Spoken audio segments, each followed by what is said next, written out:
Exposing Cults, When the Skeptical Mind Meets the Mystical, written by David Lane and read by Lynn Benson. Chapter 1. Father Yod and the Source Brotherhood, My First Encounter with a Self-Appointed Guru. My first encounter with the self-appointed guru occurred when I was 16 years old. A friend of mine, Joe Maria, came into our religion class at Notre Dame High School, excited about a long-haired yogi he met at the Source restaurant on Sunset Boulevard in Hollywood. Joe said the older man, who later turned out to be in his early 50s, was adept at accessing cosmic energy. Since Joe had some confidence in my judgment of things spiritual, he asked me to go along with him to meet the head of the Source Brotherhood. I am not sure if it was that afternoon or a few days later when I went with Joe to meet Father Yod, but I do remember my first visit with the mystic vividly. It was in the afternoon on a school day, perhaps around 4 or so, and Father Yod was sitting in the table closest to the entrance of the restaurant. He had 2 very young women sitting next to him. All of them were dressed in white robes with headbands around their long hair. My first impression of Father Yod was of intense dislike. He tried to imitate an Indian accent, most likely a bad imitation of Yogi Bhajan, who was his spiritual teacher, but his intonations made him sound almost cartoonish. He had a tendency to divert his eyes upward to the back of his eyebrows, giving one the scary impression that he was about to have a seizure. We almost immediately got into an argument about religious ideas. Since I had just read the Bhagavad Gita, I arrogantly proceeded to talk like I knew something about Hinduism. Father Yod, not entirely without cause, began to upbraid me, saying something to the effect that when he was 16 years old, he thought he knew something too. Naturally, I didn't like the put-down, and our conversation turned from bad to worse. In the midst of all this sat Joe, mesmerized by his soon-to-be guru. I left that afternoon both disgusted and intrigued. I was disgusted primarily because Father Yod appeared to be the epitome of the 1970s guru pose: white robe, long hair, adoring women at your disposal, and cliched Indian wisdom mixed with bad theosophical musings. I was intrigued, however, because Yod said some things that struck a chord with me: vegetarianism, interior meditation, hatha yoga, etc. My friend Joe, on the other hand, seemed to be fascinated by the oversized guru and liked the attention that was lavished on him. Surprisingly, though, Joe and I went back to the Source restaurant almost every day for about 2 months. Why? Well, there are lots of reasons, but I think having a self-proclaimed prophet just over the hill who runs a first-rate vegetarian restaurant and pays unexpected attention on teenagers is very enticing indeed, especially if one is already on a spiritual quest. In the back of the restaurant was a tiny temple. It was, in fact, a loft designed for small groups to meditate. Every night there was a yoga or meditation talk given by one of Father Yod's young disciples. There was one young man who was particularly impressive. His adopted spiritual name was Abraham. I think his real name was Ted, and he must have only been 22 or so. He had a magnificent face, framed, as it were, with long brown locks and intertwined with emerging gray streaks. Given his deep-set but luminous blue eyes, he looked as if he was a biblical sage from the Old Testament, but was clearly more impressive to me than Father Yod. And on top of it, he didn't have the routinized false pretense of his father. Abraham was, to be sure, a nice young guy, trying his best in a hippie-style commune that was better in serving the whims of its founder than in improving the lots of its numerous naive followers. What did Father Yod, alias Jim Baker, teach? From hearing him on a number of occasions and from direct interaction with him personally at his mansion, I discovered that Yode's teachings were still evolving. My first impression was that he was teaching Kundalini Yoga along the lines that his guru, Yogi Bhajan, had taught him. The first impression, though, was not entirely correct, since Yod also believed in things that Bhajan apparently did not, like the daily smoking of sacred herb, aka marijuana.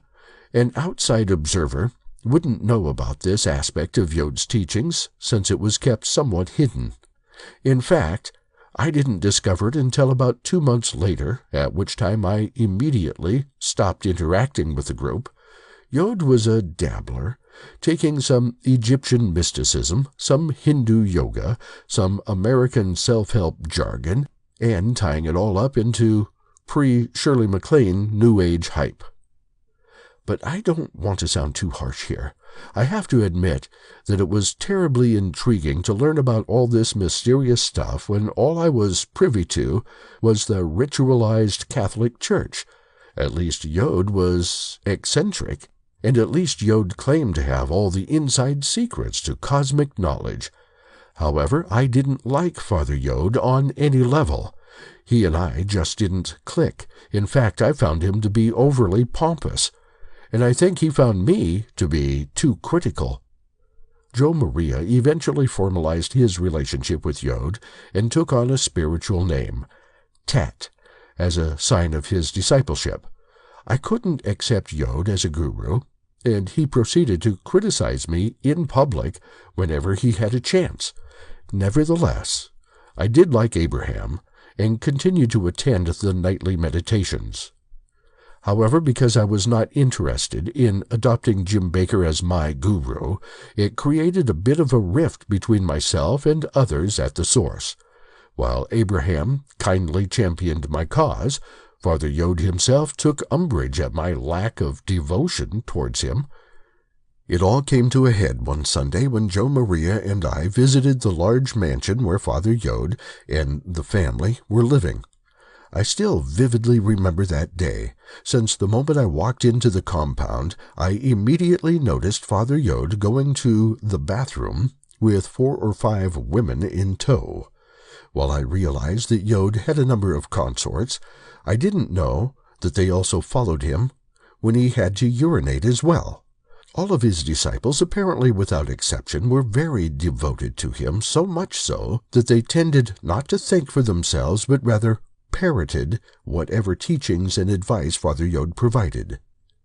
In front of the assemblage, numbering around 100 students or more, as Father Yod was pontificating about secret wisdom and how the new Source band was going to be more popular than Elvis and the Beatles, since they were bringing in a new masculine sound to popular music, he apparently choked on something and had a severe coughing attack which lasted several minutes.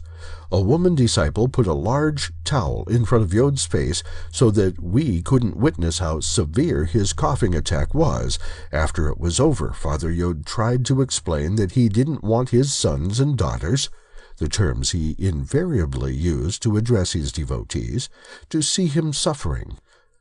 One hapless son offered Father Yod a sip of his orange juice. Father Yod went into a tirade and yelled, "Are you trying to kill your father? Don't you know you should never mix liquids with solids? Have I not taught you that one should never combine drinking with eating? It poisons the system." Father Yod continued his rant at the young man and proceeded to give a mini-lecture about health and food combining. I felt sorry for the disciple, who must have been only 5 or 6 years older than myself. However, Father Yod wasn't done. He then directed his gaze over to Joe Maria and me. Father Yod then began to praise Maria as being one of his great new disciples, and then gave him the spiritual name of Tat, making a somewhat silly rhyme with, "and that's Tat." Father Yod then went into a rant about how bad a person I was because I didn't accept him as my guru. He got very animated and I must confess that I felt exceptionally embarrassed and humiliated being only 16 and having everyone look at me as if I were a Judas in training. I explained that I couldn't regard Yod as a guru, but I was impressed with Abraham, and that I would continue to attend the meditation yoga sessions with him. This was a bit too much for Yod, who then railed about how I could never be a good disciple, since I didn't even go to the LAX airport to say goodbye to Abraham, who had left for a short trip. Later, when Abraham returned, and I did accompany Yod and his family in various VW vans to LAX, I learned for the first time that their entire family was smoking sacred herb before their morning meditation sessions. When I voiced my surprise and obvious disapproval, I was again met with a series of put-downs. I finally explained the situation to Abraham at the airport, but Yod was so irritated by my obvious affection for Abraham that he refused to give me a ride back in his van. Thankfully, another couple took me under their wing and gave me a lift home. I say all this because it gave me a deep and unforgettable glimpse into the controlling nature of a cult leader who seemed overly concerned with his own image and his unremitting control of his ever-growing membership.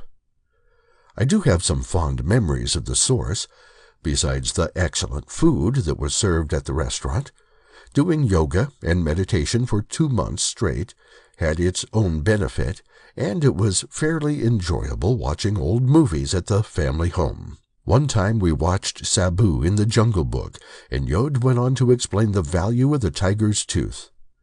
Although I was a bit too young to really understand all the ins and outs of what was transpiring at the source, Joe and I did take note that there seemed to be lots of young and beautiful women trying to hook up with the Father Yod's self-appointed sons. I also had the occasion to listen to the Yod's new band, which I thought was ruined by Yod's truly awful singing. Indeed, his vocals were so bad that I had the sneaking suspicion that he was single-handedly trying to sabotage his more talented sons, who obviously had some musical talent. Father Yod seemed not to relish competition, and I remember one night at the Source restaurant, I think it was shortly after Cat Stevens had come to inquire about his philosophy, when he got very indignant about Guru Maharaji, the boy guru, who was gaining a lot of publicity in America at the time. The last time I met with Father Yod, he tried to convince me that the world was going to undergo a dramatic change in 1975, which he connected to the advent of the comet Kohoutek, and that many people and lands were going to be wiped out. He was going to move the entire family to Hawaii, and encouraged Joe Maria and I to do the same. Shortly thereafter, I formally departed company with Yod, Abraham, and the Source Brotherhood.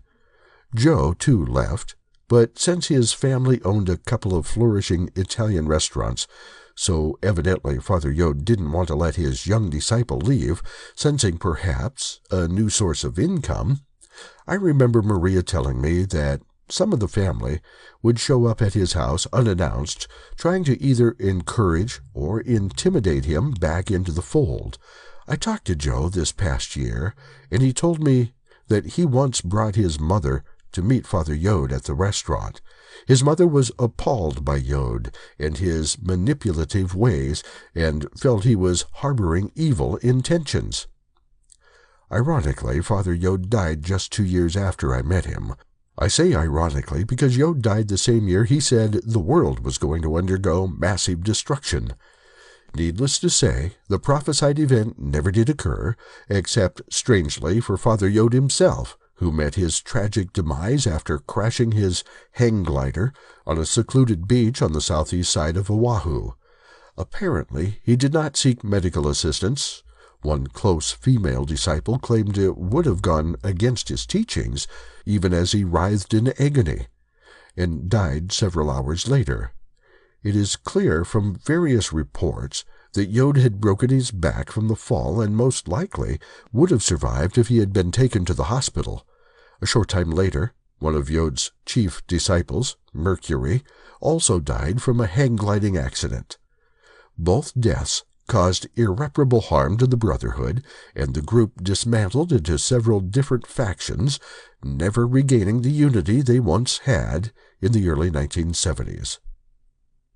Reflecting now, nearly 40 years after my brief encounter with the family, it seems clear to me that Father Yod represented both the best and worst of religion and spirituality. He was a guru who demanded absolute obedience and yet was accountable to no one except himself.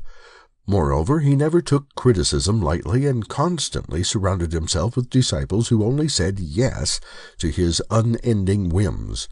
However, Yod did teach some things that I feel were helpful, and perhaps this is why he is still fondly remembered by some of his former sons and daughters.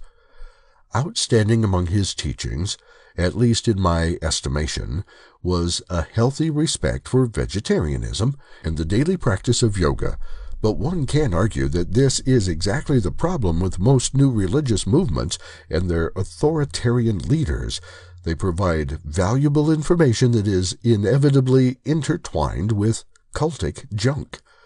Honest seekers, no doubt, want the spiritual jewels, but some feel that the only way they can receive them is to buy into all of the accompanying paraphernalia, I should add, that invariably confuses and misaligns the interior quest. No doubt it is beneficial to partake of a healthy vegetarian diet, to meditate, and to think kindly of one's neighbor, but such virtues don't have to be connected to blind obedience or silly rationalizations. So what Father Yod and the Brotherhood finally taught me about religion is that discrimination is the essential key to any mature development, spiritual or otherwise. I do think some new religions occasionally have something useful to offer us. However, I also think that whatever they provide should be scrutinized and analyzed with as much care as we can muster. Frankly, we are far too gullible when appraising the pros and cons of gurus like Father Yod. Chapter 2. Speaking in Tongues Toward a New Understanding of Glossolalia. The first time I heard of speaking in tongues was in 1972 in Brother August's sophomore religion class at Notre Dame High School. August had a deep interest in the charismatic movement that had been sweeping through Roman Catholicism for the past 4 or 5 years. In class, he played album recordings of Christians baptized in the Spirit who spoke in glossolalia. To substantiate the phenomenon biblically, Brother August often referred to chapter 2 of Acts, where the apostles of Jesus became filled with the Holy Spirit and manifested a series of divine gifts. Although I found the topic of glossolalia fascinating, I did not really believe in it. Even at 15 years old, I knew how easily the unconscious mind could trick us. Little did I realize that in just a few weeks' time, I would undergo an extraordinary spiritual experience and speak in tongues. Charismatic movement. It all began one night at Loyola University in Southern California in March 1972. Brother August had been taking a large number of students to the weekly prayer meetings and masses held at the college. One day he invited my friend Joe Maria and I to go along. We agreed, not really sure what was in store for us. There were about 300 people that night. First there was some communal singing, followed by testimonies by individuals who had been saved by Jesus and baptized in the Spirit. The stories ranged from simple narratives of personal transformation. I was trapped into taking drugs and the Lord helped me to see the light, to amazing accounts of physical healing. I had cancer of the colon, and the doctors didn't give me much chance for survival. I prayed to Jesus and felt infused with a wondrous light. When I went back for my checkup, the doctors informed me there had been a remission. They just couldn't believe it. I could. It was the power of the Holy Spirit. Joe and I sat there feeling a bit odd. Obviously, something tremendous was happening in these people's lives. After about an hour of singing and testimonials, everyone went to the chapel for Mass. There was no separation between the altar and the pews. Instead, both the priests and the laity stood together on the altar or right around it. It was a beautiful and moving celebration, unlike anything I had experienced before in my Catholic upbringing. As the Mass ended, small prayer groups formed. It was at this time I was told previously by Brother August that the Holy Spirit really becomes active. I don't know why I walked up to one prayer group, but I do know I was pulled by a higher impulse within myself. Personally, I was not interested in receiving tongues, a healing, or a gift of prophecy. I just simply wanted to know what's really going on here. Is there a God? What's truth? Who am I? The typical but nevertheless profound questions of most introspective teenagers. The moment is forever instilled in my mind. I knelt down on the communal railings before 4 or 5 prayer partners, and the leader of the Loyola prayer meetings asked me what I wanted. With all the intensity of my heart's quest, I said, just to know. I just want to know. I then closed my eyes, and those around me prayed aloud. Then I felt the prayer leader put his hands on my head. Immediately I felt a surge of numinous power rush from the depths of my being. It was as if a torrent of radiant energy was rising from the core of my heart upwards. My entire body became flushed with a supernormal sense of warmth and peace. I felt incredibly alive and awake, as though everything before this moment was dull and dreamlike. The prayer leader asked me to pray aloud, but when I tried, I could not speak. The mysterious presence within me took control of my vocal cords and my power of speech. Literally, I heard some other force speaking from within the depths of my being. I was speaking in tongues. Nothing had prepared me for this moment. I never had imagined such a state of consciousness. All I could do in the midst of this spiritual glossolalia was laugh and cry, repeating mentally in my mind over and over again, there really is a God. There really is a God. I cannot overemphasize the pure conviction and certainty which accompanied this baptism of the Spirit. Doubt simply did not enter in. In that instance, I knew what the saints meant by the mystical encounter. Here was a reality far superior to the waking state, beyond the constraints of everyday existence. The phrases that issued forth from me were not consciously produced. Even to me, they sounded completely foreign. Yet it was not just the glossolalia that affected me, but the keen perception, bodily, mentally, and spiritually, of a being far greater than I. Rudolf Otto and Mircea Eliade have described the experience of divine energy as one of mysterium tremendum, tremendous mystery, and das ganz andere, wholly other. These two terms reflect both the majesty and the distinctive otherworldliness of being baptized in the Spirit. Baptized in the Spirit. The experience probably didn't last more than 10 minutes. I say probably because I had no sense of time during the mystical encounter. Finally, when I had got up off my knees, several of my friends, including Joe Maria, came over and hugged me. They had seen what transpired and were just as amazed as I was. Brother August, who also witnessed the event, could not restrain himself. He broke into obviously joyful tears at seeing one of his own students receive glossolalia. I couldn't sleep that night. My attempts to explain to my parents what had happened were fruitless. Who could blame them for not understanding their son's attempt to describe a transpersonal encounter with a spiritual being? Only my brother Joseph got a partial glimpse of what had occurred. As I walked into his bedroom, excited by the fact that I had spoken in tongues, I spontaneously went into glossolalia for a few seconds. My brother was astounded. Although he wasn't quite sure what tongues were, he knew that I wasn't faking it. The next day at school, I became an instant religious celebrity. Classmates with whom I had never spoken before now asked me for spiritual advice. "Tell me, Dave, what can I do to get tongues?"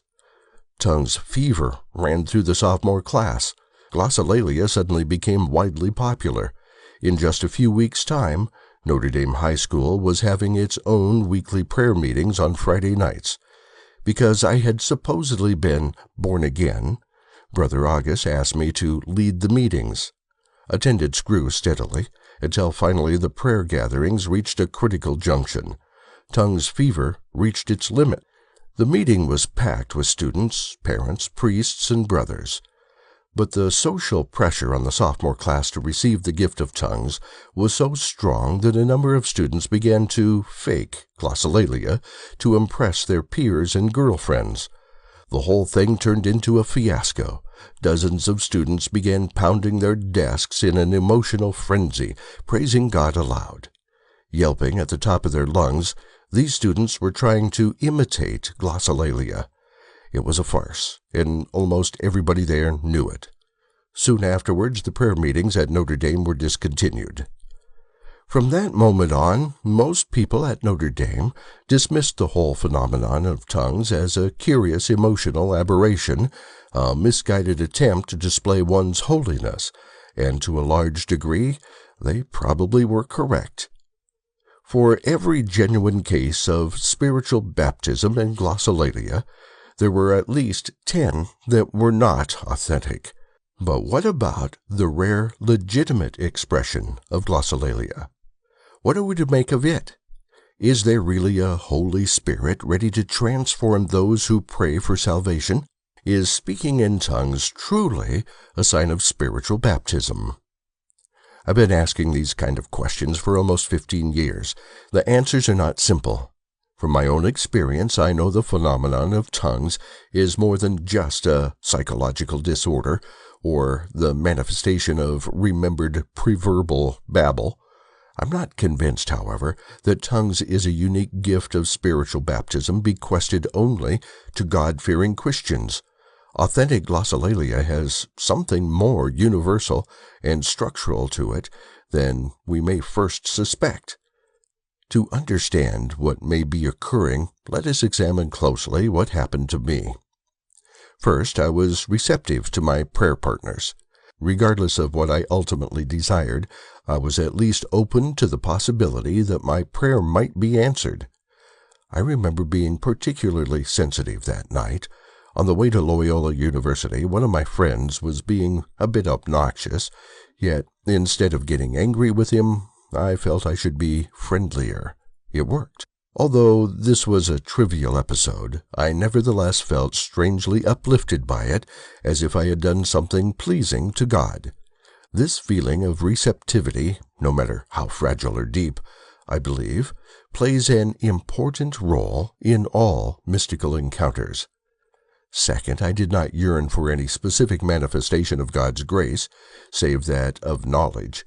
Hence, when I did speak in tongues, it was a complete surprise to me. Naturally, this unexpectedness contributed to the feeling of das ganz andere, wholly other, realizing that I had nothing to do with the experience, i.e., I was not trying to imitate or fake glossolalia, also gave me a sense of mystery. Who or what was infusing me with such numinous energy? During the experience, the answer was quite obvious: the Holy Spirit, God, Jesus. But these were all concepts that I had been brought up with in the Roman Catholic Church. Are tongues and the Holy Spirit necessarily connected? I think not. For example, glossolalia is neither original nor exclusive to Christianity. It is worldwide, in a number of different religions and cultures, many of which predate Catholicism. Third, I did not experience the spiritual baptism until after the prayer leader placed his hands on my head. This would indicate and would agree with the mystical schools of Kundalini Yoga and Sabd Yoga that there was a transmission of some kind from the charismatic leader to me, not unlike what occurs during initiation ceremonies in shamanism or guru-disciple relationships. It is important to note here that this particular prayer leader was well known for his gift of laying on of hands and as a catalyst for invoking glossolalia. And fourth, speaking in tongues was the after effect, not the cause, of a profound sensation of physical, emotional, mental, spiritual well-being. Hence, tongues should not be thought of as the progenitor of my mystical encounter, but the verbal confirmation of my inward state of consciousness. Most critics of the phenomenon confuse the two and tend to view tongues in isolation. This now leads us to the central question concerning glossolalia. Who or what causes tongues to occur? The Holy Spirit, the higher self, the unconscious mind? Again, the answer is not so simple. In some cases, especially when the person is emotionally unstable or susceptible, tongues could be the product of repression, a momentary outburst of the unconscious into the waking world, but this does not accurately account for superconscious experiences of glossolalia, where the person awakens to a state beyond the rational verbal mind. In accepting an occurrence such as the one I underwent, we must acknowledge that there are higher levels of consciousness than the waking state. Indeed, as saints, mystics, and yogis tell us, we have the inherent potential of experiencing extraordinary levels of awareness. Is tongues merely a momentary outward expression of an inward interpersonal state? In the case of genuine glossolalia, I would argue yes. There is no evidence that tongues is a verifiable sign that God, Jesus, Holy Spirit, has divinely baptized the person. Rather, these terms are used only by people born again within a Christian context. When a similar experience happens in Kundalini Yoga, a transference of Shaktipat, for instance, the person inevitably refers to the language and concepts available within that system. In India, they are called tongues, kriya, an outward sign of an awakening of Kundalini and internal evolution force within man. Thus, we can see that glossolalia, like the near-death experience, is a transcultural phenomenon indicative of a higher state of consciousness available to all human beings, regardless of religion. But we must not go too far. True, tongues represent a level of awareness beyond that which we are normally used to, yet it is just a preliminary step in the higher worlds. It would be misleading to give glossolalia too high a mystical status, especially when even St. Paul did not give it preferential treatment. I think it is appropriate to point out that many people in the Christian world take tongues the be-all and end-all of spiritual experience. I found this to be the case especially in the charismatic movement. Instead of viewing tongues as a very small advance into the mystical dimension, many take it as a final sign of their salvation. Such an absolutist posture ultimately leaves one stranded and unenlightened. I remember vividly, even at 15, arguing against this kind of perspective, to no avail. In fact, for this reason, the narrow purview of some born-again Catholics, I embarked on a comparative study of religion and mysticism. No religion has a monopoly on truth, as the cliché rightly states. Therefore, we can see that mystical experience can be misused to serve outward doctrinal purposes. For instance, when one undergoes the experience of tongues in a fundamentalist Christian setting, there is a tendency to attribute the encounter to Jesus, God, Holy Spirit, much as I did, Yet, as we have previously noted, this is a social categorization of the event and not one which is intrinsic to the experience itself, but because most individuals do not distinguish between structural, mystical experience and cultural upbringing, they confuse and combine the two. It is perhaps for this reason that born-again Christians can be so adamant in claiming that the Bible is the only true Word of God. They have experienced a higher realm which gives them such conviction and certainty that they know is more real than anything the world has to offer.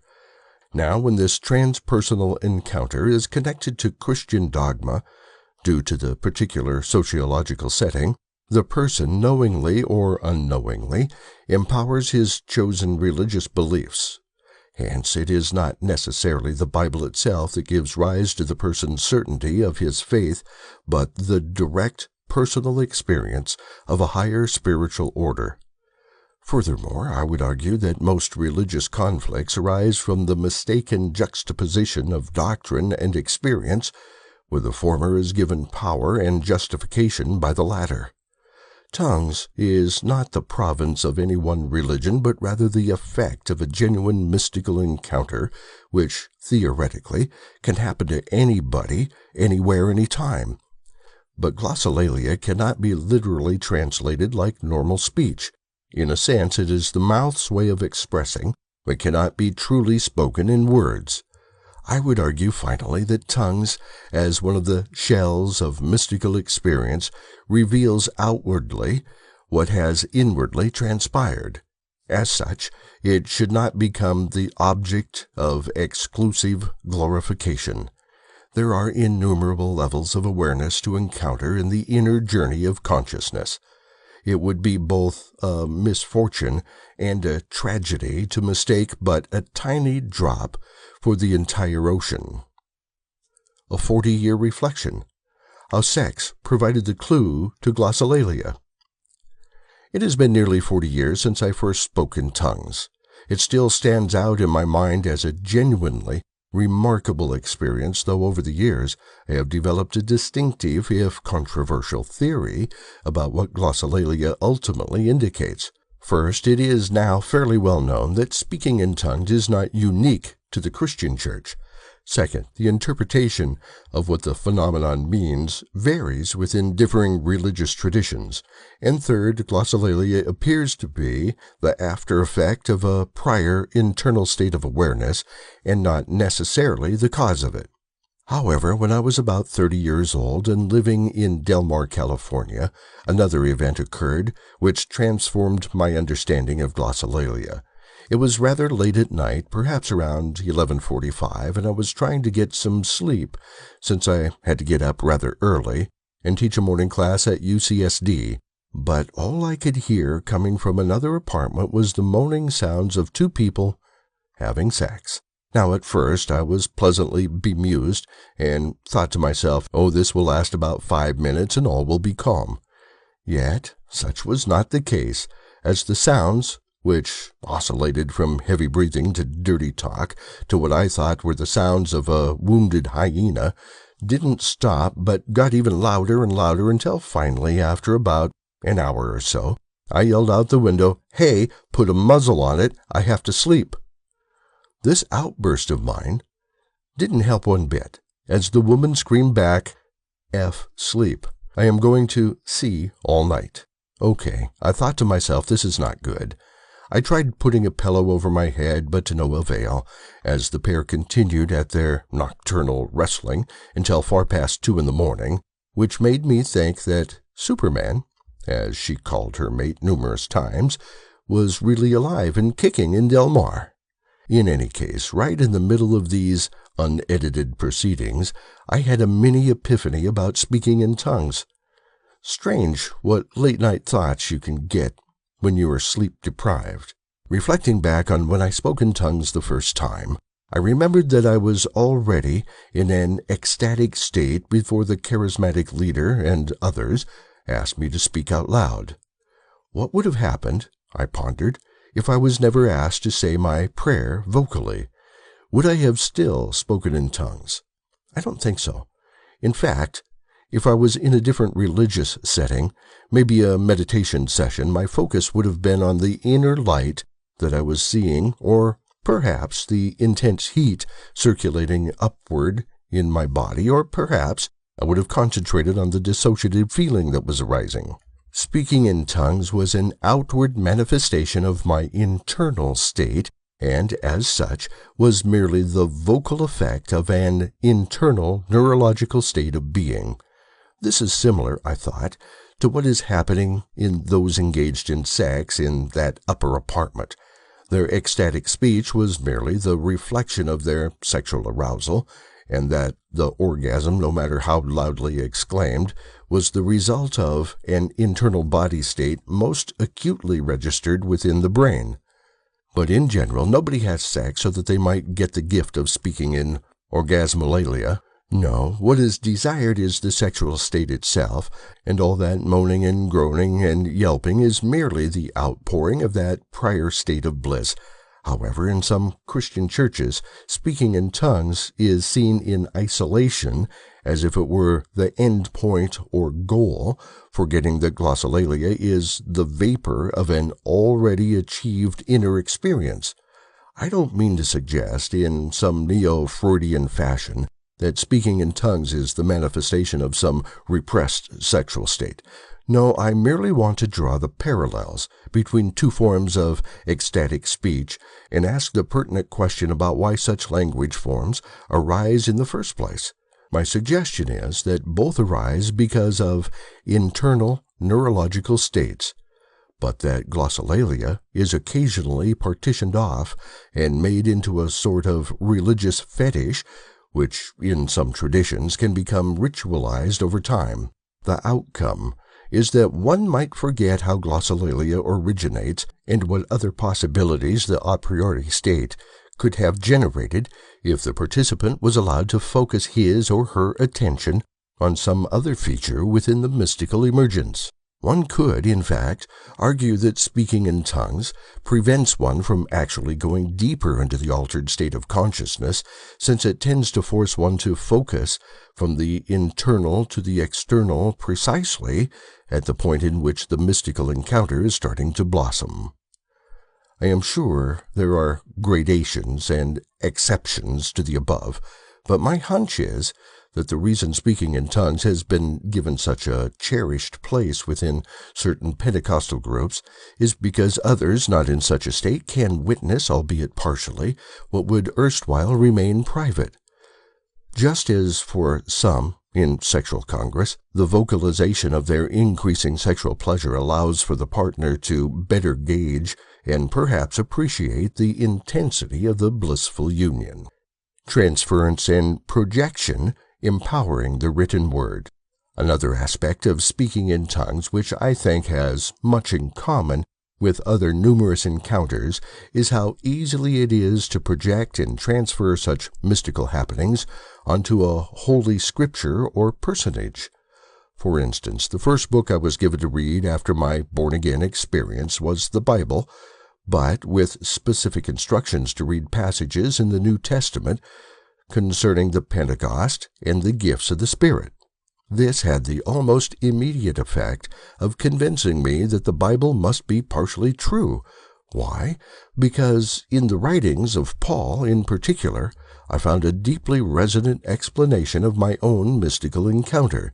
If someone nearly 2,000 years ago could understand what I was undergoing, then surely there must be some truth to it, and explain why early Christian writings have survived for so long. But this is a fundamental mistake that I soon realized just a few weeks after my glossolalia initiation. What would have happened if I were given a different book, one from a different religious tradition that explained speaking in tongues in a variant way? Would I have then become convinced of the efficacy of that scripture as well? I think the answer is decidedly yes. Indeed, I have a suspicion that for many people who undergo a mystical encounter and who are given holy texts within their culture to explain such apparent transmundane happenings, they, like myself, will have a natural tendency to empower the received text, if such writing confirms and helps explain what had just transpired. But this projecting and transferring tendency, which humans seem almost predesigned to do, blinds us from other viable interpretations, while at the same time providing us with a palpable sense of certainty in the particular religious tradition. Perhaps this can help us better understand why some Muslims, Christians, Sikhs, Jews, and Hindus can be so convinced that their respective holy books are true and are inspired by God. The mystical experience is so overwhelming and so extraordinary that when it is intertwined with a sacred scripture that contextualizes it, the would-be neophyte may then project and transfer his or her own certainty over the text itself. This conflation of one's own extraordinary experience with a revealed scripture can, in some instances, inflate the holy book itself to such heights so as to transform it, too, into an extraordinary and numinous artifact. We do this sort of transference all the time in our lives, but I think it gets deeply magnified when one undergoes a numinous encounter, even if such an encounter can be explained away by others as merely brain chemistry. Another correlation between speaking in tongues and sexual talk that became apparent to me that night in Del Mar was that others, who were not in such states of revelry, could hear both. Because of this, one could easily mimic either state and give the impression that one was indeed undergoing a blissful encounter. I first noticed this after I became the leader of the prayer meetings at Notre Dame High School. It seemed obvious to me, and was later confirmed by interviews after, that many students who claimed to be genuinely speaking in tongues were not. They were simply mimicking the process, primarily so that they could get the peer recognition of being born again. It is relatively easy to echo glossolalia or even an orgasm. See the movie When Harry Met Sally for an example of this, and this may better explain the mimetic propagation of each. My hunch is that one of the reasons speaking in tongues can at varying times become so sweeping and popular within certain churches is not because each person is indeed having a mystical encounter, but because it can be so easily mimicked. In my own experiences at Notre Dame, I think I only met one or two other individuals out of the 50 or so who claimed to have undergone the transformation, who I felt had genuinely spoken in tongues. And by genuine, I only mean that they were not faking the process or trying to elicit the experience by intensive mimicry. In conclusion, I think it is important to note that even if glossolalia is explained as a recursive throwback to our evolutionary past when language first emerged, or as an adaptive signal to confirm to others in our tribe that ecstasy is possible, it is a truly amazing experience, and may be indicative of other more luminous states of consciousness within the human neuroanatomy. Chapter 3. The Shadow of a God-Man Exposing Sai Baba. Introduction. I first heard of Sai Baba when I was 15 years old. We were on a family summer vacation in Idlewild, California, and on one lazy afternoon, I walked into the local library, which was then situated in Fern Valley, a short distance away from our cabin. I picked up a book by Arnold Schulman, simply titled Baba, which described in colorful details the miraculous exploits of Sai Baba, who had become renowned throughout India for both his extraordinary powers and for his teachings on love. Although I enjoyed the narrative immensely, I felt even then that something rang false about Schulman's narrative. Simply put, Sai Baba's miracles looked suspiciously like magic tricks. Years later, my gut reaction turned out to be correct, as overwhelming photographic evidence emerged, which indeed demonstrated that Sai Baba faked his miracles by doing some very amateurish magic tricks. Tricks, by the way, that even a child could reproduce, given enough practice. Understanding cults and spiritual movements. In the 1980s, Brian Walsh and I founded a journal called Understanding Cults and Spiritual Movements, UCSM, which was designed to critically analyze a number of gurus and masters in America, Europe, and India. In the second-to-last issue of that journal, I wrote a review of an affirmative Sai Baba book entitled My Baba and I, which was written by Jack Hislop, who, at the time, was the president of the North American Sai Baba organization. While I enjoyed the book, I found some of Hislop's claims to be deeply questionable. Jack Hislop didn't take too much offense at my pointed review, and we began a friendly correspondence that lasted over a year or so. Ultimately, this led to a serious discussion on whether or not Sathya Sai Baba had actually raised one of his disciples, Walter Cohen, from the dead. Since Hislop was very close to Sathya Sai Baba at the time, he served more or less as a vocal spokesperson for Sai Baba, who claimed that he actually did raise the Walter Cohen, a former Kirpal Singh initiate and group representative, from the dead. In the early 1990s, I created a website called The Neural Surfer.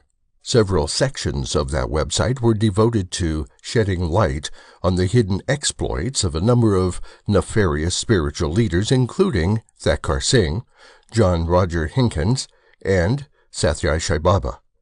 Eventually, a number of devotees of Sai Baba contacted me about how they were duped by their guru, primarily because they felt they had been sexually exploited by their leader under false pretenses.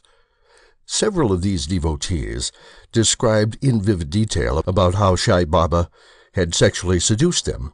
After these reports appeared on my website, I started getting attacked from various Sai factions worldwide, which eventually led to letters being written to UCSD and MSIA demanding that my website be taken off the Internet.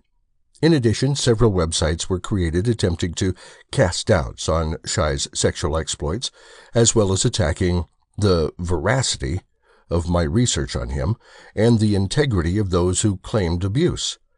One very highly placed politician in India contacted UCSD about my website, and I was politely asked by the webmaster at UCSD to take down my site to avoid further political turmoil. I then transferred my site to MSIA, but even here, the president of the college was asked to shut down the Neural Surfer. Thankfully, the president of the college refused to do so on the grounds of academic freedom. Because of this, I felt it would be important to create an open discussion forum on Yahoo groups where interested participants could voice their experiences and opinions, positively or negatively, on Sai Baba. For many years, this became a focal point for airing many grievances about Sathya Sai Baba, particularly his sexual relations with a number of disciples from around the world. Unfortunately, however, it also became a haven for a tremendous amount of spam-generated posting. I also started to receive a number of disturbing personal threats from varying quarters because I was the founder of the forum. Finally, I had to shut down the group due to these continuing and unrelenting threats. In 1999-2000, I was contacted by a couple of highly placed Sai Baba devotees who wanted to present their findings to the world about the hidden side of Sai Baba. We had discussions about putting their material on my website and other portals. Eventually, they decided to create a separate site singularly devoted to the manipulative exploits of India's most famous guru. Their findings caused a worldwide uproar in the Sai Baba community and led to the cover story in India Today about Sai Baba's exploits. BBC even commissioned a documentary entitled The Secret Swami, which went into lurid detail about the guru's hidden life. The following section provides a glimpse into some of the controversies surrounding Sathya Sai Baba during his lifetime.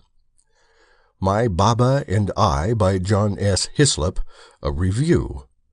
Dr. John S. Hislop is a remarkable person, intelligent, well-read, extremely open-minded, and a seasoned spiritual seeker.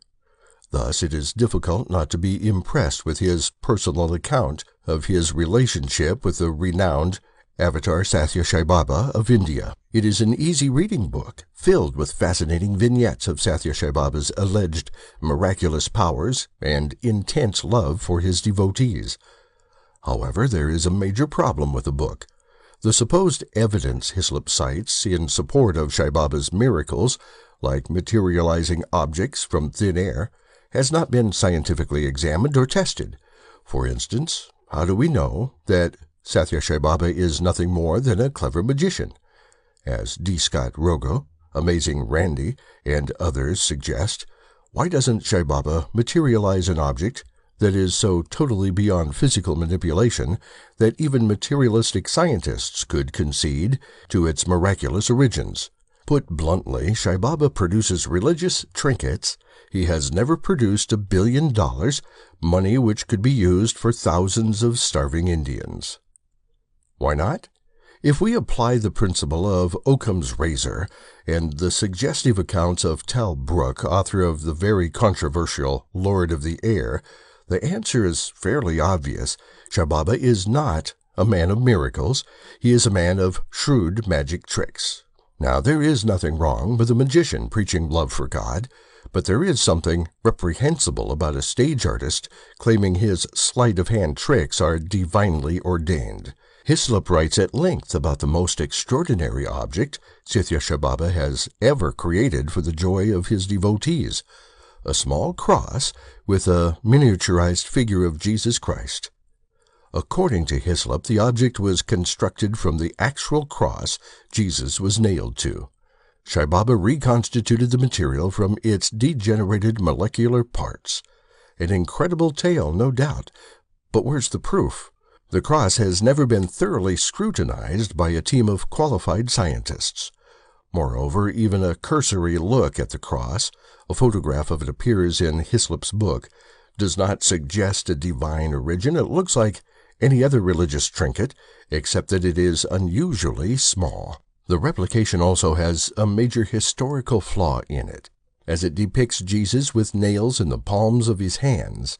History tells us the people crucified in Jesus' time had nails driven in their wrists, not their palms. Yet, despite the evidence to the contrary, Hislop waxes in eloquent prose about Sathya Sai Baba's amazing manifestations, forgetting in the process that Amazing Randy, the noted paranormal debunker, can also perform the same miracles Sathya Sai Baba can, although he does not claim divine intervention. This is not to suggest that Sathya Sai Baba doesn't have good things to say about spirituality. He does, but only that there is no positive proof whatsoever to substantiate Sai Baba's avatar status, except for the scientifically untested faith and testimony of his earnest devotees. I, personally, welcome the day when Sai Baba performs his miracles under scientifically controlled circumstances. Then, and only then, can we make some rational pronouncements about his divine powers. Jack Hislop, Correspondence. Dear David, thanks indeed for the current issue of your journal, which is just now forwarded to me by my Birthday Publishing Company, and for the kind words about the book, My Baba and I, and its author. From the writing to the editing, to the printing, to the expensive paper, your journal is a quality product, and as such is aimed at, and no doubt reaches influential people. You are certainly an intellectual man with a long background of sound, hard, practical experience, and yourself and the people who read your words are most important in society because you are opinion makers, and your firm opinions influence the attitudes and thus the actions of people in general. The importance of opinion makers is well known, of course, and I respect the truism only to ensure you that I take very seriously what you say about Sathya Sai Baba. I doubt if anyone who reads your words about Sathya Sai Baba could in justice say that your words are unreasonable. You are an experienced investigative reporter in the field of claims of spiritual power and spiritual leadership, and your findings certainly justify a skeptical, kindly prove to me approach to even such a giant figure as Sai Baba, for to your own direct knowledge, there are only the claims of some persons like me that Sai Baba is, in fact, what we say he is. One difficulty is in equating the validity of Sai Baba with the fact or fiction of the materialization of objects, although I do understand the viewpoint that false in one aspect, then suspect in all aspects. The materialization of objects is a very minor part of Baba's work in the world, and he attributes no proof of divine wisdom to these manifestations, simply saying the ability is natural to him, or as it is acquired by yogis after long practice, and even then is not stable and permanent. As you well know, there are yogis in Burma and in India who have developed yogic or siddhi powers, and the materialization of objects is one of these powers. I personally know 3 yogis who have siddhi powers, and no doubt there are many other such yogis, and perhaps even some in the West. These powers are not proof of divinity powers, but are powers within the capability of human persons. However, it is quite correct for a keen mind to require proof satisfactory to that mind that a particular person does indeed have an out-of-ordinary ability. Such proof is direct when the phenomena is directly encountered. For instance, when I am sitting against Baba's knee and see his hand extended well beyond body and clothing, and from his open palm, in front of my eyes, and in front of the eyes of a roomful of sharp-witted university students, springs a rosary of 108 perfectly matched pearls, which he then gives to one of the people there, I know directly that I have witnessed an event in this relative world, and that it would be unreasonable to demand that the event be repeated under laboratory controls. Over the 19 years that I have known Baba, although I have not kept count, I have witnessed well over 100 materializations with myself in close proximity to Baba, and some of these have been most extraordinary. It would be of benefit to everyone within the, I suspect, quite large circle of your influence, if when you are next in India you would pay a visit to Sai Baba, witness materializations, and then say what would be necessary to validate the experience for you. If you care to send a note, if and when you go, I will do what I can to help secure an interview with Baba. This is not the easiest thing in the world, in that usually from 20,000 to 50,000 people are there, each hoping and praying for an interview. Benefit to people living now arises from the worldwide social and educational work of Baba, and from his profound spiritual wisdom. Even more direct is the deepening of one's understanding, in which comes with opening one's heart and ears to Baba. In one's mind there opens a perception of the distinction between appearance and reality, and in one's heart foolishness weakens, and there is happiness instead. David, if I may say to you, what if in actuality Sai Baba is even more than what his devotees claim? What if in fact there is an embodiment of divinity that, except for name and form, is the indivisible absolute consciousness fully there? Then would it not be a great pity to be alive without having cognized such a great wonder? Would it not be a great pity, David, to let such a happening remain unobserved by you, remain unknown to you because of intervening ideas and concepts? You go to India frequently, I believe. Why not add a day or so to your itinerary and visit Sai Baba at Whitefield or Prasanthi Nilayam, and then make a judgment? Stop over in Bangalore, and in 20 minutes a taxi will carry you to Whitefield, or Baba is in Prasanthi Nilayam. Then in 3 hours the taxi will have you there. With appreciation of your work, and kindest regards to your good self. Sincerely, Hislop. Dr. John S. Hislop. Although I did get a chance to go to India in March of 1988, my schedule did not allow me to visit with Sai Baba in South India. Dr. Hislop is right, however, in his insistence that a researcher see for himself, instead of relying on secondary accounts, whether or not a particular guru is genuine. Book knowledge is helpful, but not sufficient. Thus it is vitally important to balance our rational skepticism with experiential interaction and observation. The following letters from devotees with direct personal contact with Sai Baba show a dark side and should give anyone pause about the supposed divinity of this Indian guru. Cynthia Sai Baba Exploits, Letter 1. Hello, Professor Lane. As we had talked, I am giving you a thorough account of my experiences with Sai Baba. I hope that this will be of interest to people and will help them to understand what Baba is all about. Thank you for giving me the chance to write this essay. I first got to know Sai Baba in 1985 or 1986 through my brother. I visited Sai Baba 3 times, on 3 straight summers. Once I stayed there 1.5 months, another time I stayed 2.5 months, and the last time I was there for 3.5.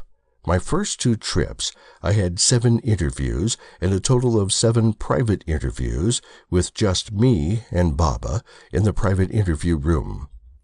Baba had materialized a gold ring with 3 stones, which he told me were diamonds.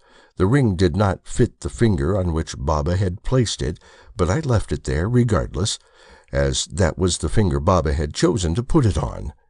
Here I would like to mention that of the 4 rings which Baba has materialized for my family and myself, none of them fit correctly. In all the books regarding the miracles of Sai Baba, you will read that all such rings fit the person perfectly. I have never read a book where it was told that almost all rings fit perfectly, and so later I found out that the stones were not diamonds. The stones, after a while, got black, and 2 of the 3 fell out.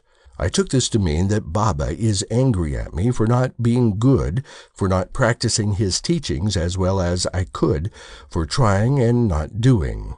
Another thing that was interesting was that Baba would not be able to tell things correctly. In one instance, I was told by him that the night before I had fever. I didn't, neither was I in any kind of heat. Perhaps he wanted me to, but I wasn't.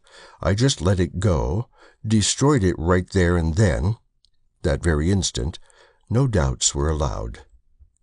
In my first private interview, Baba did a ceremony which is supposed to be sacred in Hinduism and is done to all the followers of their gurus. This practice involves the guru putting oil on his hand and pushing his hand upward between the front testicle and the back area. That area is supposed to be a special area which is very important to spiritual practice of the devotee. This action is supposed to awaken this area, which is supposedly full of energy, which will then play an important role in the thought of the devotees. In my case, it was more of the opposite, and my thoughts were never changed for the better. I was getting worse as time passed.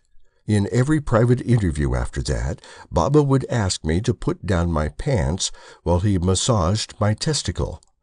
I would reason that Baba perhaps is passing some energy to that area. Perhaps I had damaged that area or something in that area by playing with myself. I had found reasons to destroy any doubts that might come to mind.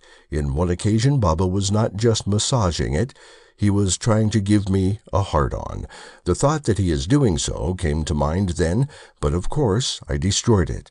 Now, as an ex-devotee, I am able to see and think about what he was doing rather than destroy it.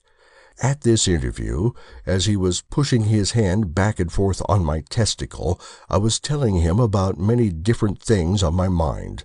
Of course, I was so sure that he is doing the best thing for me that I was thinking of something else. I was telling him about the problems in my country of Iran, how the people are suffering, the problems of my family and my own problems. He couldn't get me hard, so all of a sudden, with anger and an angry face, he threw my thing up against my stomach, and with an angry face he turned his back to me. I thought he was probably angry at me because I should have more faith in him. He already knows all my problems, everything in my mind, and he will help me in whatever way he can. Actually, he was angry that I didn't get hard, and so when he turned towards me, he told me to put my pants up again. This was the only occasion which he kept some distance between me and him while he was playing with me. Every other time, he would hug me and do so. My question to those who believe that Baba's intentions in playing with me was pure is that if Baba says, "Not a blade of grass moves without his will," then why does he have to touch me in that way to perform whatever pure intention or will he had in mind?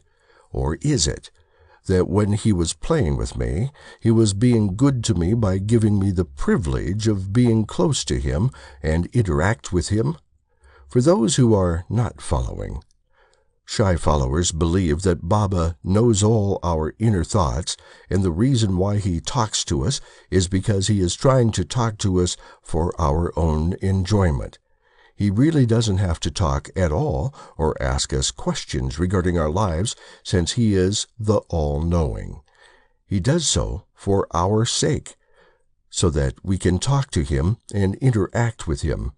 Could it be that Sai Baba was playing with me in order to satisfy my needs to interact with him?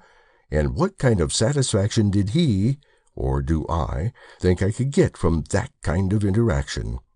In almost all of such interviews, Baba would breathe harder, and sometimes he would make noises too.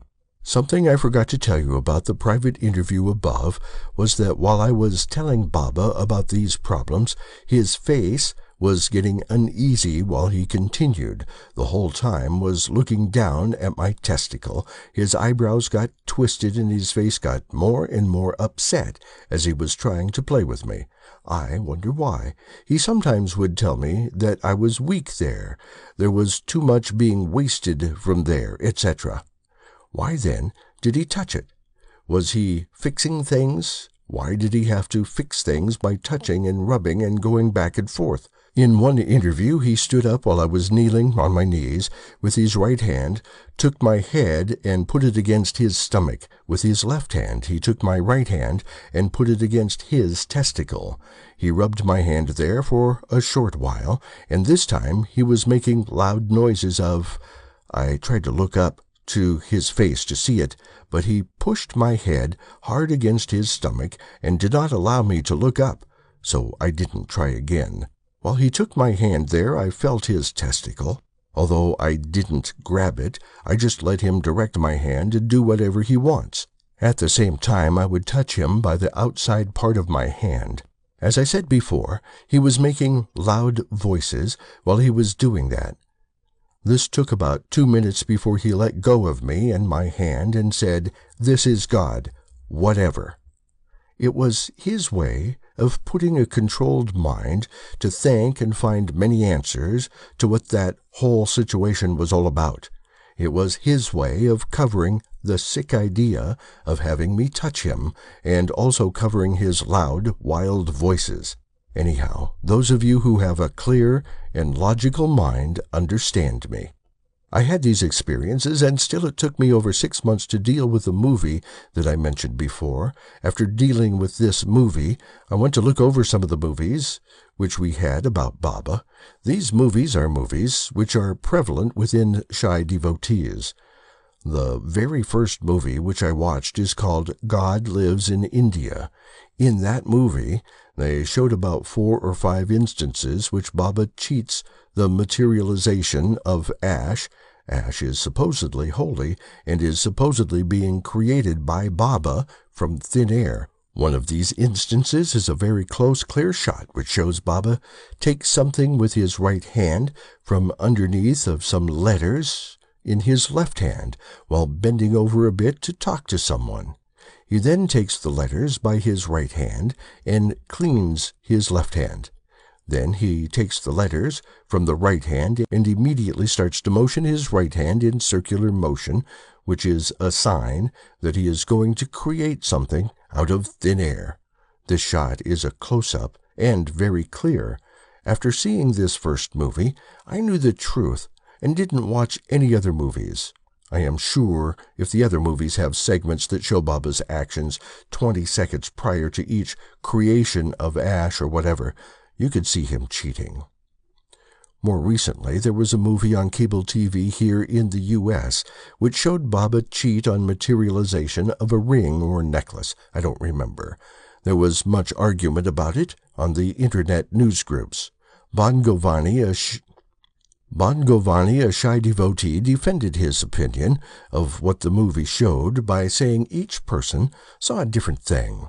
What everyone, including Bon, agreed on is that Baba does some weird thing with his hand under a plate before he brings down his hand and starts to circle his hand. Shy devotees have their own way of thinking, and so their own reasons and answers.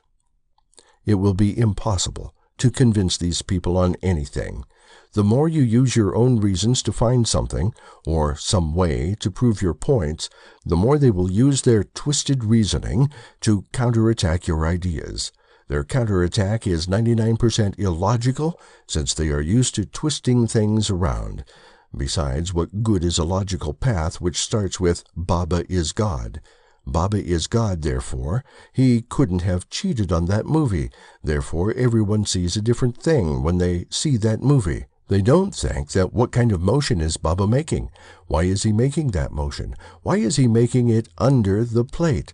Why the need of that motion, etc.? So I am looking forward to getting a lot of illogical responses to this essay. I welcome them and look forward to disproving any illogical ideas. I hope that their responses and my replies will give all of you a hint of how brainwashed the shy devotees are and what a sorry state of mind they have. Hopefully those shy devotees, who still have some reason left, can benefit substantially from this and can overcome all mind control tricks that have been imposed on them, and hopefully all those who are considering Sai Baba would have the luck to see these postings and can benefit from them too. I really hope so. On one thing that I forgot to say is that on my last trip to India, there were about 20 American and Indian American college students which came to attend Baba's summer classes, which mainly concentrated on spirituality. Some of these students considered themselves devotees. Others had come to see and judge Baba for themselves. In an interview, Baba materialized a ring or something else for either all of those students or majority of them. At least half of those students say that they saw Baba cheat. They reported that they saw Baba take and put things from the side or back, I don't remember which one they said, of the chair that he was seating on. When I say the side or back, I mean the sides of the cushion of the chair, or the backside of the cushion. These students were firm in what they saw. After this interview, some 4 days later, Baba was out giving darshan, walking around, sometimes stopping to talk to some individuals, sometimes choosing individuals or groups of individuals for an interview. He stopped in front of the American students, which were sitting in an area that was designated to them. He made a circular motion and supposedly created some ash and threw it on one of the students' face. During this time, his back was to me. When he turned around, I saw his face was very angry. He was pissed. As usual, as you know why, I didn't give importance to this. Later, one of the boys in the American group with whom I had become very close told me that this student, who was thrown ash to face and eyes, was very vocal about what they had seen in the interview room, namely, Baba taking things from the chair on which he sat on. Now, if Baba's life is his message, as he says so, then it is right that we act in this way when someone criticizes us. I'm sure I'll get a few reasons as to why Baba did such a thing. Or, at best, I might get something like Baba's intentions are not known to us, and that I can't say why he did that. I'll be looking forward to reading the reasons. Sai Baba Exploits, Letter 2. Dear Dave, I was a shy devotee for about 4 years. In that time, I had several interviews with Sai Baba. On my final trip to Sai Baba, I began to question his philosophy and powers. On that trip, among other things, I examined closely the process which he materialized objects. It soon became clear, to me, that he used sleight of hand. He hides rings between cushions, etc. It is not hard to recognize if you want to see the truth in the situation. I soon left the organization. I am interested in finding more people like myself. Unfortunately, I had experiences similar to those described by Tal Brook. I have unsuccessfully tried to contact him. Do you have any advice for me? Sathya Sai Baba Exploits, Letter 3. Dear Dave, my first witness of sleight-of-hand accounts was in Vrindavan. I saw Baba come out of the personal interview room and sit down. As he was sitting there, I noticed a large gold watch under his small hand, which he was unsuccessfully trying to hide. A moment later, he made the familiar circular motion with his hand as if he were materializing the object, and then gave a student the watch. On another occasion, I saw Sai Baba reach between the cushions of his chair for something, and then, moments later, he made this circular motion and showed everyone a small container filled with vibhuti, the gray ash. I then noticed that behind the cushion, in his chair, there was something shiny, and he paid careful attention to correct the position of the cushion to hide the object. Another time, I saw him take a worn bracelet from a man, then with his hand cupped, blew on it 3 times, at the same time moving his hand up and down. On the final movement, he tossed the chain into the side of his chair, so it slid down between the inside of the chair's large arm and his leg. He then discreetly took something from his other hand and made the circular motion and gave the man a new bracelet. What is really funny about that situation is that Sai Baba forgot to take the old bracelet from his chair when he left. So when he got up, there it lay in plain view for everyone in the room. A student I was with, and who was very devoted to Baba, picked it up and looked at it, confirming that it was the old bracelet. When Baba returned and noticed his mistake, he scolded the student, who was sitting right at the foot of Baba's chair and could not miss the bracelet. Then Baba sat, and, in a flash, picked up the bracelet and very discreetly tossed it into the outside upper corner of the arm of the chair. There were no visible pockets there, but there is a very large seam, and the arms of the chair are huge enough to store lots of things. The student, in the first account, who received the watch is an American who emigrated from India. He came from a very wealthy family in India who were big contributors to the Sai cause. What I came to realize is there is a system in India similar to our mafia. Very prominent families in India support gurus who have great political power, and this is how these families have their influence over political policy. Of course, I don't have any evidence for all this, but in my conversations with students at Sai's University, this was explained to me. It is also well known that prominent figures in the Indian government make fairly frequent stops to visit with Sai Baba, including the President of India. I was in India when the President came to visit Sai Baba. When this happens, there is huge commotion, and Indians crowd darshan to see the President, not Sai Baba. The students also know that Sai is a hoax, that he does not materialize things. However, they are getting a very inexpensive education, so they keep their mouths shut. The student I talked with most would not tell me other things that he knew, but I am sure that it had to do with the students who spent the night with Baba. I know this because this is where he would no longer answer my questions. Everyone knows that Sai Baba has students spend the night with him. They stay up to serve him at night. It's a very well-kept secret as to how they serve Sai Baba, but little will come out because no student wants to be kicked out of Sai Baba's school. As stated, they are receiving a very good educations there, very inexpensively. I say very inexpensively because many believe it to be free, but this is not the case. Students pay for room and board, which to many is rather expensive. The education part is free, but there are bills. This brings me to my very questionable experiences with Sai Baba. On my second trip to Sai Baba, I had 4 interviews. Each time I saw Baba, his hand would gradually make more prominent connections to my groin. The first interview was a slight swipe, the second a definite touch, and the third time he grabbed me and, with a very stern face, looked me directly in the eye and said, "You are very weak." Needless to say, he scared and embarrassed me. I was guilt-ridden to have sexual passion, though I was a healthy 16-year-old boy, a testosterone machine. I was not going to talk to anyone about the experience. In the final interview, he asked me to take my pants down. I was totally confused, so he took them down for me. He then made vibhuti and rubbed it on my genitals. On my third trip, he did the same thing, but rubbed oil on my genitals.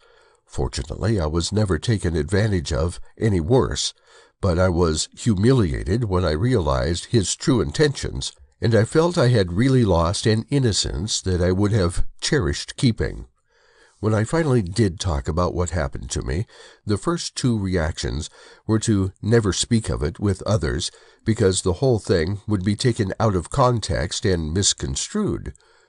Then I talked to others my own age, and they told me of similar experiences. I even heard terrible stories of children who would meet with Sai Baba twice a week to play sex games and the like. Oral sex and masturbation were common in these meetings. Many of my own friends told me about attempts by Sai Baba to touch them, but they wouldn't let him. The death of Sai Baba. News report. Bloomberg Newswire.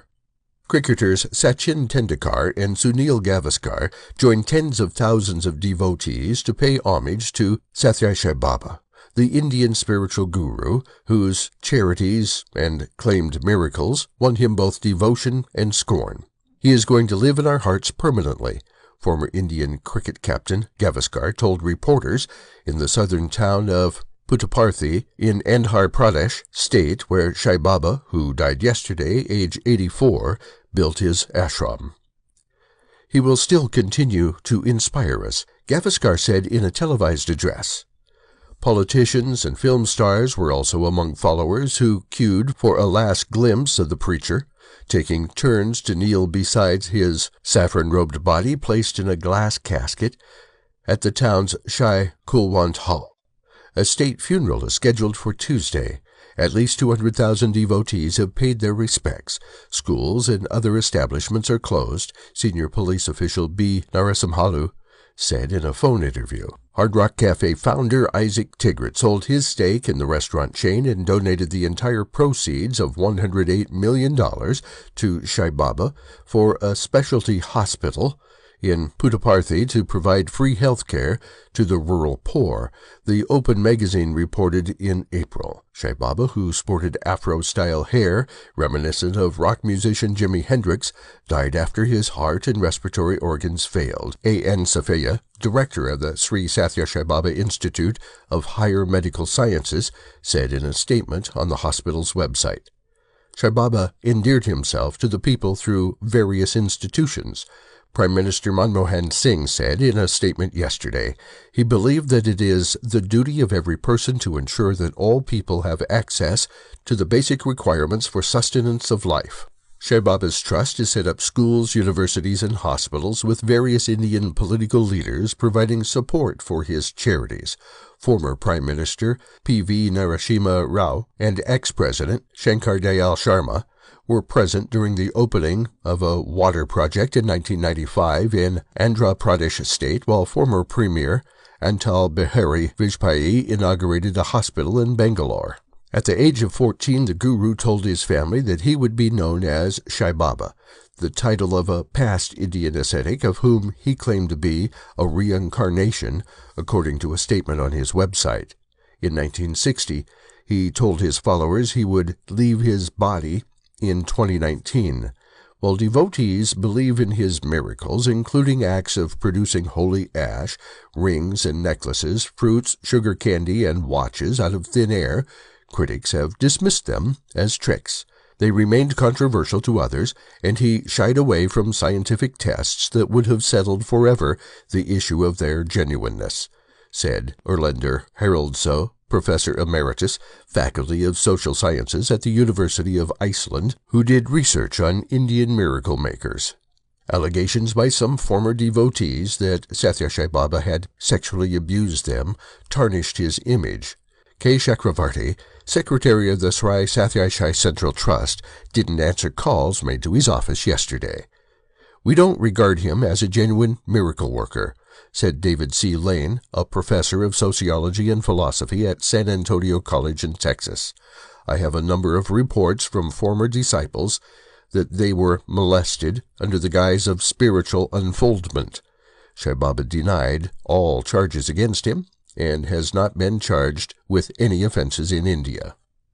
When prophecy fails, Sai Baba's devotees believe he will live for 96 years. News report, The Times of India. Hyderabad. Though the condition of spiritual leader Sathya Sai Baba is worsening, some of his devotees are confident he will recover and live for 96 years, as he had once predicted. A group of eminent devotees, including former judges, police officers, and physicians, believe that the 85-year-old Sathya Sai Baba's present condition is because he has taken on himself the sufferings of one of his devotees. As the Guru battles for life at the Sathya Sai Upper Specialty Hospital at Puttaparthi town in Anantapur district, a group of devotees on Thursday held a press conference here to say he would recover and appeal to the media to respect their sentiments. Postscript. Sathya Sai Baba died at the age of 84 on April 24, 2011. Chapter 4. Andrew Cohen Exposed. After reading William Yanner's edited volume, American Guru, A Story of Love, Betrayal, and Healing, former students of Andrew Cohen speak out, I felt a number of emotions, ranging from depression to anger, to frustration, to disbelief, to finally gratitude. My first encounter with an Andrew Cohen devotee occurred several years ago when one of the editors of their slick magazine, What is Enlightenment, now called Enlighten Next, wrote me a personal letter asking for my appraisement of her guru.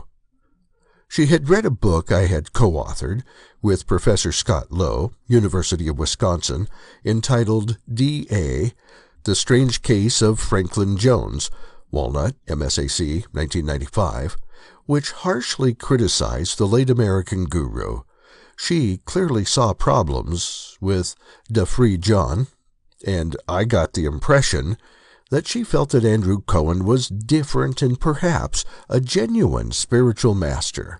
I hesitated in writing back because I had read enough about Andrew Cohen to almost immediately realize that he, like Da Free John, suffered from an acute case of adolescent narcissism.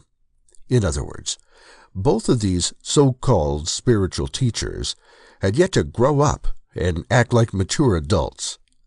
When they don't get their way and cannot control the behavior of their fawning devotees, which happens a bit more frequently than one might at first suspect, they have hissy fits. Da Free John would invariably go into one of his spiritual sulks or lash out in an indignant rage if he felt that his disciples didn't get his teachings. In Yanner's explosively revealing book, American Guru, we learn that Andrew Cohen displays all sorts of loutish behavior when his disciples don't kowtow to his every neurotic whim.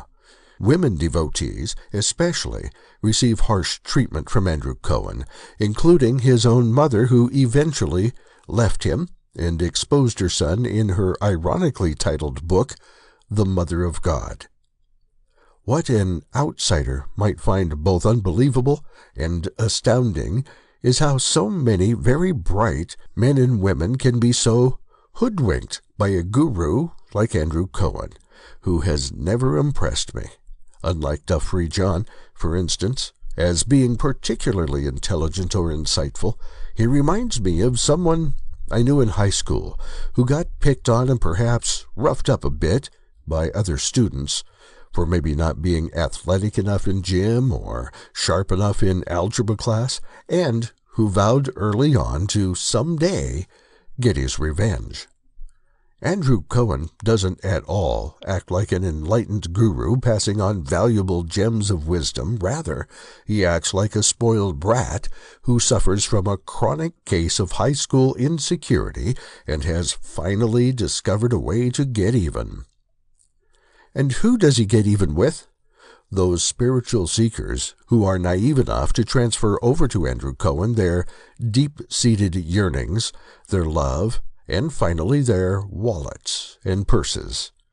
Even Andrew Cohen's obvious infatuation with Ken Wilber is indicative of Cohen's chronic intellectual insecurity.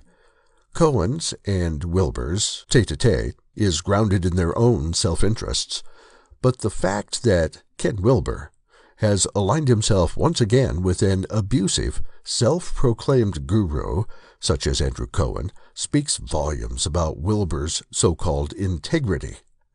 Ken Wilber has never fully admitted how mistaken he was about Duffrey John and his nefarious actions, namely, backpedaling, albeit slightly, only after the New York-born guru was exposed in the national media. It is all too clear that Wilber hasn't a clue about the gurus he associates with or endorses, or to put it in a darker light. It seems as if Ken Wilber will chummy up with any guru provided he or she will give him a featured section in their monthly journal. I have read a large number of books that have exposed modern spiritual leaders and their organizations, including The Bareface Messiah, L. Ron Hubbard, Monkey on a Stick, the Hare Krishna Movement, Life 102, What to Do When Your Guru Sues You, John Roger Hinkins, etc. I think that American Guru is a valuable addition to the growing literature devoted to exposing fraudulent gurus. American Guru is not a mean-spirited book. It is rather a refreshingly honest one.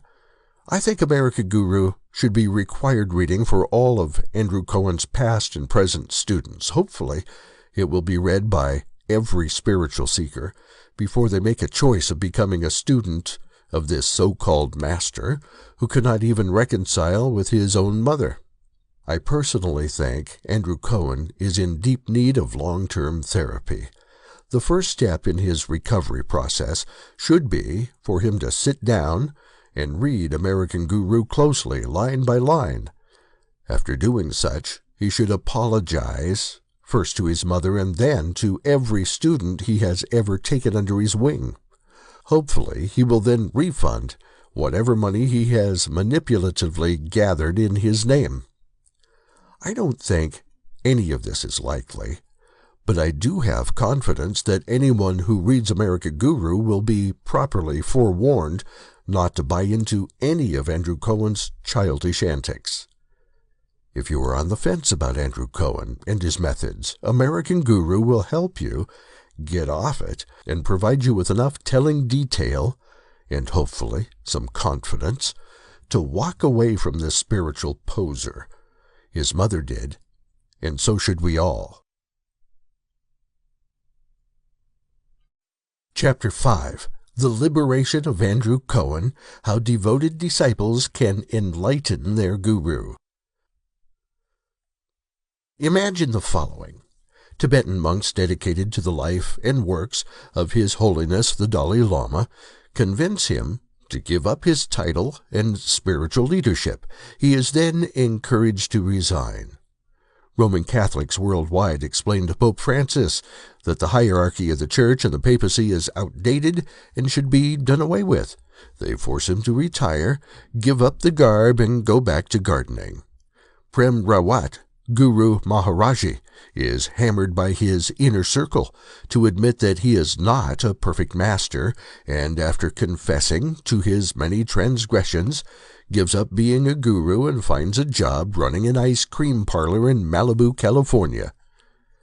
Admittedly, these are all improbable scenarios and unlikely to ever happen in the near future. However, something quite similar happened 2 years ago to Andrew Cohen, a relatively well-known spiritual guru in New Age circles who, by his own admission, was asked to step down from his leadership position. As Cohen reluctantly confesses, not only did my arrow miss the target, but it caused unnecessary pain and suffering to too many people. For this I am deeply and terribly sorry. Too much suffering has resulted from my at times misguided efforts to create breakthroughs. I should have known better. Andrew Cohen didn't resign on his own terms, nor did he come to the realization that he was a lousy master who created more harm than good. More remarkably, it was Cohen's devoted inner circle that forced him to quit. Andrew Cohen had caused so much damage in his spiritual community that his own following realized that it was time for him to give up the game. As Cohen explains, my closest and most devoted senior students were beginning to see through my facade, could see that I was out of control, and see that I didn't even know it. What made matters much worse is that I ignored the evidence. I ignored their respectful pleas for me to slow down and listen to them. During the past 2 years, Andrew Cohen has taken what he described as a sabbatical from his teaching duties.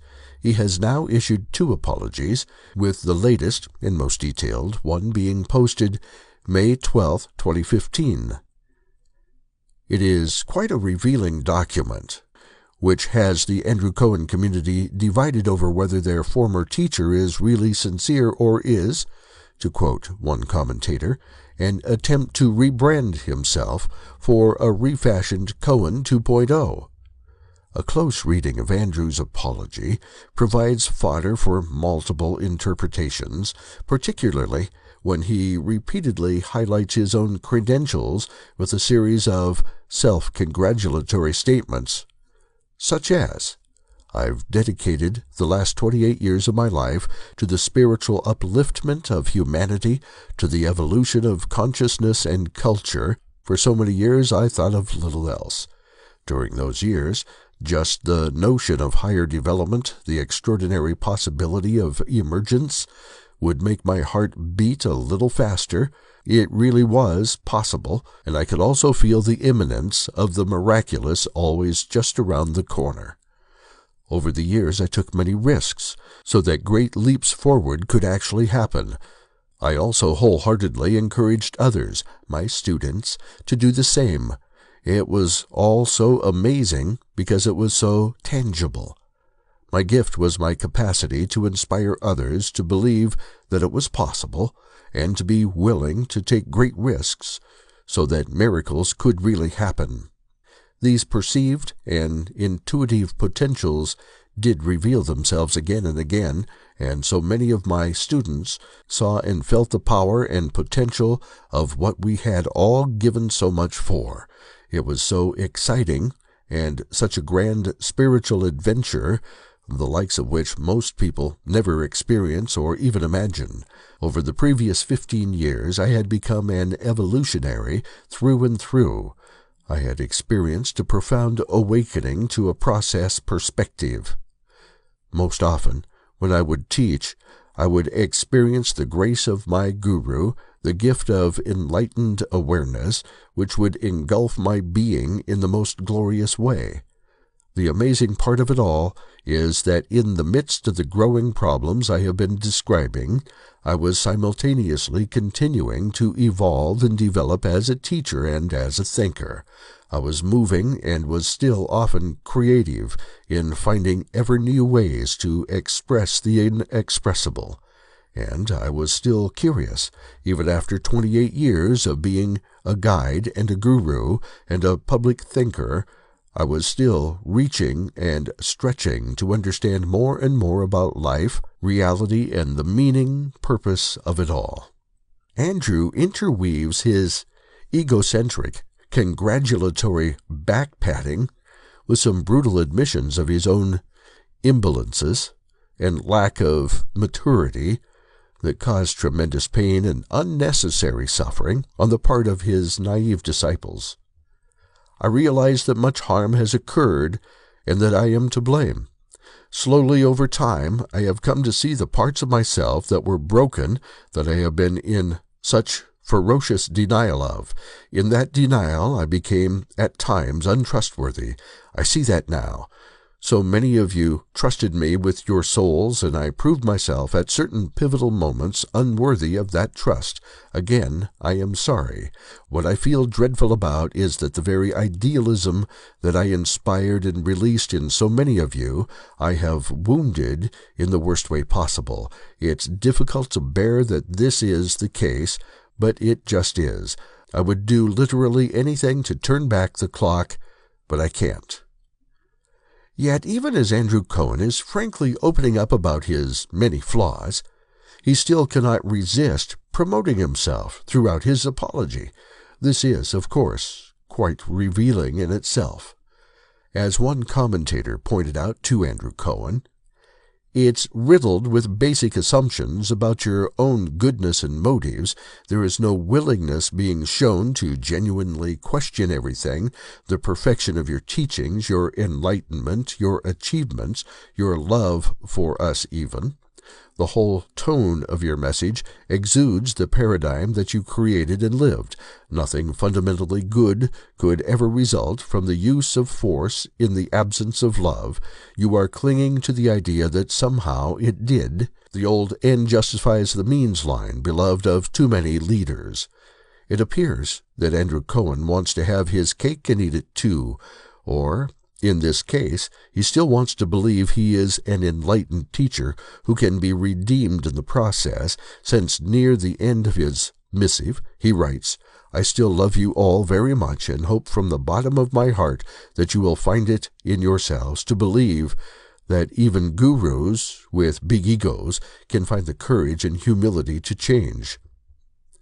Ironically, what Andrew apparently doesn't realize is that it was his students who were liberating him by defrocking him from his self-appointed guru role. In other words, by seeing through their teacher's enormous ego and his sophomoric tirades, Andrew Cohen's students were achieving part of the very enlightenment they desired. Sadly, Cohen seems oblivious to the real lesson that he was being taught by his students, which is that he, despite all his protestations to the contrary, isn't enlightened, nor should he ever have been a guru of his own making. His students have released him, and all he could think about is how he could have done things differently, not understanding that it was claiming to be a realized master in the first place that was the real problem all along. Andrew Cohen's students gave him the boot and called him out of his silly charade, and in so doing provided him with a most wonderful gift, his freedom. Andrew Cohen wasn't the enlightened guru he pretended to be. His students were. Like the dog Toto in that most metaphorical of movies, The Wizard of Oz, Andrew Cohen's students pulled the curtain on their guru and gave him the unique opportunity of going back to his real home, where he could work on himself and his adolescent narcissism. Andrew Cohen's inner circle has achieved something almost unique in the guru world. While liberating themselves from their teacher, they in turn enlightened their guru, Andrew Cohen, by releasing him from his delusions. The key now for Andrew is to fully appreciate this most wonderful gift and not return to the guru world. Andrew's own students have been the real masters in this process, and he needs to fully realize this and not repackage himself as some sort of integrally reformed guru. Andrew Cohen needs to stay retired and work on himself, not indulge in his delusional fantasy that he can awaken the world. I want to commend Andrew Cohen's disciples for showing the courage to show their guru the exit door. It is a genuinely enlightening lesson that they have given us. Chapter 6. The New Ponths, Shabdism in North America. There are now several popular religious movements in North America which owe their existence, either partially or wholly, to the Radhaswami tradition of India. The spectrum ranges from immediate connections, as in Eckankar and the Divine Light Mission, whose founders have taken initiation from one of the Satgurus, to associative influences, where sects have borrowed, and in some cases plagiarized, writings and spiritual lineages from Radhaswami. All of these new ponths, though, have one thing in common. They give significant emphasis to the Shabd, the transcendent power, which is believed to be the creative and sustaining force of the universe. It is also known as the audible life stream or the music of the spheres. And though there are groups which speak of this sound current, which are both anterior and exterior to the Radhaswami tradition, all of the new movements under discussion have based their knowledge and writings on Radhaswami's own particular interpretation of Surat Shabd Yoga, the practice of uniting the soul with the internal sound energy. In this article, I will describe the relationship of these American religious movements to the Radhaswami tradition, and then will examine the reasons why there is such a strong tendency in these new ponths to deny their living religious heritage. The Radhaswami tradition of India. The name Radhaswami has been generally applied to those gurus and gadis, the seat residents of a saint, living or deceased, who trace their spiritual lineages back to Shiv Dayal Singh, 1818 to 1878, the proclaimed founder of the movement, who resided in the city of Agra in the Uttar Pradesh district of India. Swamiji Maharaj, as Shiv Dayal Singh was called by his disciples, came from a family of Nanakpathists and was primarily influenced in his religious upbringing by the Nirguna Bhakti poetry of such saints as Kibur, Nanak, Paltu, and most significantly Tulsi Sahib of Hathras. What distinguishes Swamiji's teachings, and subsequently those of the Radhaswami tradition, from Vaishnavism, Tantrism, Gorakhnathism, Sivism, and other forms of Indic piety, is essentially the emphasis he gives to three cardinal precepts. 1. Satguru, both as the Absolute Lord, Nirguna, and the living human master, Saguna. 2. Shabd, which encompasses both Varnatmak, spoken or written, and Dhunatmak, transcendent melody, expressions of the Supreme Lord, Sat Purush. 3. Satsang, the congregation of earnest devotees of the truth. Upon Swamiji's death, several of his disciples served as gurus, resulting in a proliferation of satsangs. Today, there are at least 30 different Radhaswami centers in India, with direct lineage connections to Shiv Dayal Singh. For the purposes of this paper, however, we will only be concerned with two of the largest and most influential of these, Radhaswami Satsang Bias and Rahani Satsang. For it is these two sects which have been instrumental in the development of a number of popular American religious movements. Rahani Satsang and its present Radhaswami Satsang Bias trace their lineage back to Shiv Dayal Singh through Jamal Singh, Swamiji's only Sikh successor, who eventually settled on the banks of the Bias River in the now thriving farm community of Punjab. After Jamal Singh's demise in 1903, his chief disciple and successor, Suwan Singh, 1858 to 1948, founded a spiritual colony in honor of his guru, It was Sawan Singh who has been the most pivotal force in the spread of Shabd Yoga-related panths in North America. His impact can be directly seen in the teachings and writings of the Divine Light Mission, Mishra's Yoga Society, Dr. Bhagat Singh Thind's metaphysical groups, and the Movement for Spiritual Inner Awareness, MSIA, sometimes called MSIA. Although when Sawan Singh died, he was eventually succeeded via Jagat Singh by his grandson, Charan Singh. A number of his disciples founded their own movements. Eminent among these was Kirpal Singh, who established Rohani Satsang in Gurmundi, Old Delhi. Kirpal's influence on popular Shabd yoga groups in America is second only to Sawan Singh's. Both Walter Baptiste and Paul Twitchell, the late founder of Eckankar, were disciples of the Delhi master and have incorporated his teachings into their respective organizations. In the following section, we will examine some of the more prominent panths in America, which have an affiliation in one way or another with the Radhaswami tradition of India through the aegis of Sawan Singh or Kirpal Singh. Dr. Bhagat Singh Thind. In the early part of this century, many Sikhs immigrated by way of Canada to the United States. Outstanding among these was Dr. Bhagat Singh Thind, who was both a spiritual teacher and an activist for Indian rights. He was involved in the famous 1923 court case, United States versus Bhagat Singh Thind, wherein he attempted to escape restrictive racial causes by arguing that Indians are Caucasian. During the 20s and 30s, Thind wrote a number of books and conducted classes throughout the country on metaphysics. Thind claimed at that time, as he did before his death in the late 1960s, that his spiritual inspiration came from the Sikh religion.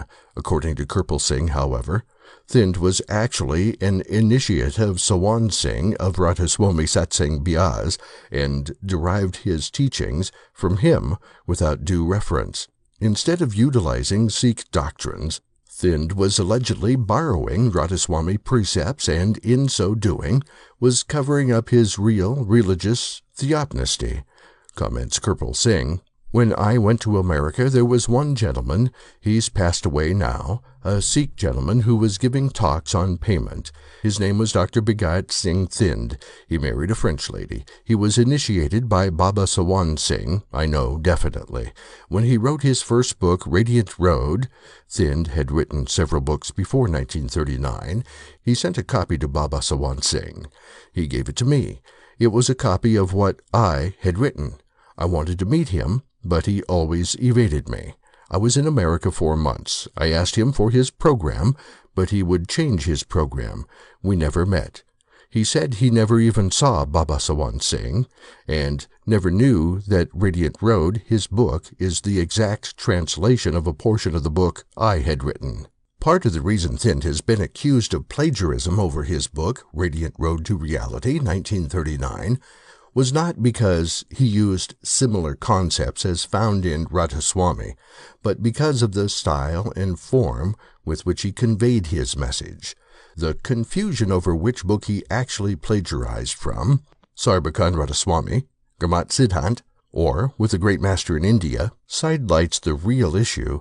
Why would Dr. Bhagat Singh Thind wish to employ almost all of Radhaswami's specific Parmarthi doctrines, but deny their origin and his disputed association with the satsang?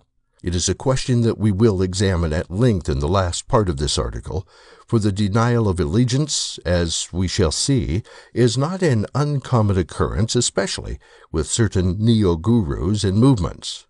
Paul Twitchell and Eckankar. Perhaps the most controversial of the new panths associated with Radhaswami and Rohani Satsang is Eckankar. Today, the group, under the leadership of Harold Klemp, the present living Eck master, and Darwin Gross, the previous master, does not admit that their founder, Paul Twitchell, 1908-1971, was initiated by Kirpal Singh in 1955, although there is overwhelming documentary evidence to support it. Rather, they claim, as did Twitchell from about 1966 onwards, that their founder was initiated by Sudar Singh of Allahabad and Rebazartars, a Tibetan monk, supposedly over 500 years old. Though these claims would usually go by undetected, from lack of primary materials, The Making of a Spiritual Movement, 1978, 79, 1983, and 88, and the SCP journal, Eckankar, A Hard Look at a New Religion, 1979, has proven beyond a reasonable doubt that Paul Twitchell was indeed a follower of Kirpal Singh, as well as Swami Premananda and L. Ron Hubbard. Sudar Singh and Rebazartars, though their existence is factual to some extent as cover names for real gurus, are actually mythological characterizations of Twitchell's genuine and imagined biography. In order to start a new movement, Paul Twitchell attempted to cover up his previous association with Kirpal Singh, while continuing to use him and the books of Dr. Julian P. Johnson as his primary source. He tried to create a mythology which made him and his group, Eckankar, a fulcrum for a unique and superior spiritual revelation. Today, the movement has somewhere between 30 and 50,000 paid members. Most Eckists, as the followers are usually called, have never even heard of Kirpal Singh, Rohani Satsang, Radhaswami Biaz, or Dr. Julian P. Johnson. According to the materials published by the group, most members are informed that Eckankar is the fountainhead of all religions. Though its inception only traces back to 1965, the movement's living masters have taught that, if anything, Sant-Mat, Radhaswami, Shabd Yoga, and other forms of Indic spiritual discipline based upon the sound current are offshoots from the ageless path of Eckankar. However, the hidden history behind Paul Twitchell's life and work has recently been coming more well known to the reading public, which will, inevitably, lead to a confrontation between what is believed to be true and what is actually the case. John Roger Hinkins and MSIA. In 1968, John Roger Hinkins, a Mormon and ex-high school teacher, started his spiritual ministry. He was associated with Paul Twitchell and Eckankar, having been a male correspondent member and, to Eckankar's records, a second initiate. In several long personal interviews with John Roger at his house in Mandeville Canyon, I learned that he did not see his connection with Paul Twitchell as a master-disciple or teacher-student relationship. Be that as it may, the fact remains that his group and his teachings are almost exactly the same as Eckankar's, not even accepting particular Twitchellian nuances. It should also be noted that MSIA's organizational structure is almost parallel to Eckankar's with regard to initiation, discourses, and cosmology.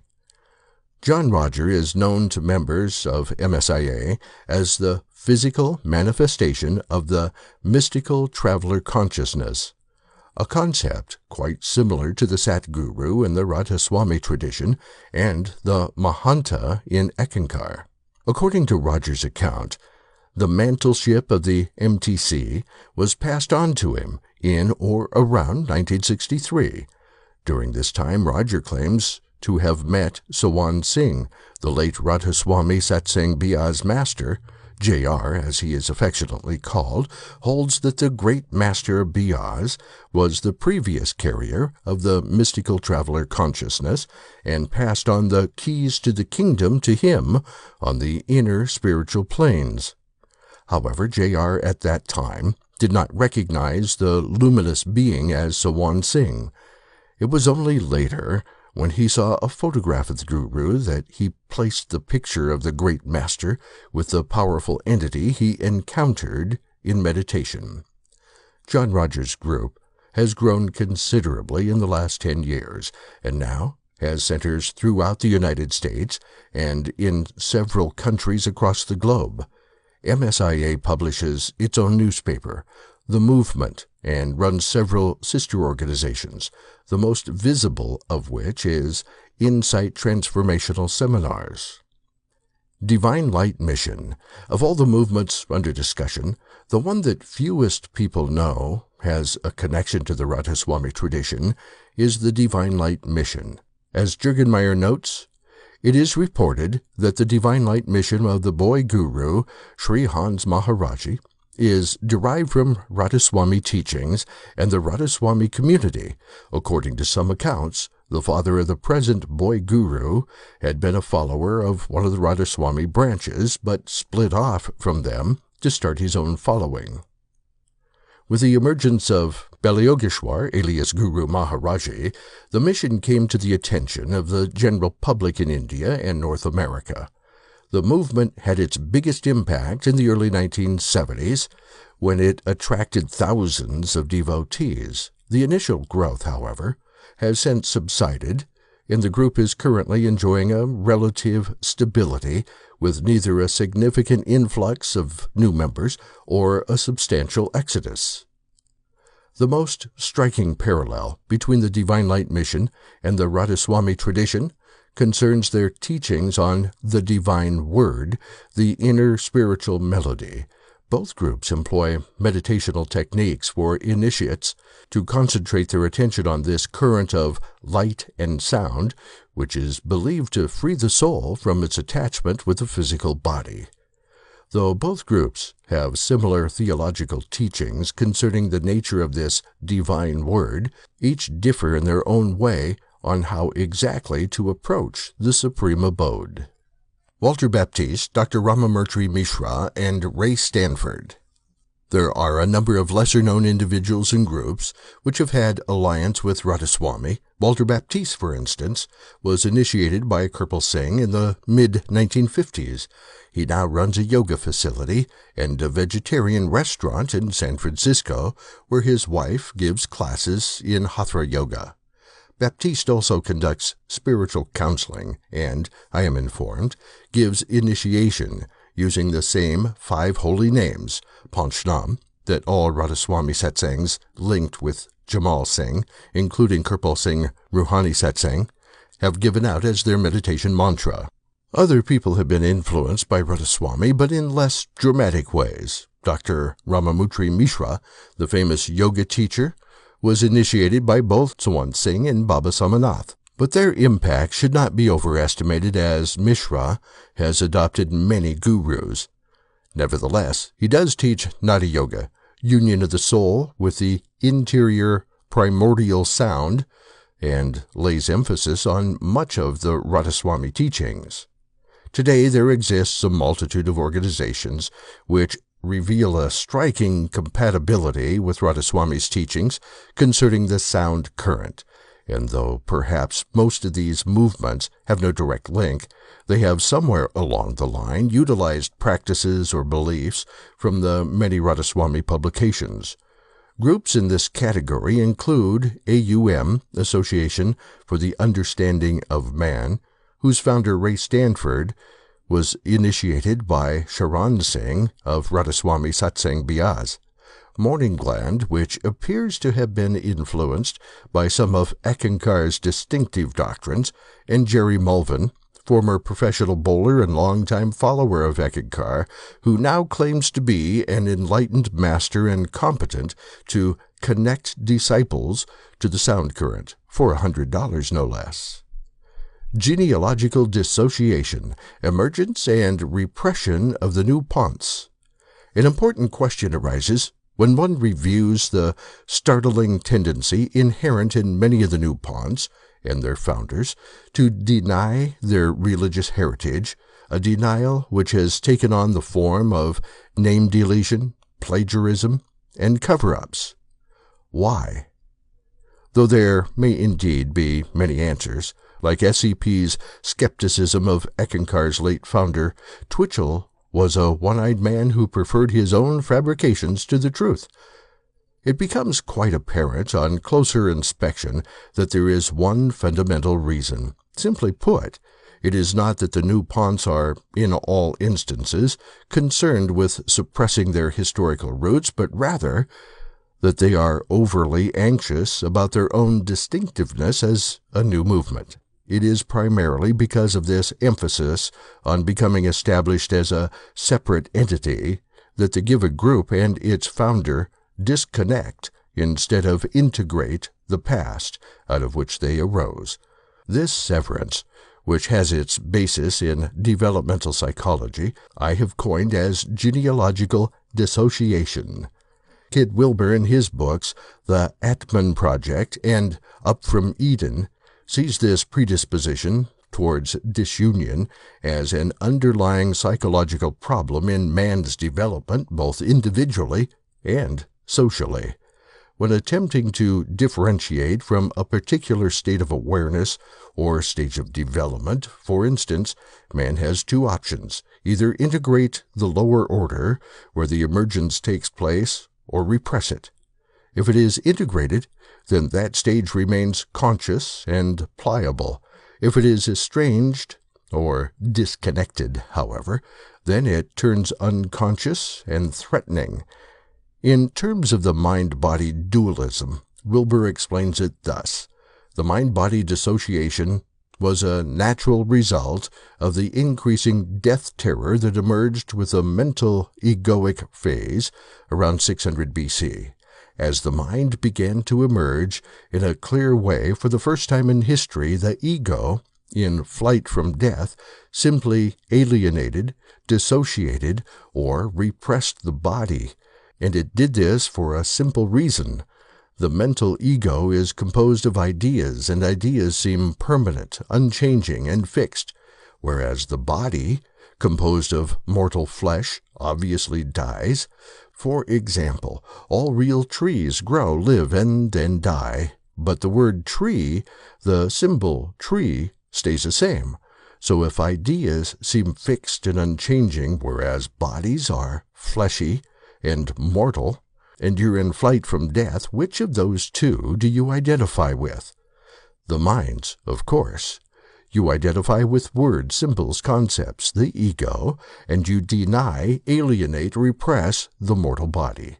Ideas become the new immortality project, and the body becomes the new threat, the new enemy.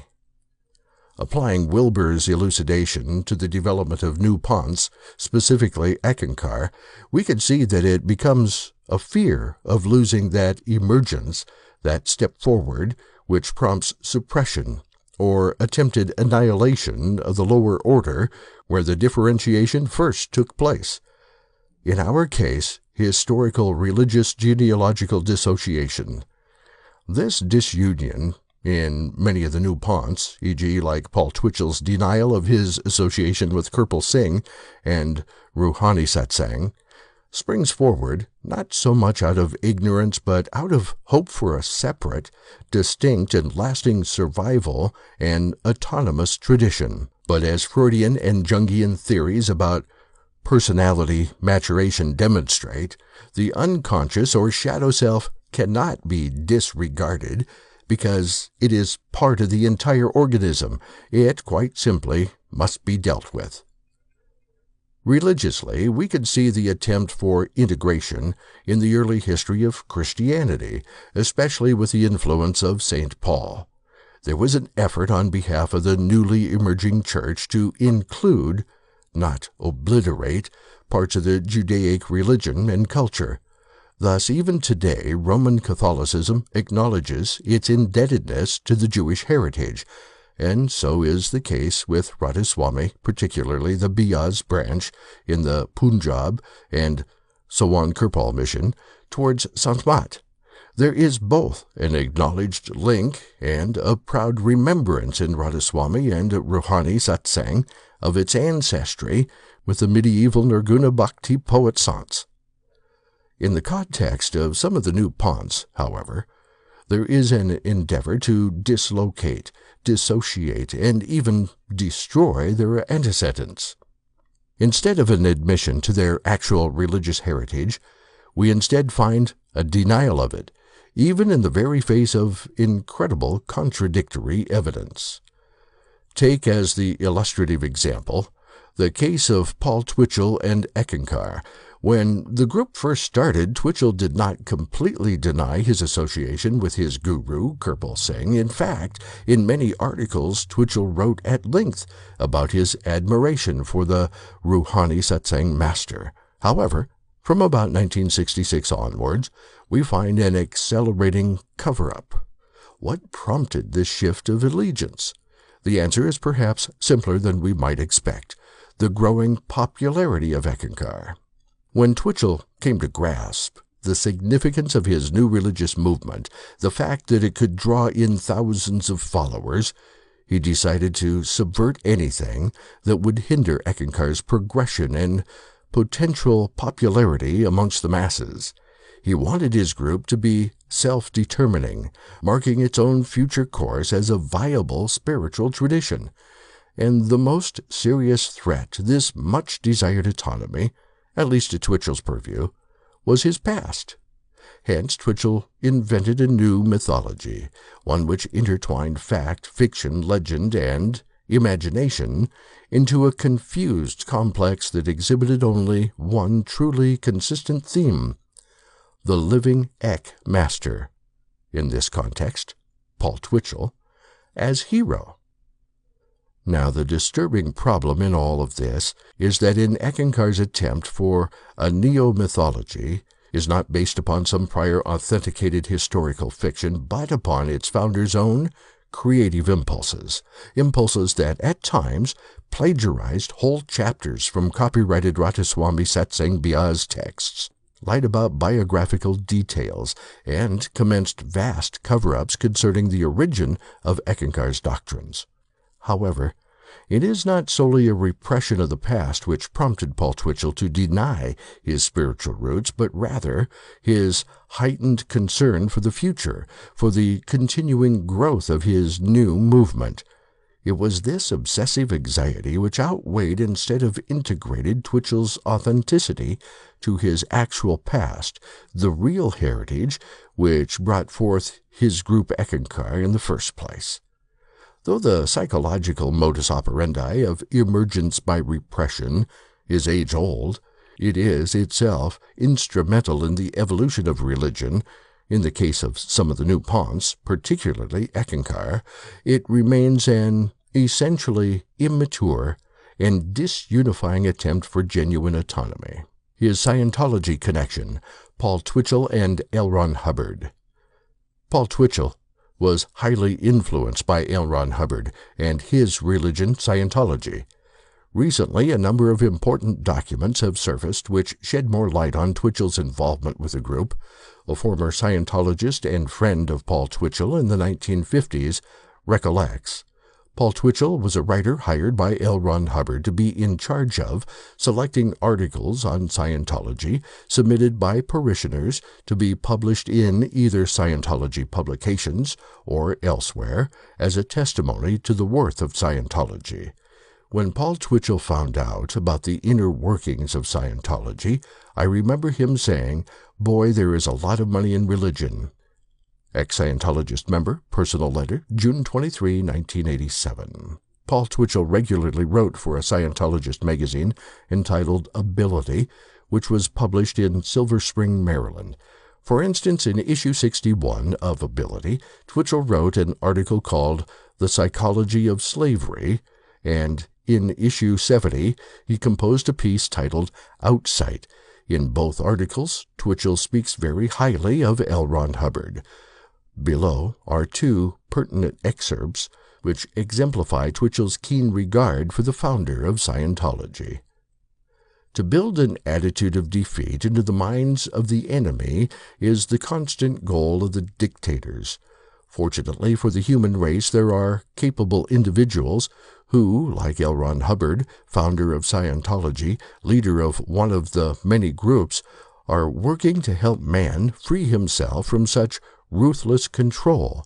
Freedom from artificial conditioning of ingrained reflexes against enslavement of the reactive mind makes such individuals dangerous to the totalitarians. Scientology can undo, fortunately, the poison of psychology the mass mind has been fed. Paul Twitchell, The Psychology of Slavery, Ability, Issue 61, 1957, page 6. Some religious teachings, especially the Hindu practices, affirm that one needs a guru or teacher for guidance, even though the pupil can exteriorize at will. The difference between Scientology and these religious practices is that Ron Hubbard shows us what to do before and after exteriorization. Then, following exteriorization, we can have use of this ability of outsight at its maximum level. In other words, Ron teaches us to stand upon our own feet as Thetans and not depend upon a guru to be at our side at all moments instructing us what to do, as the Hindus teach. However, a Thetan must be granted beingness in order to gain experience in the handling of his capabilities and without interference from another. That is why Ron never dictates or interferes with our beingness or personal lives, for he realizes that as long as a Scientologist depends upon another to help him, he is still effect, not working from cause point, and his self-determinism is low. Paul Twitchell, Outsight, Ability, Issue 70, 1958, page 9. What is most controversial about Twitchell's involvement with Scientology, though, is the fact that he blatantly plagiarized from L. Ron Hubbard's works. A classic example of this comes from Letters to Gale, where Twitchell copies L. Ron Hubbard's The Axioms of Scientology without mentioning his source. The implication is that Twitchell invented the axioms. The following is a comparison study of Paul Twitchell's plagiarism. The Axioms of Scientology by L. Ron Hubbard.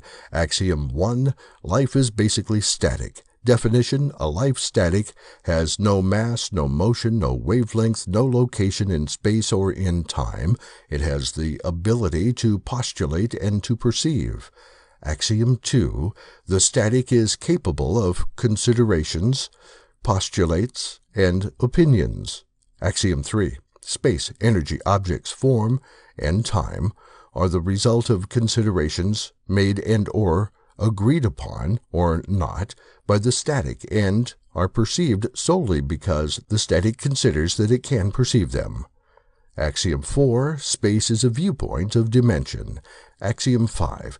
Energy consists of postulated particles and solids. Axiom 6. Objects consist of grouped particles and solids. Axiom 7. Time is basically a postulate that space and particles will persist. Axiom 8. The appearance of time is the change of position of particles in space. Axiom 9. Change is the primary manifestation of time. Axiom 10. The highest purpose in this universe is the creation of an effect. Letters to Gale, February 22, 1963, by Paul Twitchell. 1. Life is basically a divine spark, therefore this life spark has no mass, no motion, no wavelength, no location in space or in time. It has the ability to postulate and to perceive. 2. It is capable of postulates and powers. 3. Space, energy, objects, form, and time are the results of the powers or agreements by the soul. They are perceived solely because soul realizes that it can perceive them. 4. Space is a viewpoint of dimension. 5. Energy consists of postulated particles in space. 6. Objects consist of grouped particles. 7. Time is basically a postulate that space and particles will persist. 8. The appearance of time is the change of position of particles in space. 9. Change is the primary manifestation of time. 10. That the highest purpose in the universe is the creation of an effect. The Delhi Connection, Discovering Twitchell's Initiation Papers, March 1988, Sawankarpal Ashram, Vijay Nagar, Old Delhi, India. In March of 1988, I was invited by Sant Darshan Singh, the son of the chief spiritual successor of the late Kirpal Singh, to visit him and his wife in Sawan Kirpal Ashram in Vijayanagar, Old Delhi, India.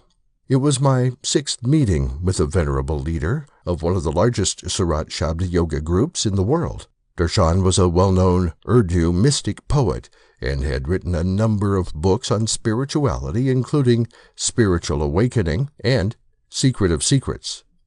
Although I have had long talks with Darshan Singh before, ranging from 2 to 10 hours, I did not suspect that for the next 2 days we would spend close to 10 hours together discussing various aspects of Radhaswami and Sant Mat. What was most remarkable about this particular visit, though, was that Darshan had located Paul Twitchell's initiation records and other related correspondence. They had been lost for a number of years due to mismanagement on the part of Madam Hardevi and Thakkar Singh, which clearly documented the founder of Eckankar's 10-year-plus association with Kirpal Singh and Ruhani Satsang. It was a rare opportunity for me, so I meticulously went over the file that contained a number of affectionate letters by Paul Twitchell to his master, Kirpal Singh.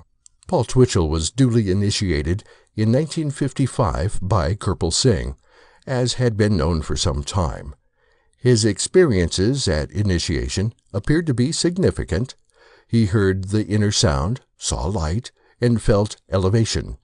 Indeed, Twitchell's subsequent correspondence with Kirpal Singh reveals that he had nightly excursions out of his body, apparently visiting higher astral regions and conversing with a number of spiritual masters, including Sawan Singh. Interestingly enough, however, Twitchell did not mention Rabitsar Tars or Sudar Singh in any of his letters to Kirpal Singh, not even once. This is quite revealing, since Twitchell's letters span more than a decade, 1955 to 1966. From a close reading of the correspondence, it is obvious that Twitchell's inspiration for Eckankar came directly from his contact with Kirpal Singh and Ruhani Satsang. In fact, Twitchell even goes so far as to ask Kirpal Singh to publish his book, The Tiger's Fang, in 1966, well over a year after he founded Eckankar. Apparently, Twitchell's break with Kirpal Singh had more to do with economics than anything else. If Eckankar had not taken off as it did, attracting a large number of Americans interested in astral travel and other esoteric matters, willing to pay money for membership, books, and interviews, Twitchell most likely would have kept in friendly contact with Kirpal Singh. As it turned out, though, Kirpal Singh represented a significant threat to Twitchell's emerging empire, since, unlike Eckankar, Ruhani Satsang offered its teachings for free. In sum, Twitchell's decision to cover up his past association with Swami Premananda, Kirpal Singh, and others appears to be financially motivated. Another interesting piece of information that emerged from the file was Gail Atkinson's initiation record, which shows that she was initiated in 1963 and, like her husband Paul, apparently had good experiences at the time of initiation, hearing inner sound, seeing light, feeling bliss. I should add that these initiation papers, 1955 and 1963, were personally signed by Paul and Gail, respectively. Twitchell's file also contains several pictures of him and Kirpal Singh together. These were taken in 1955, while Kirpal Singh was on his first tour of the United States. In 1955 alone, Twitchell had written 10 letters to Kirpal Singh, each one describing, albeit briefly, Twitchell's inner experiences in meditation. Concerning these experiences, a close reading of Twitchell's descriptions indicates that most of them occurred while he was asleep. That is, Twitchell's inner voyages are, for the most part, dream excursions which may or may not have been consciously produced. One comes away with the impression that Paul's technique for inducing out-of-body experiences was to lie down and fall asleep, only to awaken minutes or hours later in a lucid, read astral, dream. It may have been precisely for this reason that Kirpal Singh dismissed many of Twitchell's inner experiences as inaccurate, and incomplete. Kirpal Singh's responses were also revealing, since in none of the letters that I read did the Rouhani satsang master reprimand Twitchell for his behavior. Rather, Kirpal Singh was tolerant of Twitchell's ways and always appeared interested in the work that he was doing. In one letter, Kirpal Singh even asked for Twitchell's help in getting one of his books published in America. What finally emerges from Twitchell's file is a portrait of a spiritual seeker turned economic opportunist. Instead of admitting to his weaknesses, like persistent lying and gross exaggeration, Paul instead tried to cover them up under the guise of being an enlightened being and a genuine spiritual master in the Viraji tradition. Sadly, he was neither. Chapter 7. The J.R. Controversy, a critical analysis of John Roger Hinkins and MSIA. What would you do if you learned one day that your spiritual teacher sexually harassed his male disciples and covered up his sexual affairs, a plagiarist who lifted his teachings from other traditions without due reference, a spendthrift who lived extravagantly, though he took a vow of poverty, a questionable businessman who engaged in risky and possibly illegal activities, and a religious charlatan who constantly told untruths about a variety of issues? Break off your discipleship? Leave the organization? Stay with the movement? How would you feel? Shocked, disgusted, saddened, or perhaps a strong sense of rationalization? Okay, he may be sexually manipulative, a plagiarist, a crook, and a liar, but I have benefited from him spiritually. Right now, this is the dilemma of several members of MSIA, Movement of Spiritual Inner Awareness, who believe that their teacher, John Roger, has misled them, and thousands of others, based primarily upon the personal testimony of disciples of John Roger about his hidden life. A scandal of devastating proportions has begun to rock the movement's international membership. This article, the first of its kind, will take a close look at the present controversy, addressing the larger issue of how new religious groups should be studied in light of legitimacy and authenticity. The critical imperative: legitimacy versus authenticity.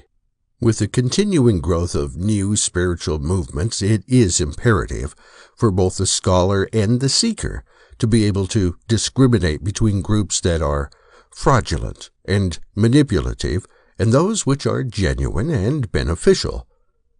The failure to do so has troublesome consequences. Witness Jim Jones and Jonestown. What is necessary, therefore, in the examination of religion and its mystical claims, be them old and traditional like Roman Catholicism or new and emerging like the Unification Church, is unbridled rational scrutiny.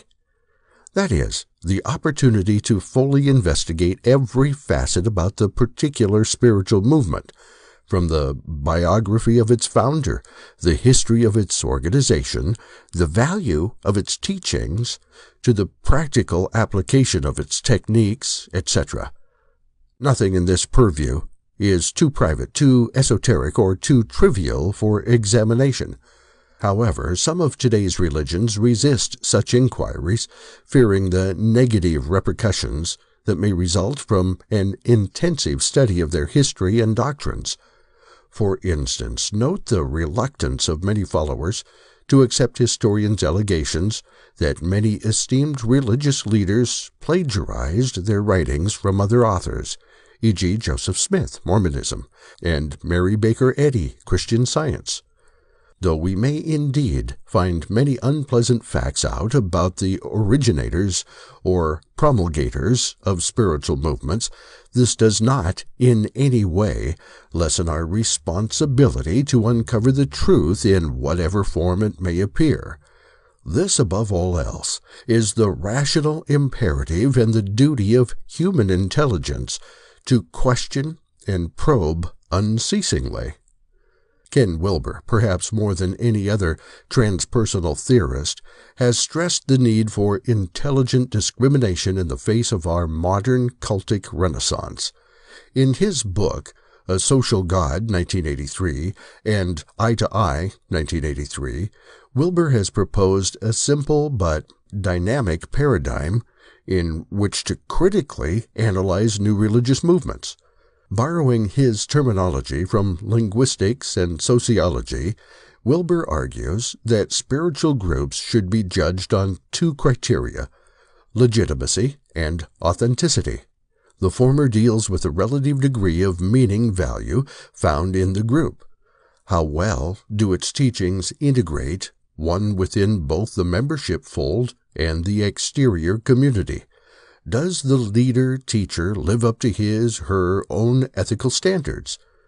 To the moral heights of other enlightened masters? What are the group's historical antecedents? How is it viewed by outsiders, etc.? Legitimacy is a horizontal enterprise. The valuation of the movement's aims within the individual, membership, and the society at large. Authenticity, on the other hand, is concerned with the actual transformation offered and delivered by the respective sect. Is the group engaged with transcendent practices for uplifting the soul to higher realms, or just the alteration of social and political awareness? Are participants experiencing directly those desired aims, etc.? This, as Houston Smith in The Forgotten Truth has pointed out, is a vertical appraisement, gauging the spiritual focus and power of the movement both theoretically and practically. With Wilber's astute reconnoitering of religious groups, it will enable us to examine John Roger and MSIA more fully, taking into consideration both the integrative and transformative dimensions of his group. A brief history of MSIA. In 1968, John Roger Hinkins, reportedly a former police dispatcher and ex-high school teacher raised in Mormonism, started his spiritual ministry in California. He was associated with Paul Twitchell and his group, having been a male correspondent member and a second initiate. There are also reports that he was connected with other metaphysical groups, learning firsthand about meditation, light attunement, and aura balancing, which he later incorporated into his own movement. Although Hinkins' name appears in Twitchell's newsletter dated in the late 1960s as a convener for Twitchell's sponsored meetings in Southern California, John Roger does not see his connection with Paul Twitchell as a master-disciple or teacher-student relationship. Be that as it may, the fact remains, however, that his group and his teachings are almost exactly the same as those taught by Paul Twitchell, not even accepting particular Twitchellian nuances.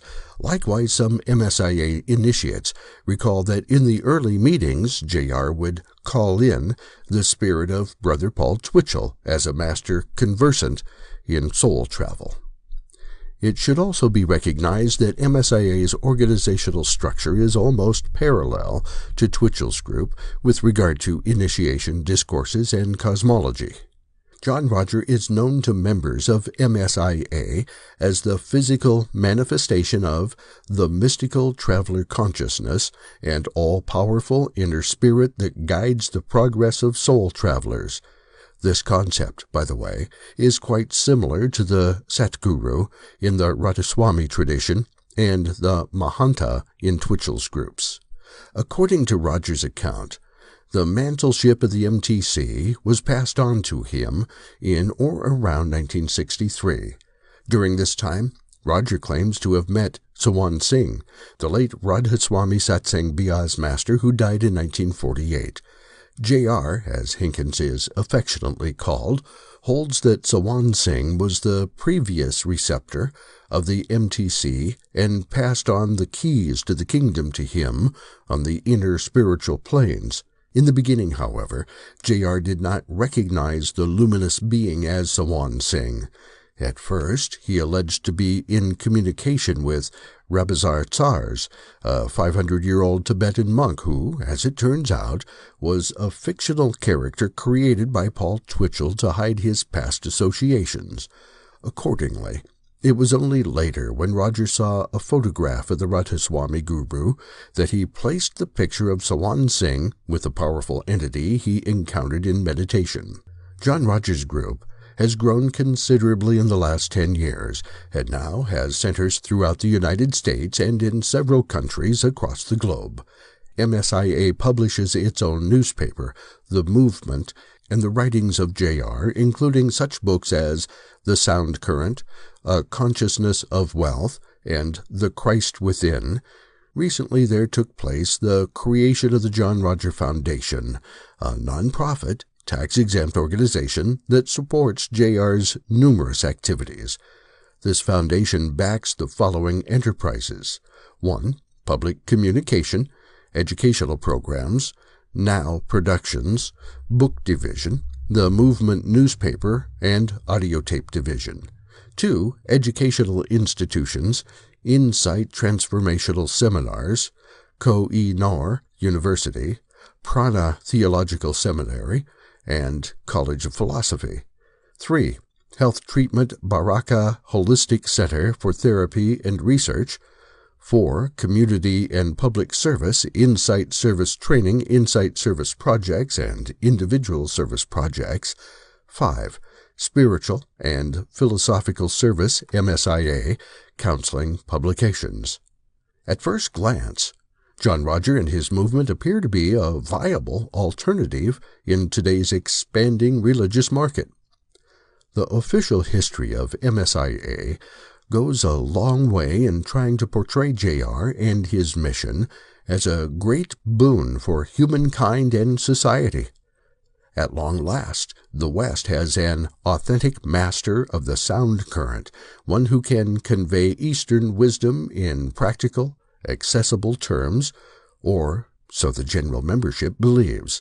But according to a growing number of students of J.R. who have recently defected from the ranks, there is a hidden side to the history and design of MSIA that displays not a genuine spiritual teacher and a true path to God, but a misguided charlatan who will use anything in his power to achieve his aims.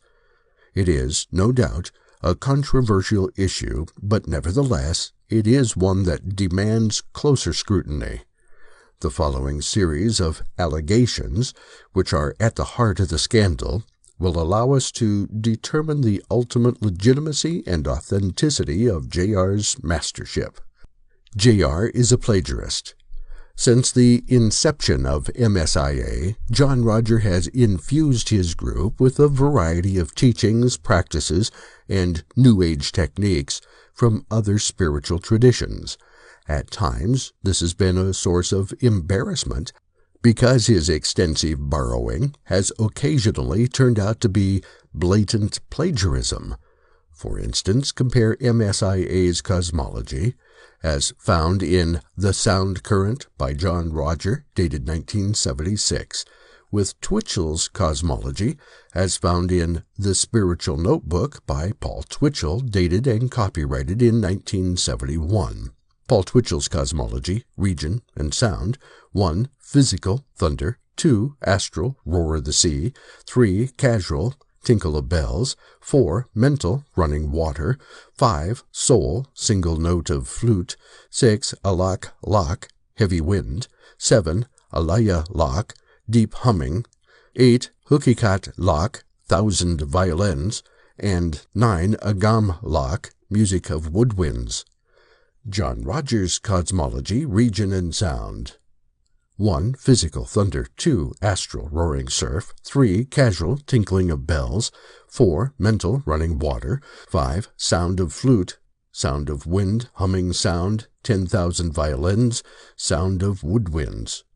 Rogers' cosmology is exactly the same as Paul Twitchell's. This is unusual because of Twitchell's own creative implementations, which were uniquely his own.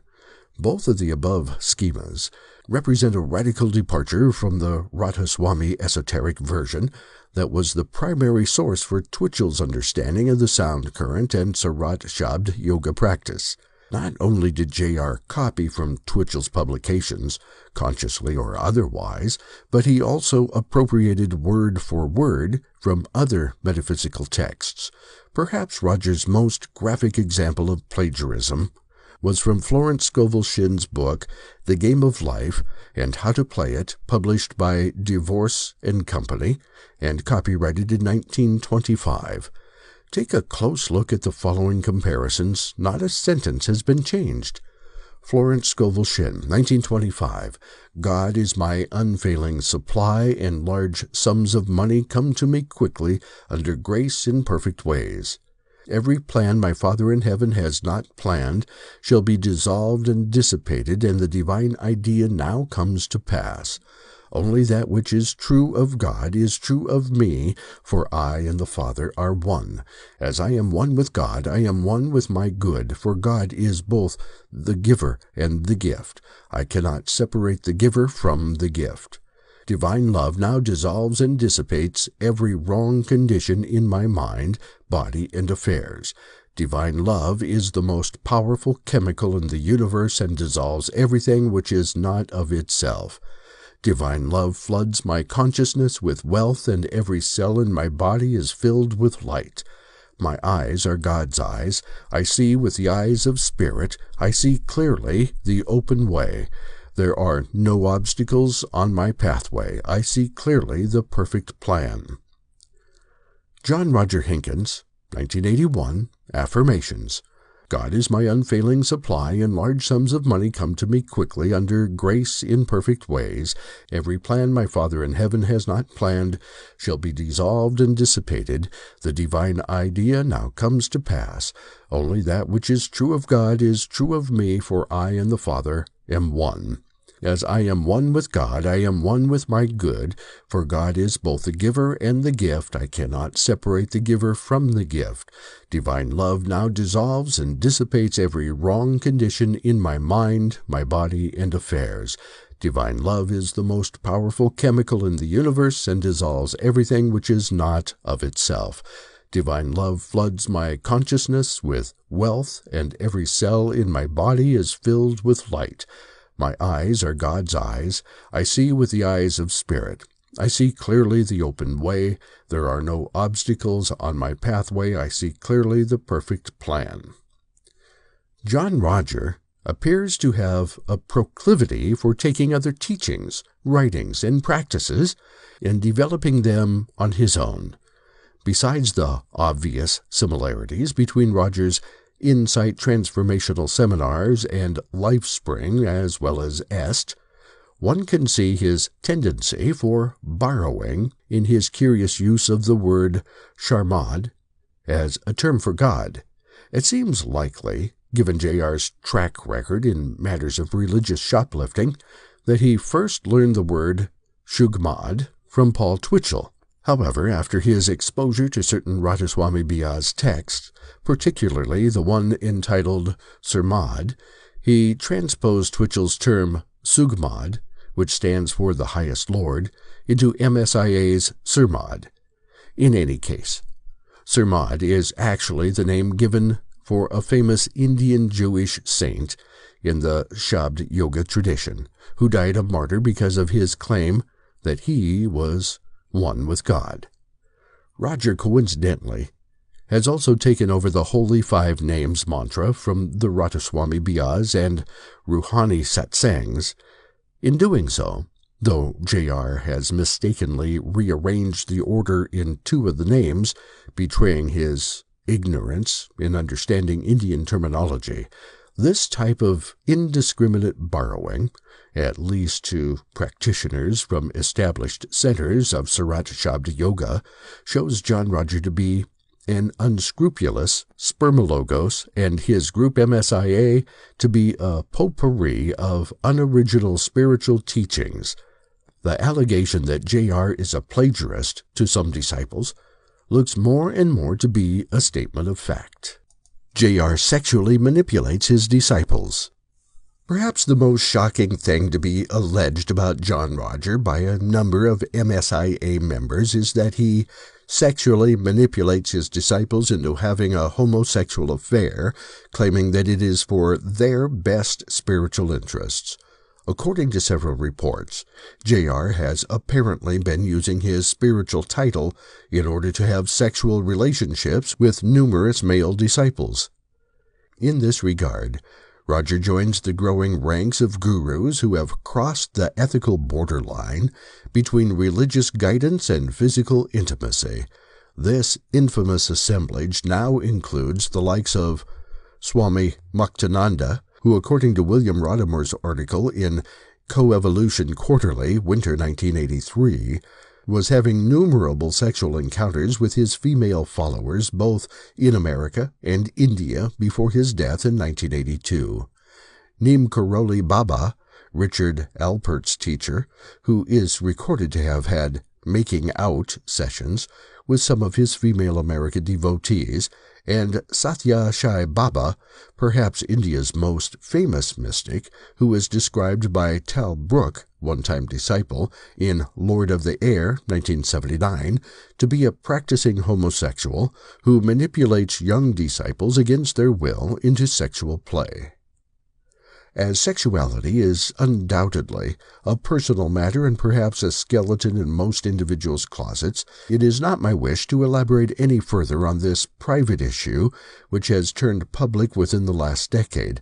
However, it should be pointed out that spiritual teachers by necessity must be judged by a high moral standard, for they are allowing themselves to be examples of what other humans can and should be. Though indeed gurus are human like the rest of us and deserve our understanding and forgiveness, they represent a higher potential, a supposed enlightened state. Hence, when one does fall off the pedestal, it should not be ignored or condoned with lame excuses. To do so only allows for more ethical transgressions to occur. Gurus don't hesitate to point out their devotees' weaknesses, nor should disciples be hesitant in criticizing their teachers' faults. Critical exchange is crucial and healthy for any type of relationship, including teacher-student ones. J.R. is a charlatan. According to many disenchanted followers, though J.R. claims to be the manifestation of the mystical traveler consciousness, he exhibits many of the qualities of a charlatan. Questions have been raised about Roger's lifestyle, business practices, and way of dealing with people. For instance, it appears that MSIA, presumably with J.R.'s knowledge, has illegally used the Atman Travel Agency to secure discounts on flights for staff members and other interested parties. The way this is done is to introduce a staff member as a full-time travel agent, but in most cases the individual does not work in that capacity, thereby deriving benefit for a service never rendered. This type of questionable activity extends even to J.R.'s Mandeville Canyon property. When the City of Los Angeles' Department of Buildings and Safety sent a letter to John Roger Hinkins to discontinue the operation of commercial ventures on his residential property, it appears that J.R., under guidance from his attorney, tried to hide the business dealings going on at Manville. This included, among other things, the claim by Roger's lawyer to senior building mechanical inspector J. Anderson that editing on tapes and books, etc., was a hobby, though obviously this was not the case. J.R.'s personal lifestyle can best be described as luxurious. He has at his disposal hundreds of thousands of dollars for a number of projects. Though he claims to have taken a vow of poverty, Roger lives quite expensively, having the latest in technology and comfort. Though the preceding sections only partially describe the hidden side of John Roger, they do bring to focus the important question of whether or not J.R. has any genuine spiritual authority, or if his group, MSIA, is at all a legitimate and authentic enterprise. What about credentials? The traditional analysis. There are two major ways that one can judge the legitimacy of a spiritual movement, from inside the tradition and outside of it. Our critical analysis, therefore, will be on these two fronts, first utilizing the principles of Satmat, Radhaswami, and Shabd Yoga for the practical critique, and secondly, applying the evaluations of transpersonal psychology via Wilbur and Wellwood for the external appraisement. Since John Roger readily admits that Sawan Singh, the late Radhaswami Bia's guru, was the previous receptor of the mystical traveler consciousness, it is only natural for our purposes to see if J.R. himself lives up to the guidelines of a true master, as posited by Sawan Singh and his predecessors. It should be noted that Sawan Singh, 1858-1948, was a highly esteemed master of Shabd Yoga, union of the soul with the divine sound, in North India, and had a very large following. His guru was Jamal Singh, the spiritual successor of Shivdayal Singh, who founded the Radhaswami path in the mid-19th century in Agra, India. Below are the results of the comparison. Sawan Singh. 1. True masters never charge money for their services in any form. This, of course, includes membership or initiation. Nor do they live off the offerings of their disciples. True masters are self-supporting. 2. True masters must be initiated themselves while in the body by a genuine guru. Successorship naturally necessitates an acknowledgement on behalf of the departing master of his heir. 3. True masters are strict vegetarians and insist that their disciples do the same. 4. True masters do not drink alcohol nor take mind-altering drugs. 5. True masters do not claim psychic powers or perform public miracles. 6. True masters only have sexual relations with their spouse. John Roger. 1. MSIA, under the direction of J.R., charges a yearly rate for membership. Initiation generally can only be secured if you are a member first. John Roger, though he claims to have taken a vow of poverty, has used thousands of dollars of his group's money for his own uses.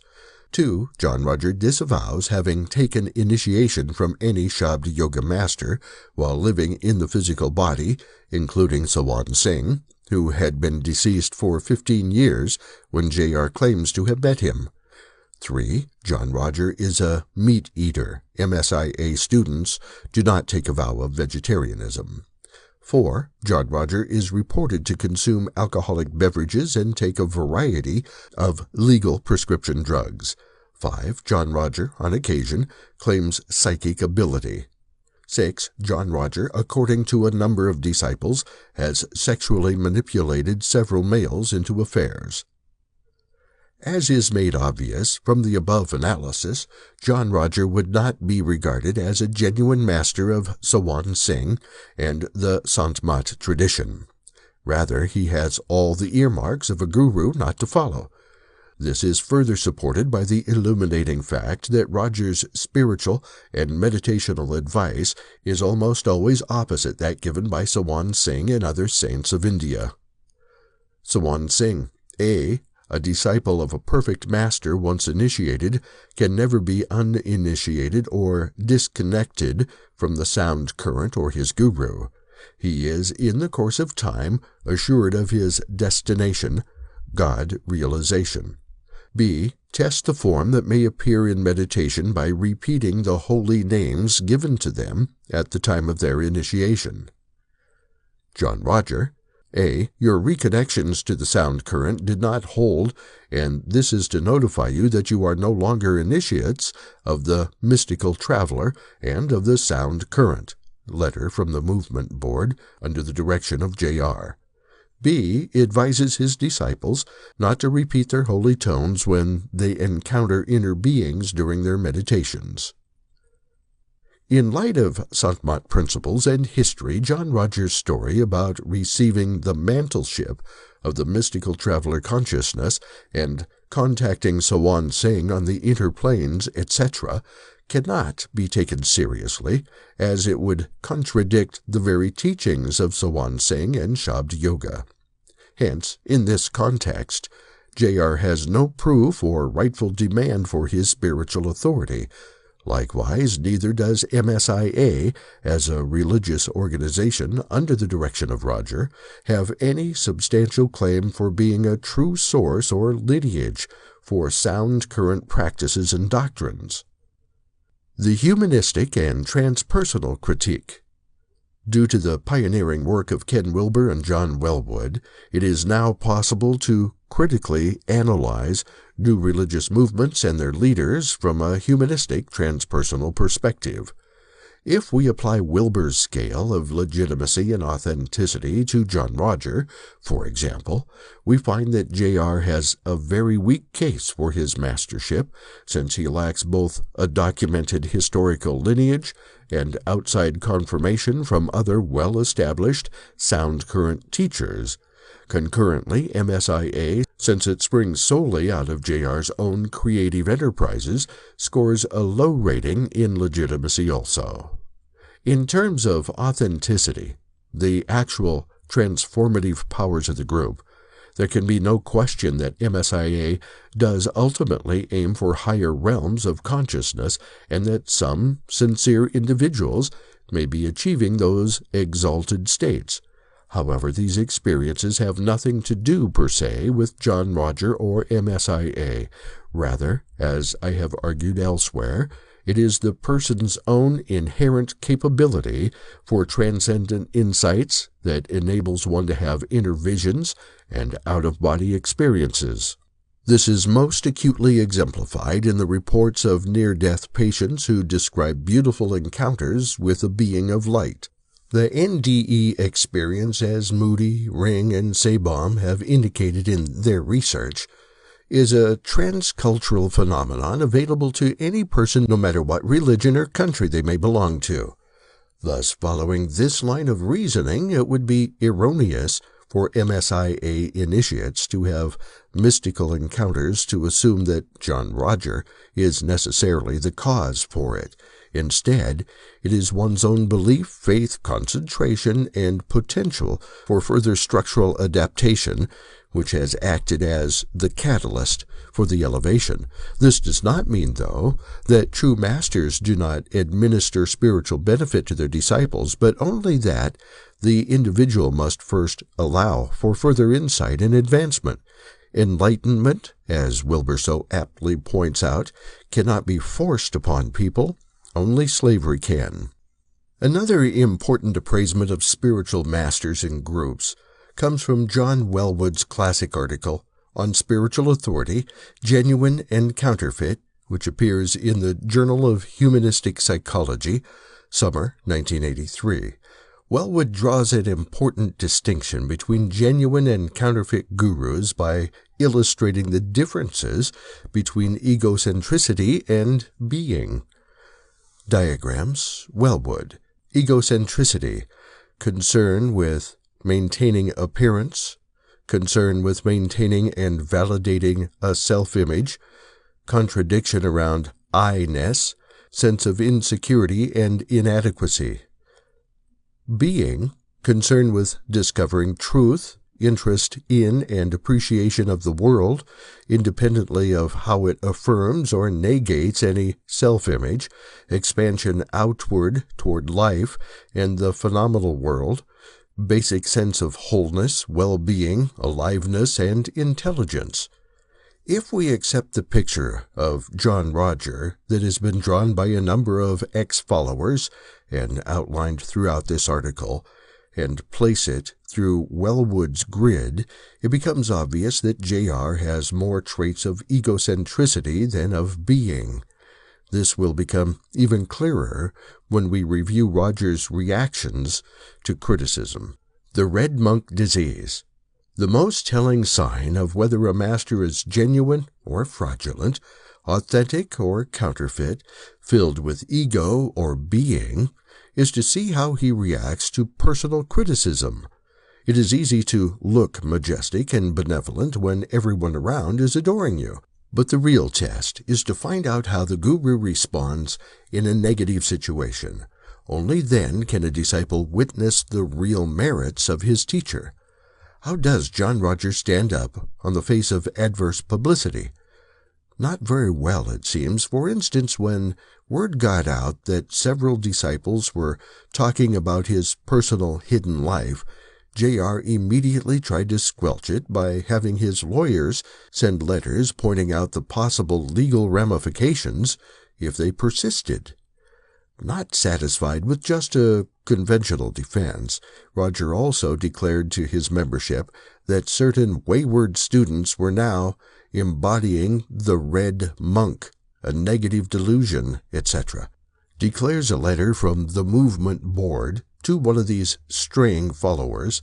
We will also once again be notifying those people that ask that you are once again embodying the negative power in the form of the red monk and the consequences that goes with this power. Please understand that this action is not against you, but for those whom you would once again contaminate with this energy field. Most of the people in the movement who have contacted us have noticed the peculiar actions around you that remind them of the occurrences when your egos led you into patterns of deceit and half-truths in the past. What does this red monk do? According to the movement board, it contaminates anything which comes into its field of energy. Who are the most likely candidates for the dreaded disorder? Students who criticize John Roger or MSIA. To show to what extent John Roger will go in defending his actions, I have included some excerpts from letters that have been written on his behalf, or MSIA's, to dissident students. It has come to my attention that you and other individuals have been slandering and invading the privacy of several of my clients, including John Roger, the Church of the Movement of Spiritual Awareness, and others involved therein. As attorney for these individuals and foundations, I have been instructed to request that you immediately cease and desist from said activities. I direct your attention to California Civil Code Section 43 and related cases involving the possible penalties for your actions. Letter from Attorney Mark Darrow on behalf of John Roger. This is to inform you that I am no longer in support of you being a minister in the movement of spiritual inner awareness, and so I am requesting that you hand in your ministerial ordination and pocket-sized credentials as soon as possible, since you have effectively placed yourself under the power of the Cal power and its field of negativity known as the Red Monk. I can no longer support you as an initiate and ask that you request to have this relationship terminated. Letter from John Roger to a former minister and student of MSIA. What emerges from these letters is not a compassionate and forgiving spiritual teacher, but a resentful, obviously insecure individual who possesses the failings of a common man. John Roger, and not his questioning disciples, appears to be suffering from a bad case of overexposure to the fearful red monk disease. The only cure available for J.R., it seems, is to concede to the fact that he is more a charlatan than a saint. Postscript. This article was originally written in 1983 after I was approached by several highly placed members of MSIA who felt betrayed by John Roger Hinkins. Since I was somewhat friendly with J.R., we had met on several occasions at his home about my research on Paul Twitchell, Shabd Yoga, and Radhaswami.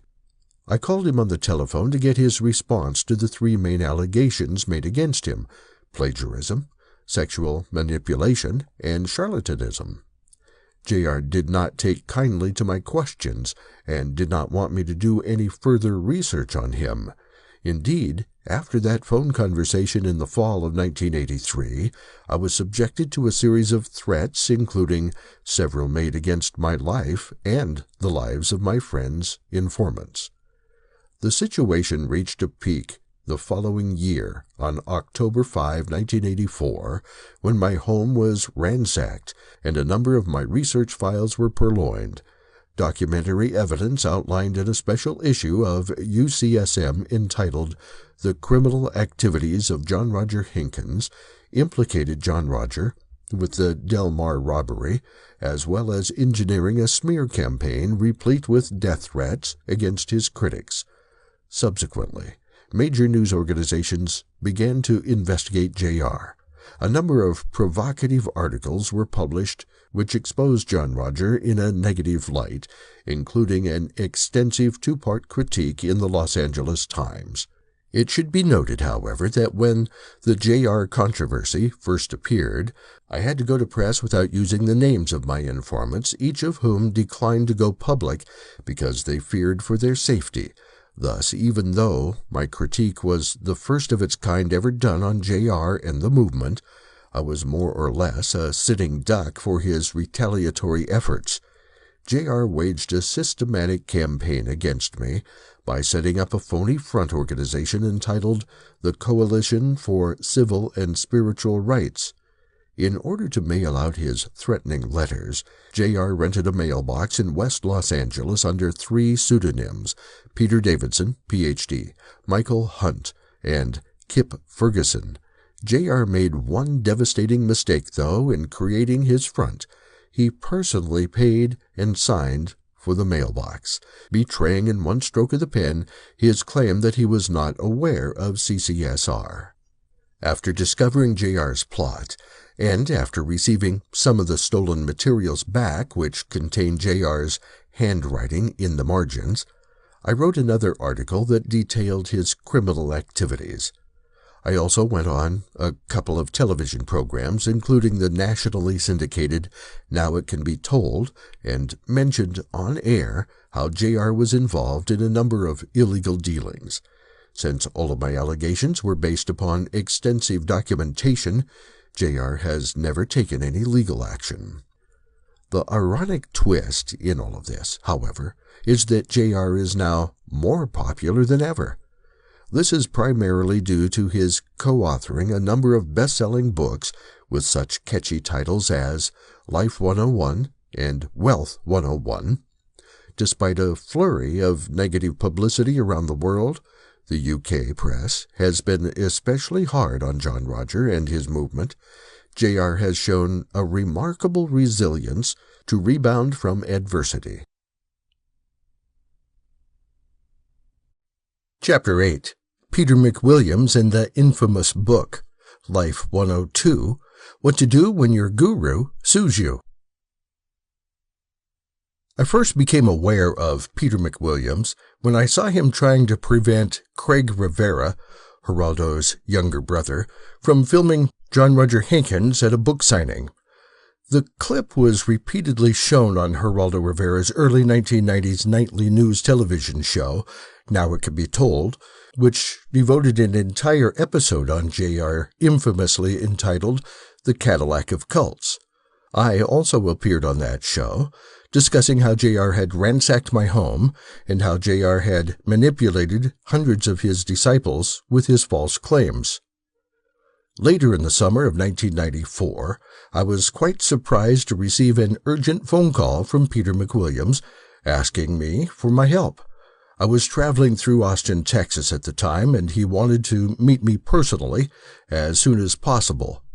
A week or so later, we met at Del Mar, California, where I was then living, at Il Fornaio, an Italian restaurant.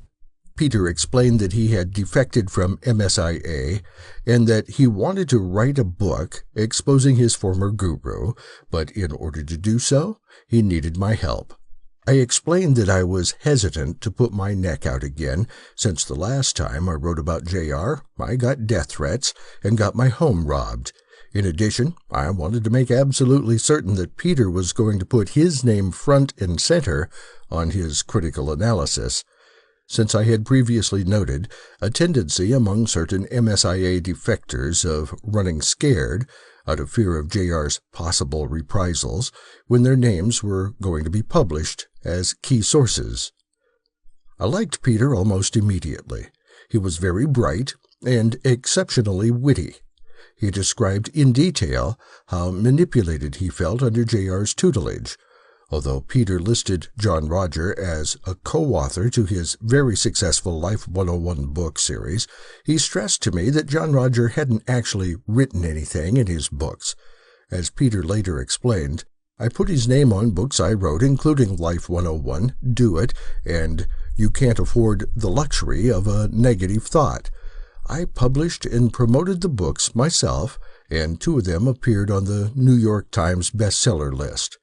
I gave John Roger every spare penny the books generated, more than $1 million. I did all of this not from love but fear. I thought if I didn't, I would die. I actually believed John Roger's lies that he was keeping me alive.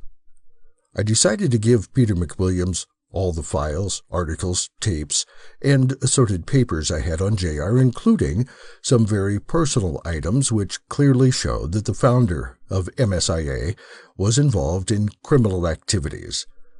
I conversed with Peter several more times during that month on the phone, through slow and electronic mail, and personally. He finished his magnus opus on John Roger, What to Do When Your Guru Sues You, in record time. It still remains one of the most insightful and funny portraits of a cult leader ever written.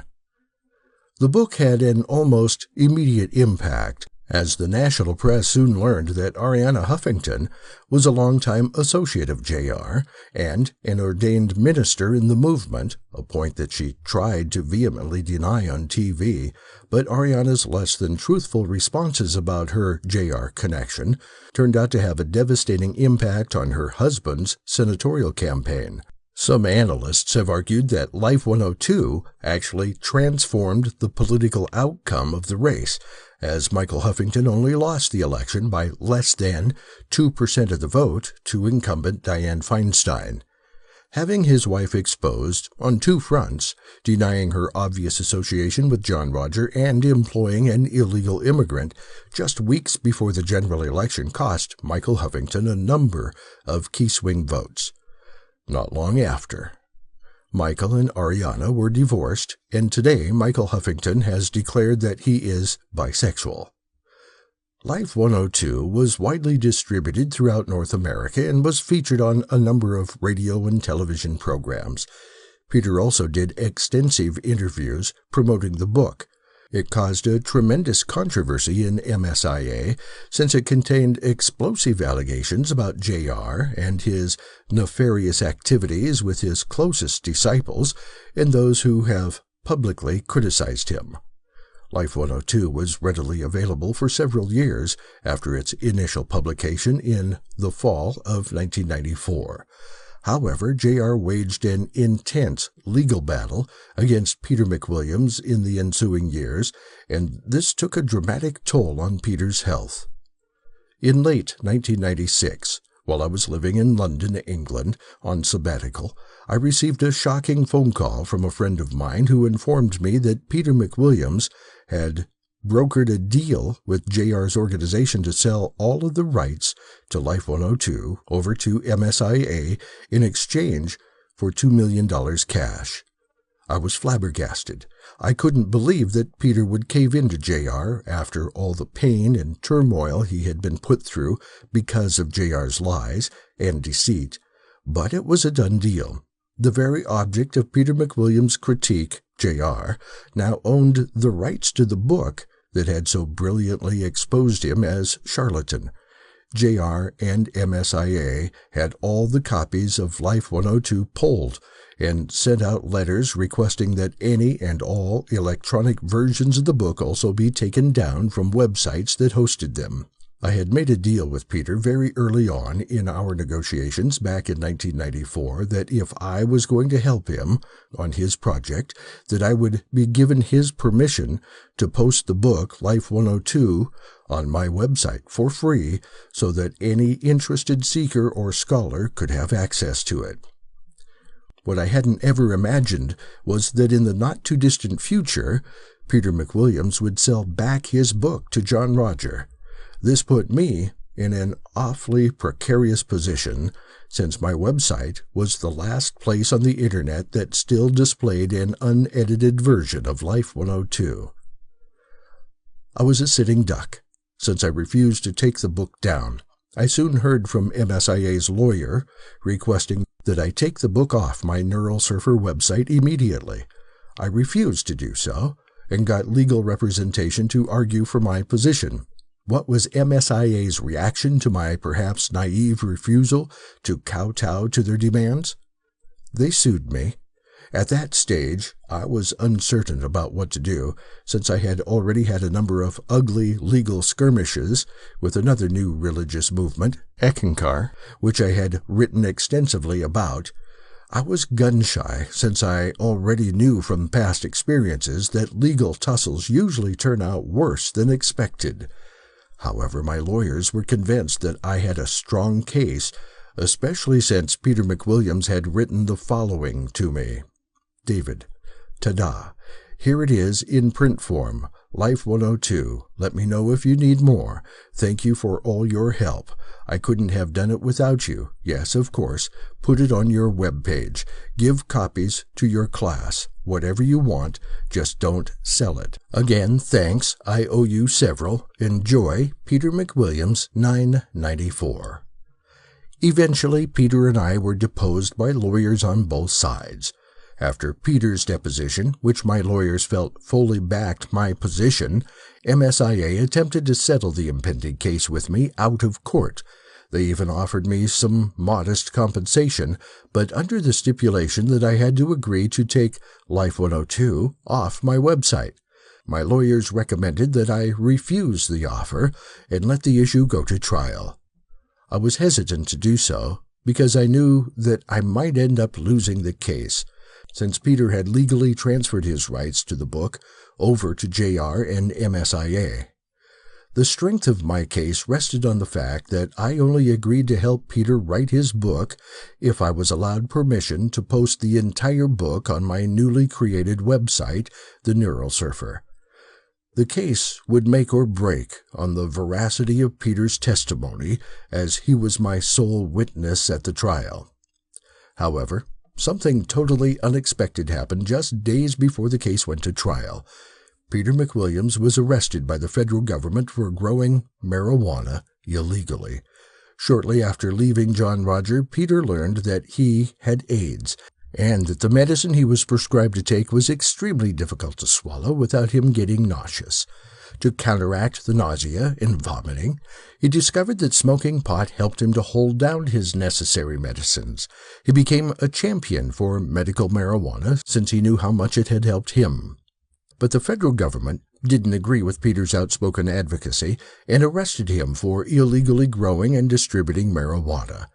Peter was put into jail and was not allowed to take his AIDS medicine for several days. This, naturally, caused him to become quite ill. On the day of the trial, the judge was informed that our witness was in federal custody and therefore couldn't appear as my expert witness. The judge, however, ordered that Peter McWilliams be taken from jail in shackles and brought into the courtroom to testify. The moment I saw Peter shuffling into the courtroom with his haggard appearance, I knew I had lost the case. The fact that Peter walked by my lawyer and me and winked in full view of the judge didn't help matters either. Peter tried his best to convince the judge that I had a prior right to post the book on my website and that such a right preceded the agreement he had made with MSIA, but to no avail. The judge ruled against me, and I was ordered to take the book off my website. Although Peter testified at the trial that he had indeed given me a prior license for posting Life 102 on my website, as the judge admitted in her judgment, despite his representation and warranty that he has not assigned or granted any license in Life 102 for consideration, McWilliams testified at trial that he advised representatives of MSIA at the time of the settlement that he had previously granted a license for consideration to use Life 102 to Lynn.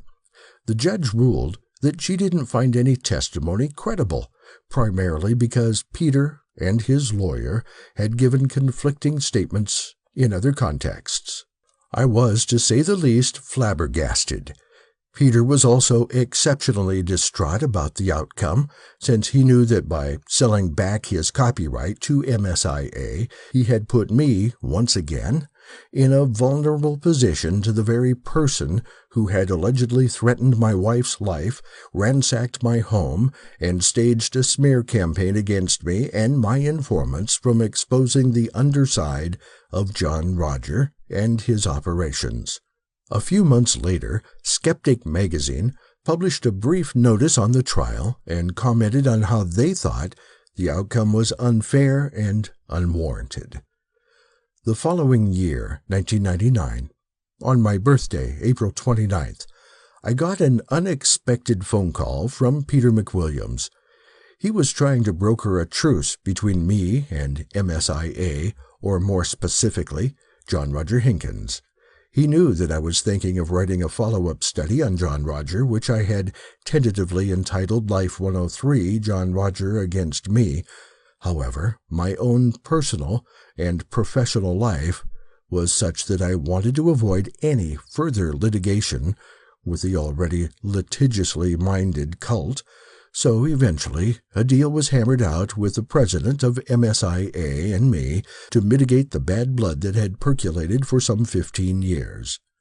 To partly accomplish that aim, MSIA invited Dr. J. Gordon Melton, head of the Institute for the Study of American Religion and an old friend of mine, and a sympathetic scholar to emerging new religions like MSIA, to meet with me at the University of Santa Monica to go over some of my past history with MSIA and to partly bury the hatchet. If I remember correctly, the president of MSIA had the interview filmed for posterity's sake. However, instead of reconciliation, my discussion with Dr. Melton increasingly focused on how I believed John Roger robbed my home and how he had orchestrated a terror campaign out of a phony front organization called the Coalition for Civil and Spiritual Rights, CCSR.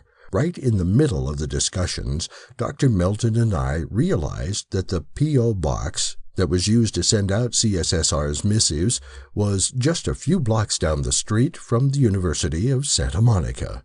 Looking at Dr. Melton's chagrined face that day made me think that he too realized how culpable John Roger had been in smearing his defectors.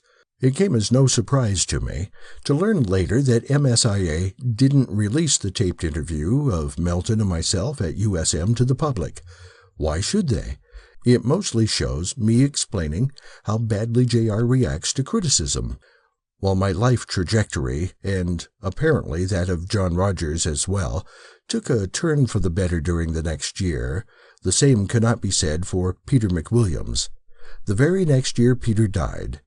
It was a death many observers believe could have been prevented if the federal government would have listened to Peter McWilliams' plea for help. As the late conservative commentator William F. Buckley lamented, age, 50, profession, author, poet, publisher.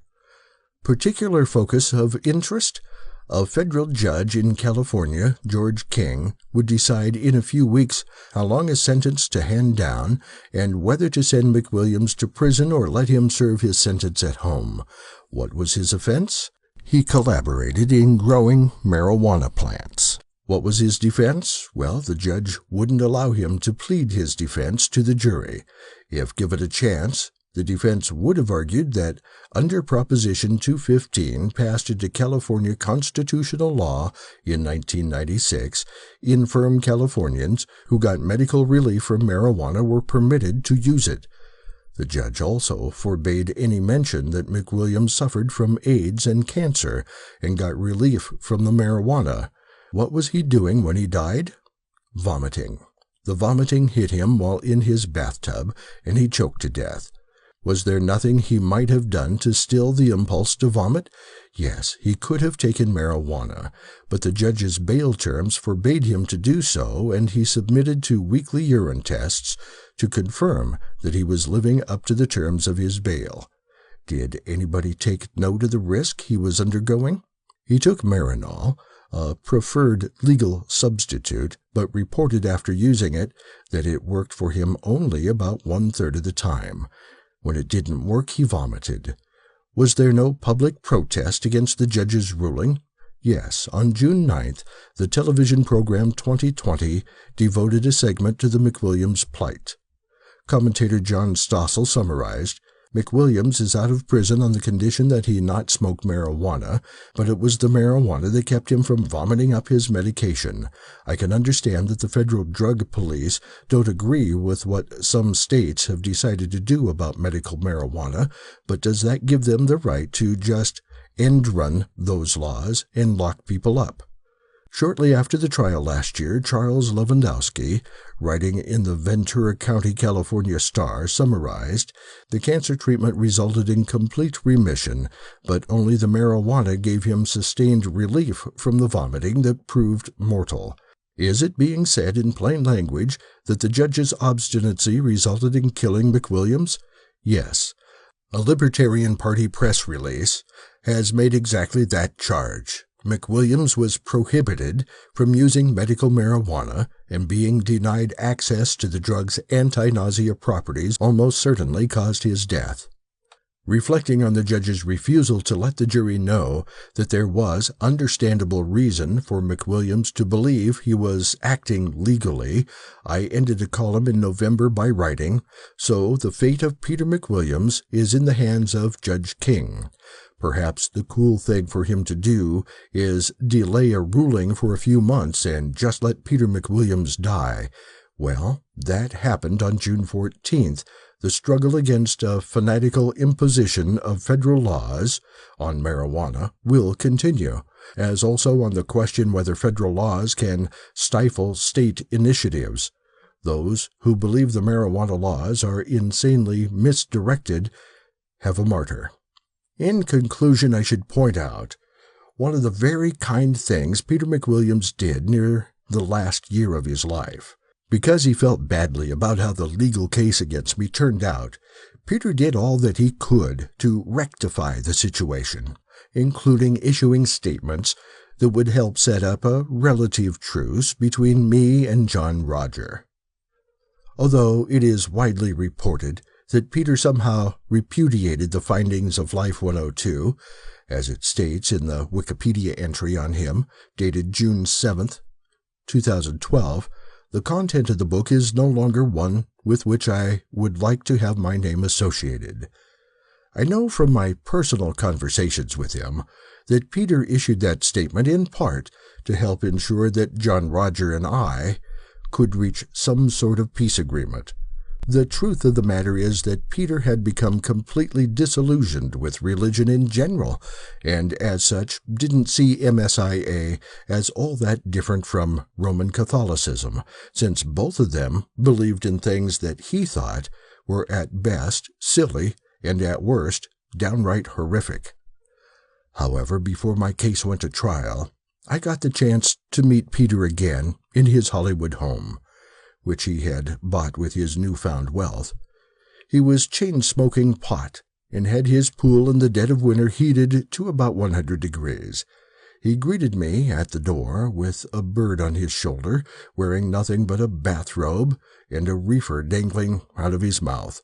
We discussed many things that night, but one thing he said has always stuck with me. Peter mentioned that he wanted to write a final book in the Life 101 series, which had made him and J.R. relatively famous since they sold hundreds of thousands of copies. Peter had been deeply involved with mystical traditions for decades. He once wrote a very popular treatise on Maharishi Mahesh Yogi and TM.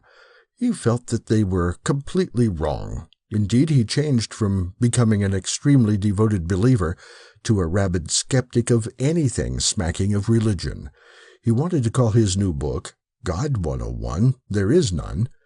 Peter, as far as I know, never finished that book because his life was cut short when he was forced by the feds to stop his intake of medical marijuana, the one substance that he found that could control his nausea after taking his AIDS medicine. Without the pot, he couldn't hold down his prescribed medicines.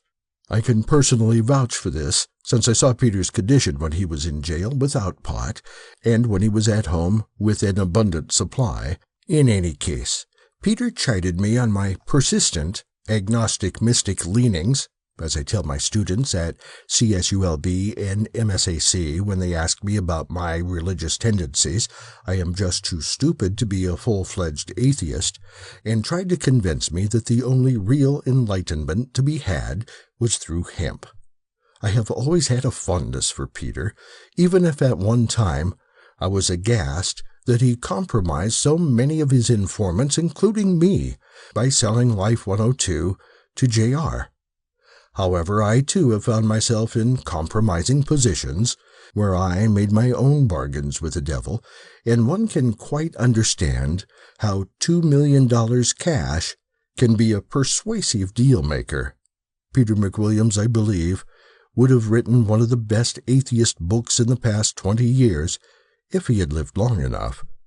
He would have given Richard Dawkins, Christopher Hitchens, and Sam Harris a serious run for their money, primarily because Peter would have written a genuinely funny book on why he and everyone else shouldn't believe in God. Chapter 9. The Himalayan Connection, UFOs and the Chandian Effect. A major problem facing the study of unidentified flying object sighting reports is the lack of an accurate and comprehensive classification system. What are subsumed under the term UFOs are not merely extraterrestrial spacecrafts, but a whole array of psychological, sociological, and even religious phenomenon. In order to alleviate the category errors inherent in such a diverse field, I have employed the discoveries of Baba Fakhr Chand on the nature of religious visions and the work of Ken Wilber in transpersonal psychology to propose a paradigm from which UFO reports will be studied under three distinct divisions: translative, read empirical; transformative, read mental; and transfusive, read the fusion of empirical and mental modes of knowledge. With such a tripartite classification system, we can begin to view reports of unidentified flying objects in a more understandable light. First, we can distinguish natural occurrences from transmundane apparitions without damaging the intrinsic quality of the experience itself. Second, though we may continue to search for authentic translative encounters from life forms outside of our own solar system, our main emphasis, in light of transformation, will be to develop a state of consciousness-specific understanding of UFOs. And thirdly, with transfusive experiences, where transformation and translation intersect, our investigation will no longer be hampered by the apparent confusion of such incidents, but will be able to examine the close link between experiential modes of knowing and empirical sensory data. Delhi, July 1978. In July of 1978, I was doing genealogical research at Sawan Ashram in Old Delhi, India. Although I was aptly forewarned that the heat in the summer was excruciating, the 90% humidity and 100-degree-plus temperatures overwhelmed me.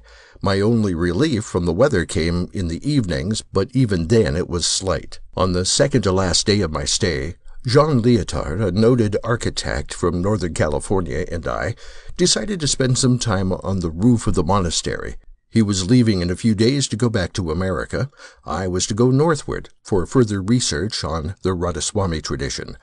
The Indic sky sparkled with stars that night, and our conversation eventually turned to astronomy, the natural extension of which led to the subject of exobiology and UFOs. Jean commented, "I believe UFOs exist, and that we have been visited by higher intelligence from other galaxies." Knowing firsthand of Jean's intelligence and perceptive observations, I probed further. "Why do you say that?" "Because I have seen them myself many times." His answer was nonchalant. What were they? Strange lights in the sky, like a luminous ball or a shooting star? Yes, but more than that. I have been contacted by extraterrestrials personally. I gulped. realizing that my dinner of dal and chapatis had not yet been fully digested. What? Come with that again? It was in southern France 10 years ago.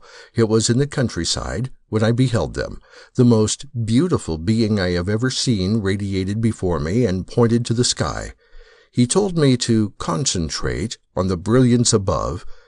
As I became attentive, I was pulled up toward the light. However, the experience was so intense I hesitated and turned away. I have seen them on many occasions. The being was the most exquisite creature.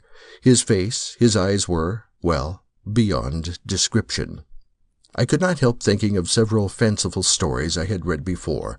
Jean's account sounded too much like a headline in National Enquirer, but I listened with attention and respect. I appreciated his rationality too much to dismiss his encounter simply as swamp gas. John perceived the alien as a person of advanced spiritual capabilities, distinguishing his visitor from a technological construct. His description had a mystic ring to it, slightly detached from the cold hardware experience I had read about happening to Mississippi fishermen and Louisiana housewives. And then, in the midst of our conversation, a remarkable thing occurred. While both of us were taking a momentary glance at the sky, a fine point of light, like a star, caught our attention. Jean immediately recognized it to be a UFO and predicted what would happen next.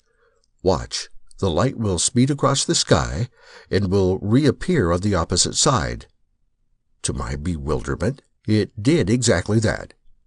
In its next appearance, which took Jean and I a bit of tracking, he mentioned that it would most likely be joined by another of its kind, and so it was.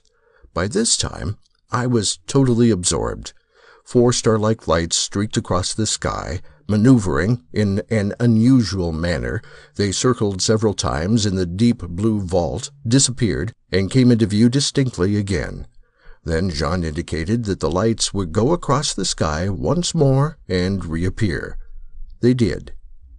As the objects manifested, disappeared, and lighted up again in the Asian blackness, I experienced the vividness of a UFO sighting.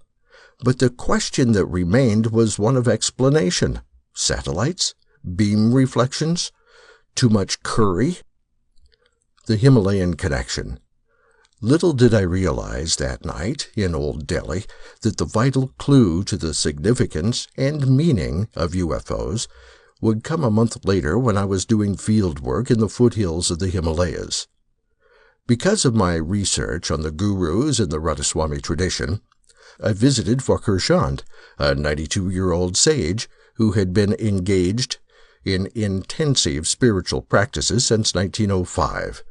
He was regarded within the Shabd yoga community to be one of the most advanced yogic masters in India. It was in Basra, Baghdad, Iraq, during World War I when Fakir realized the pivotal secret in understanding transmundane phenomenon. The implications for comprehending UFO sightings are staggering. In his autobiography, The Unknowing Sage, Fakir relates how in the middle of a battle at Hamidiya, the form of his guru, Shiv Brat Lal, manifested to him and said, "Fakir, worry not. The enemy has not come to attack, but to take away their dead. Let them do that. Don't waste your ammunition." Fakir then sent for the Subedar Major and narrated the appearance and direction of his guru. He followed the same strategy and all were saved. When Fakir reached Baghdad after the fighting, however, many of Shiv Brat Lal's disciples began to worship him instead. Fakir recollected, "It was all unexpected and strange for me. I inquired of them, 'Our guru, Maharaj, is at Lahore. I am not your guru. Why do you worship me?' They replied, 'On the battlefield. We were in danger. Death lurked in hand. You appeared before us and gave us correct directions. We were spared.' I was wonderstruck by this explanation. I had no knowledge of it at all. I, myself, being in trouble at that time, had not even remembered them. A mystery shrouded the whole thing. Who appeared inside them? When Farquhar discovered that his own guru, Shiv Bhat Lal, was unaware of his manifestations, he concluded that the answer to the perplexing problem of religious visions must rest in the nature of consciousness itself. Farquhar elaborated, "People say that my form manifests to them and helps them in solving their worldly as well as mental problems, but I do not go anywhere, nor do I know anything about such miraculous instances. O man, your real helper is your own self and your own faith, but you are badly mistaken and believe that somebody from without comes to help you. No Hazrat Muhammad, no Lord Rama, Lord Krishna, or any other goddess or god comes from without. This entire game is that of your impressions and suggestions, which are ingrained upon your mind through your eyes and ears, and of your faith and belief." Thus, following Farquhar's lucid argument, the modus operandi for religious visions is not due to outside or disconnected forces, although exterior stimuli can act as a catalyst for it, but to the internal process of concentration. A force that for approximately 16 hours a day enables one to see the everyday, common-sense, lawful world, and for another several hours at night can allow one to fly to the moon, converse with unknown people, and create incredible panoramas. Consequently, the appearance and duration of such visions is intimately related to consciousness and focality. Dreaming serves as the classic and perhaps most misunderstood example. The Chandian effect, the experience of certainty. What bearing do the discoveries of the sage of Hoshiarpur have on Jean's experience and those of others like him? Simply this: the nature of one's attention is related directly to the perception of one's experiences. If our perspective alters, so does what we perceive. As ancient Upanishadic speculation and current studies in consciousness have shown, we do not see the world as it is. Rather, owing to our own neurological structures, we see the universe, incoming stimuli, relatively. Appearances flowing in and out, depending on our own biological defined anatomies. This predicament has meaning, content, and purpose within the framework of our own lived-through experiences. However, it is naive to say that our interpretation of life from science, philosophy, or religion absolutely explains the world as it really is. Instead, what we have are metaphorical models of explanation which work respectively within the brackets of our own purviewed existence. The unseen thread, the larger gestalt, however, will go by undetected, with sharply contoured, mathematical if you choose, operating mechanisms. We find ourselves living in a universe understood not by pure perception, but by alternating analogues. What these metaphors are, or more precisely, which level of reality we behold, depends on what we call the Chandian effect. The experience of certainty, named after the late Farquhar Chand, who was the first person in the Sant Mat tradition to bring this issue to light. It is from this bedrock quality that we distinguish, acknowledge, and discriminate so-called reality from appearance or illusion. What we call the actual world is dependent solely upon the vibration and consistency in the persuasiveness of certainty. Although we can see, hear, smell, and touch our reality, what determines our conviction that this world is real and not based empirically, but is rather an immeasurable quality, an undefinable feeling. This is strange indeed, for quality is an experience that science cannot study, save as an epiphenomenalism, but without which there would not be any scientific or intellectual endeavors. Science, which is itself rooted primarily upon the concept of materialism, a unified theory of what is real and substantial, excels or disintegrates upon the degree ascertainable of this primordial quality. Hence quantity, that which is measurable, and which science holds as true and permanent, proceeds a priori from quality and not vice versa. Houston Smith has elaborated more on this important distinction. The experience of certainty is a propelling force behind how we make up our days, fashion and plans, articulate our hopes. If there occurs a break in the Chandian effect, our waking state would collapse into a passing phantasm. Like our nocturnal dreams, it would be stored away and temporarily forgotten. The experience of certainty is so overwhelming that when it radiates forth, the question of illusion seldom arises. Just as the chair is quite solid when we strike it with our hand, so too does the world appear concrete and vivid when the Chandian effect pervades. Our state of reality is determined by the movement of consciousness into various expressions of the Chandian effect. Each level of awareness is controlled and empowered by its inherent degree of certainty, which is determined by the intensity and duration of its minimum threshold. Thus, for example, we are predisposed to call the waking state real because it is longer and hence by extension more vivid than the dreaming state. We say this only when we are awake, however, never while we are dreaming. The reason behind this is simple. At each level where attention is established, a certainty boundary is in effect, which, owing to the given center of awareness, varies in length, time, and permanence. Hence, even the waking state, although extremely real, only lasts about 18 hours, normally, until the Chandian effect, structured upon this level, runs down below the minimum threshold, and our consciousness shifts to another region. So it is with the dream stage. At the moment of sleep, itself nothing but the transition of attention, we find ourselves occupied in a world that just hours before we thought was nothing but an incredible illusion, because it was dimmed by the intensity of the certainty force inherent in the waking state, but with which we now deal quite seriously, running away in terror from death or luring attractive mates for orgasmic satisfaction. From this native pattern of awareness, we could see that our lives are simply natural progressions of consciousness from various boundaries within the Chandian effect. Wilber has detailed this progression, both autogenically and phylogenically, in his transpersonal view of evolution. The development of consciousness. Wilber illustrates in his book, The Atman Project, 1980, that consciousness develops essentially along two major avenues, translation and transformation. When attention gravitates within a given state, e.g. the waking state, neither altering it nor transcending it, translation ensues.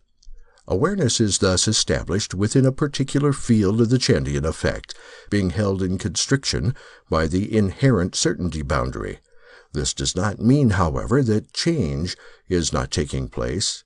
It indeed is, but only that the change is within given parameters. In other words, although there is a constant flux in our waking world, the changes themselves do not radically convert the state itself. Smith describes the same movement of attention as horizontal development that proceeds along, i.e. within, the given plane of action. On the other side, the shift of consciousness from one state to another, Wilber points out clearly that it can both ascend and descend, or the conversion of the realm itself, is called transformative. In this regard, an entirely different state of awareness is experienced. It is an ontological diverse expression of the Chandian effect with a new certainty boundary and threshold. Smith calls it vertical ascension, and religiously it is known as Ganzandere, the mysterium tremendum. In 20th century Western civilization, with its persistent materialism and psychological reductionism, aspects of translation, anything which is exterior to the translative world must be reduced down to a simpler and thus graspable component.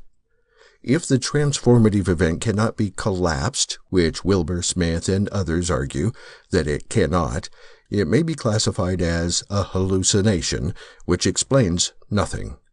or the ganzantare experience may be elevated to the approachable ideal, goal, or god of the culture. Wilber explicitly details the difference between translation and transformation.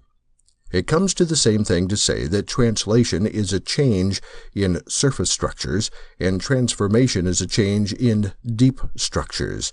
Recall our simple analogy of an 8-story building. Each of its floors is a deep structure, while all the particular objects, rooms, furniture, offices, etc., on each floor are its surface structures. Translation, then, is moving around on one floor. Transformation is moving to a different floor altogether. A third aspect to the development of consciousness that Wilber briefly touched upon in Up from Eden, but did not define concisely, is what I call transfusion, the intersection of translation with transformation. Often when consciousness proceeds to a higher level, it does not do so wholly, remaining partially within the lower order. It is, therefore, difficult to determine what is genuinely transformative from a radical translative event. And this situation is especially compounded when both forms of development are taking place simultaneously.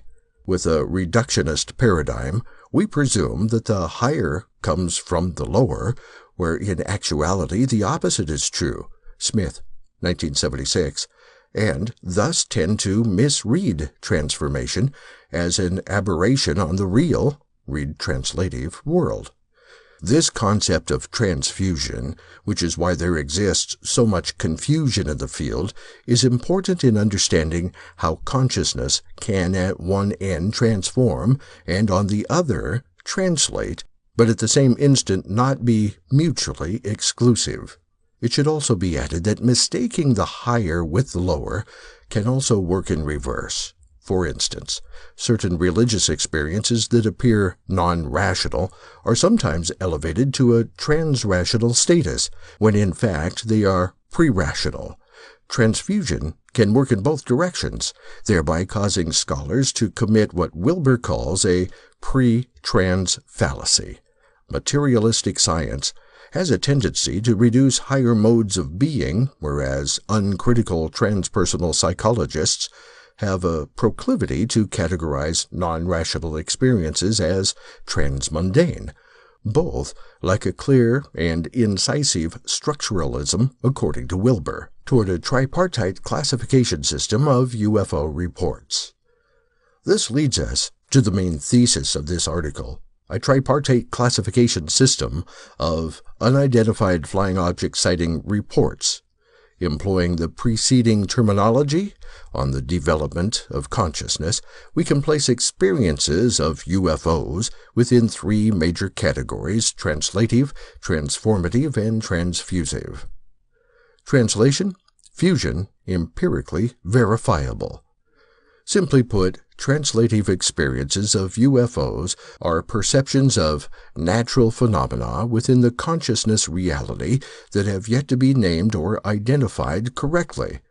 For the most part, UFO researchers have been trying to prove the empirical, that is, scientifically verifiable, basis behind unidentified flying objects.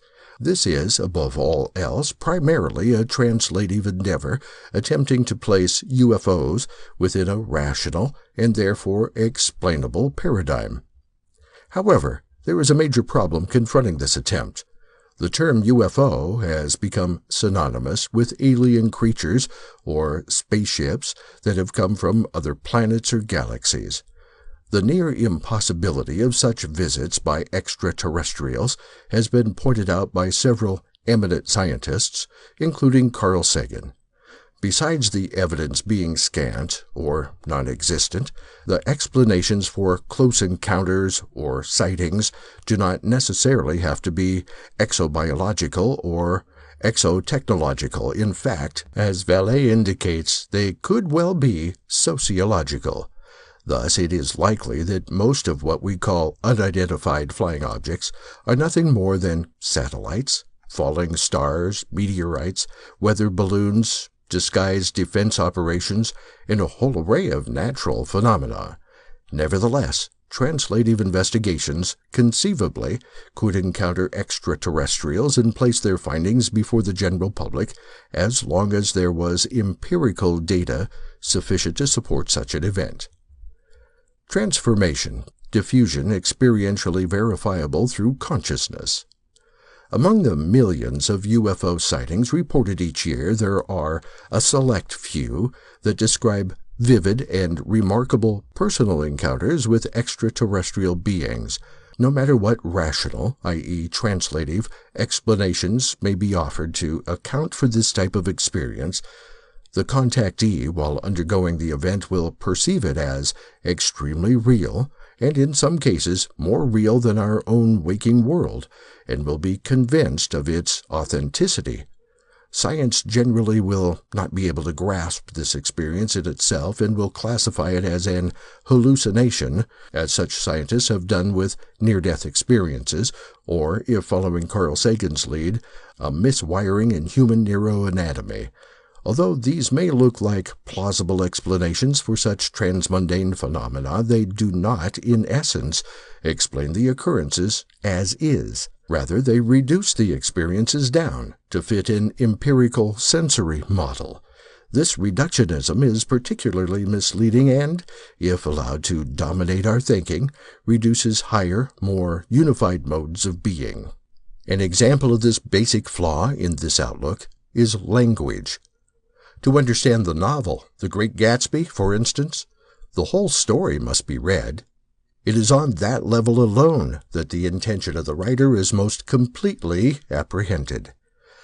Now you could break the work down to its chapter headings, and then do its paragraph arrangement, then to its sentence structure, and finally to its words. Yet if you were only to examine the letters themselves, not the words they make up, nor the sentences they form, nor the entire paragraph they construct, and finally the story they compose, then the entire point, intention, and purpose of the novel is lost. Reductionism is often anti-informational and does not increase our understanding, but only constricts it.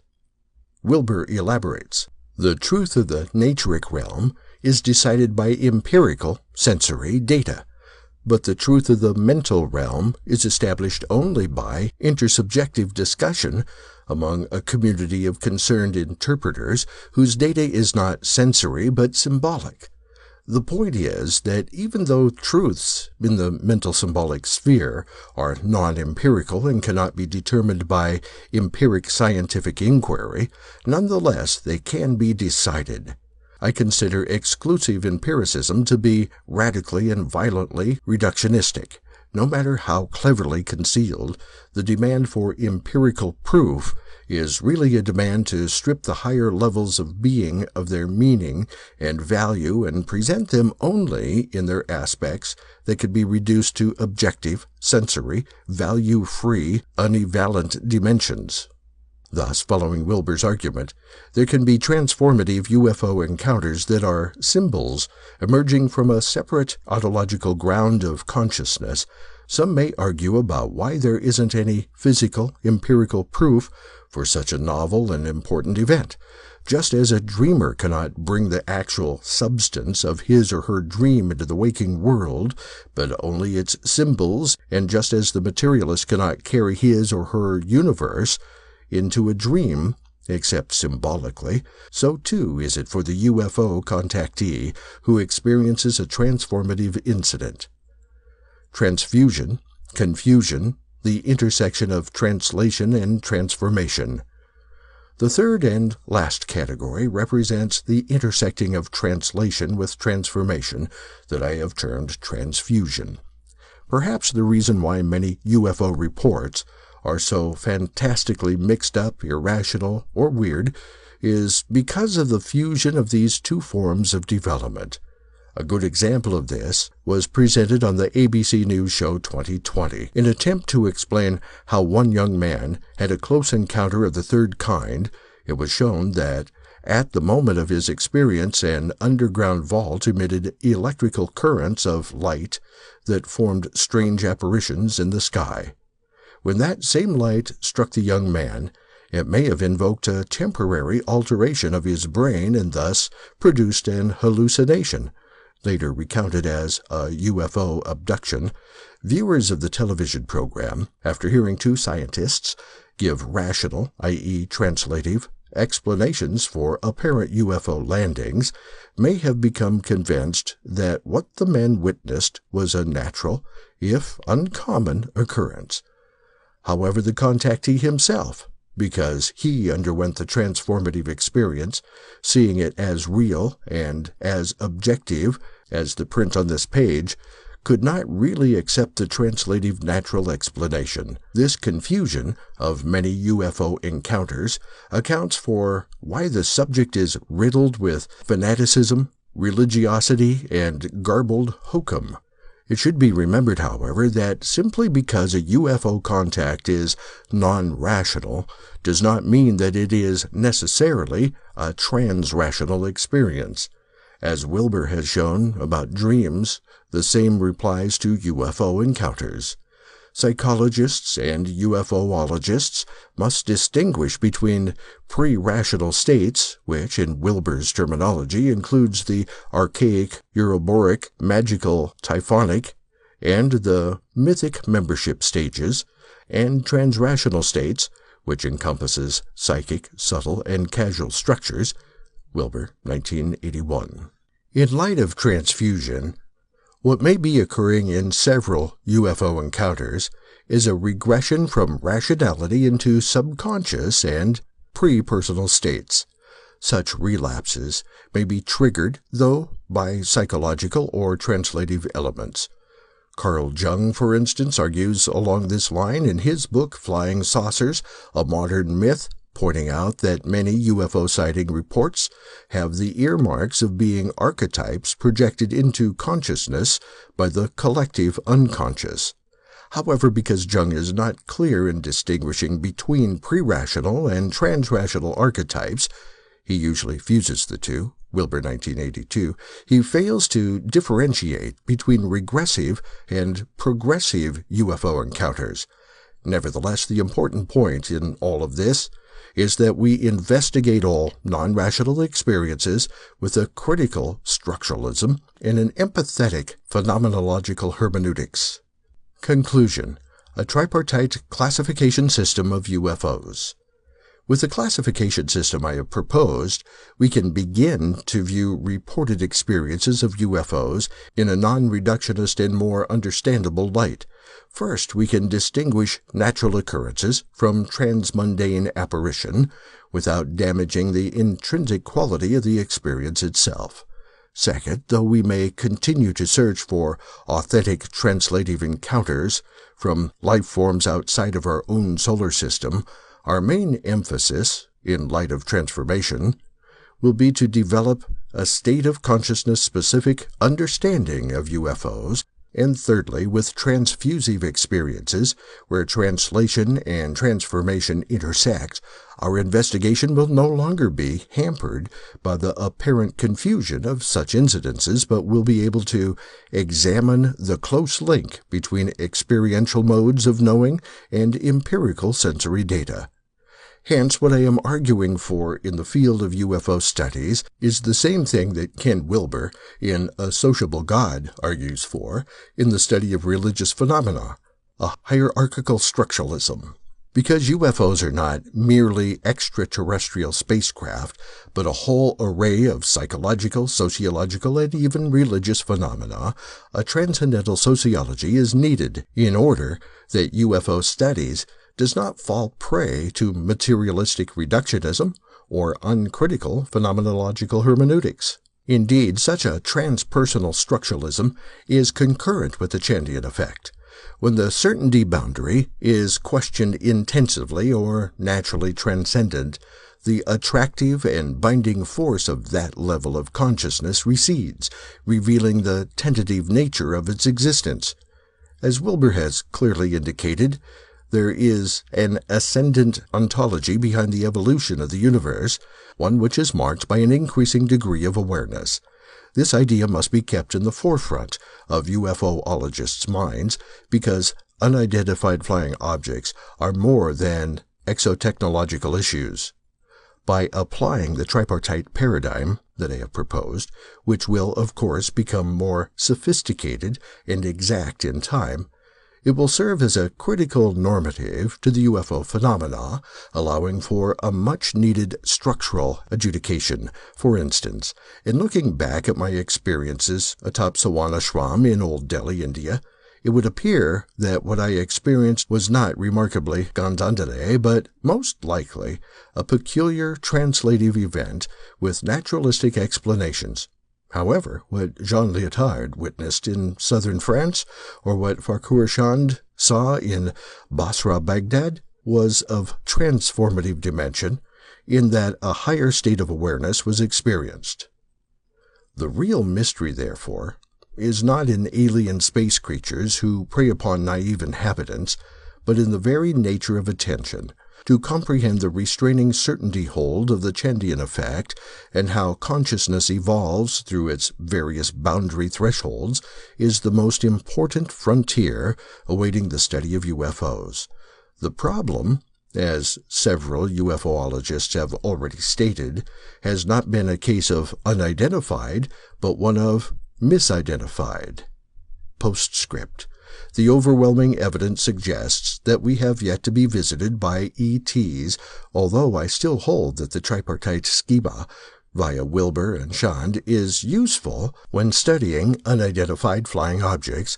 It has become clearer to me, especially after hundreds of individuals now claim to have sightings of Elvis, that cultural values and needs plays a huge part in any kind of religious, quasi or otherwise, phenomenon. True, we should still be open to that faint possibility that there may be some kind of alien contact in the future, but the overwhelming evidence suggests that we have yet to be visited by ETs. It seems far more likely that what we classify as close encounters of a third kind or fourth kind are really misidentified projectiles of our own psychosocial biology. What is truly impressive in all of this, of course, is the mind's ability to adapt to new cultural trends with such religious zeal. The power behind all of this is the brain's own chemistry, which gives such tremendous hardware, conviction if you will, to the wide variance of religious or cultural ideas. Such ideas may not be real in any ontological sense of the term, but they nevertheless feel real because of the brain's amazing plasticity and ability to energize whatever it is conned into believing. Thus, the current rage in UFOs says much more about our almost infinite desire to believe in almost anything, regardless of truth, facticity, or common sense, than it does about some significant exobiological invasion from Sirius. Chapter 10. Ancient Astrology, an Adventure with the Bhrigu Samhita in India. Prefatory note, excerpted from the Encyclopedia of Occultism and Parapsychology, 5th edition. The Bhrigu Samhita, an ancient Hindu astrological treatise, said to contain details of millions of lives, with horoscopes drawn for the time of consultation. The original Bhrigu was a Vedic sage, and is mentioned in the Mahabharata. As the Bhrigus were a sacred race, it is difficult to identify the compiler of the Bhrigu Samhita, but according to legend, he lived 10,000 years ago and had a divine vision of everyone who was to be born in every country of the world. He compiled this information in his great treatise on astrology, originally written on palm leaves. No complete manuscript is known, but large sections are rumored to exist somewhere in India.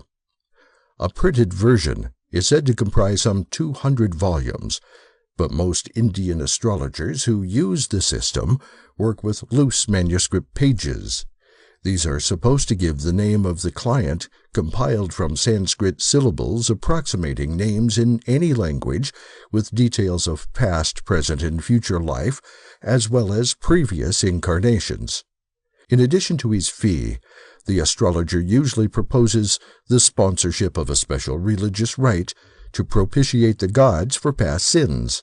Indian astrologers reported using the Bhrigu Samhita include Pandit Devakanandan Shastri of Spasarti Phatak in the old city of Benares and Pandit Biswanath Banerjee of Sadananda Road near the Ujjala Movie House in Calcutta.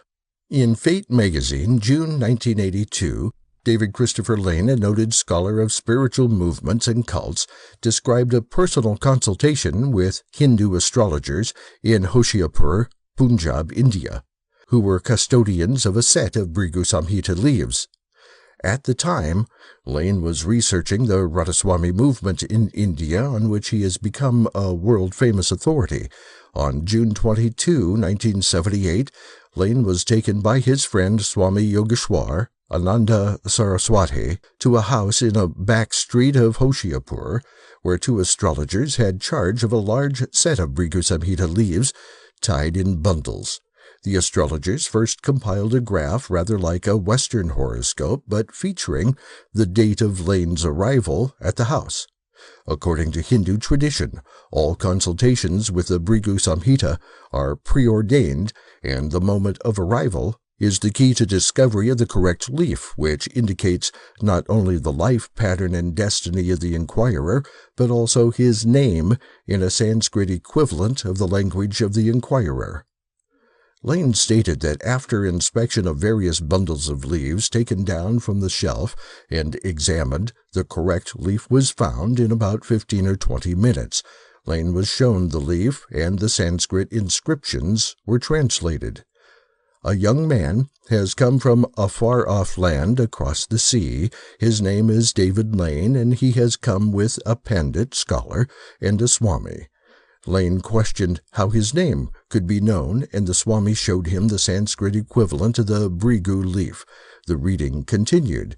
The young man is here to study Dharma, religious duty, and meet with holy men and saints. Other personal details were also given, including a sketch of Lane's past and present lives. He expected to be able to make a copy of the leaf with its reading, but to his surprise he was told that he could keep the original leaf. The astrologer explained. The Bhrigu Samhita replenishes itself, sometimes with very old leaves, and with some less aged. We do nothing, there is no need. The astral records manifest physically at the appropriate time and place. It was something of an anticlimax when the last lines of the horoscope stated that in order to expiate a sin in a previous life, Lane was advised to pay 150 rupees, approximately $20. But no pressure whatever was put on Lane to pay this modest sum, and the attitude of the astrologers and Swami Yogeshwar that there had been a divine revelation convinced Lane that this was no vulgar fraud. For such a small sum, the preparation of a fake Bhrigu leaf and the willingness to allow Lane to take it away with him and thus verify its antiquity would have been out of all proportion to the work involved. Moreover, the specific details of the horoscope could not have been known in advance of Lane's visit. Lane's experience was not unique, since a Canadian named H.G. Mackenzie recorded that he used the Bhrigu Samhita in the early 1970s and also verified its accuracy.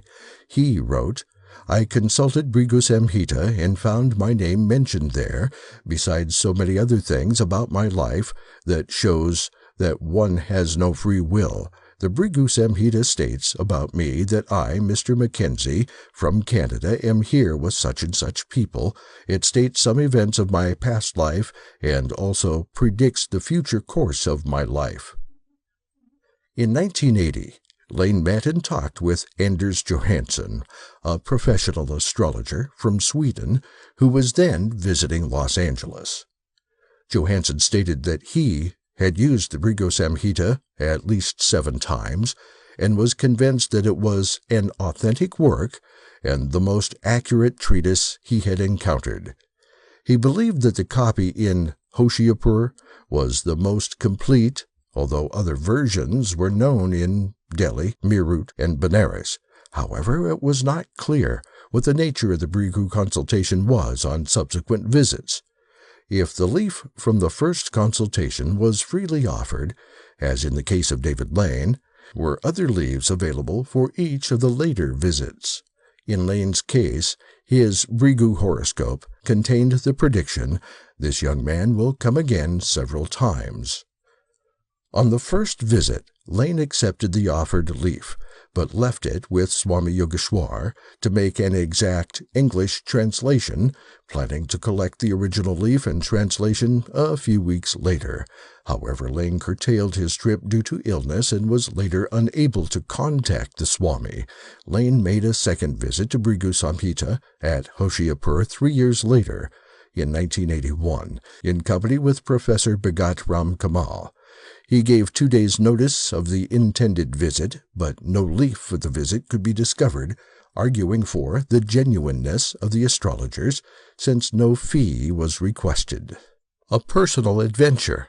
In the summer of 1978, I went to North India with Professor Mark Juergensmeyer of the University of California at Berkeley to study the Radhaswami movement. The Radhaswami movement, founded by Shiv Dayal Singh, 1818 to 1878, in the mid-19th century in Agra, India, is a religious tradition based upon Sant Mat, the path of the saints. It has many branches, the largest of which is in Bias, Punjab, India.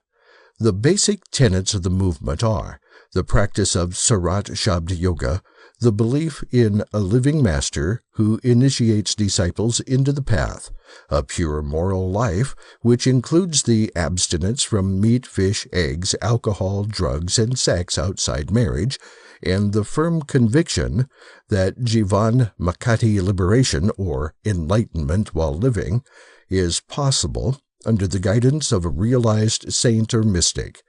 It is of interest and usually not known in America that the Radhaswami movement has been the basis for several popular religious groups in America, including the Divine Light Mission.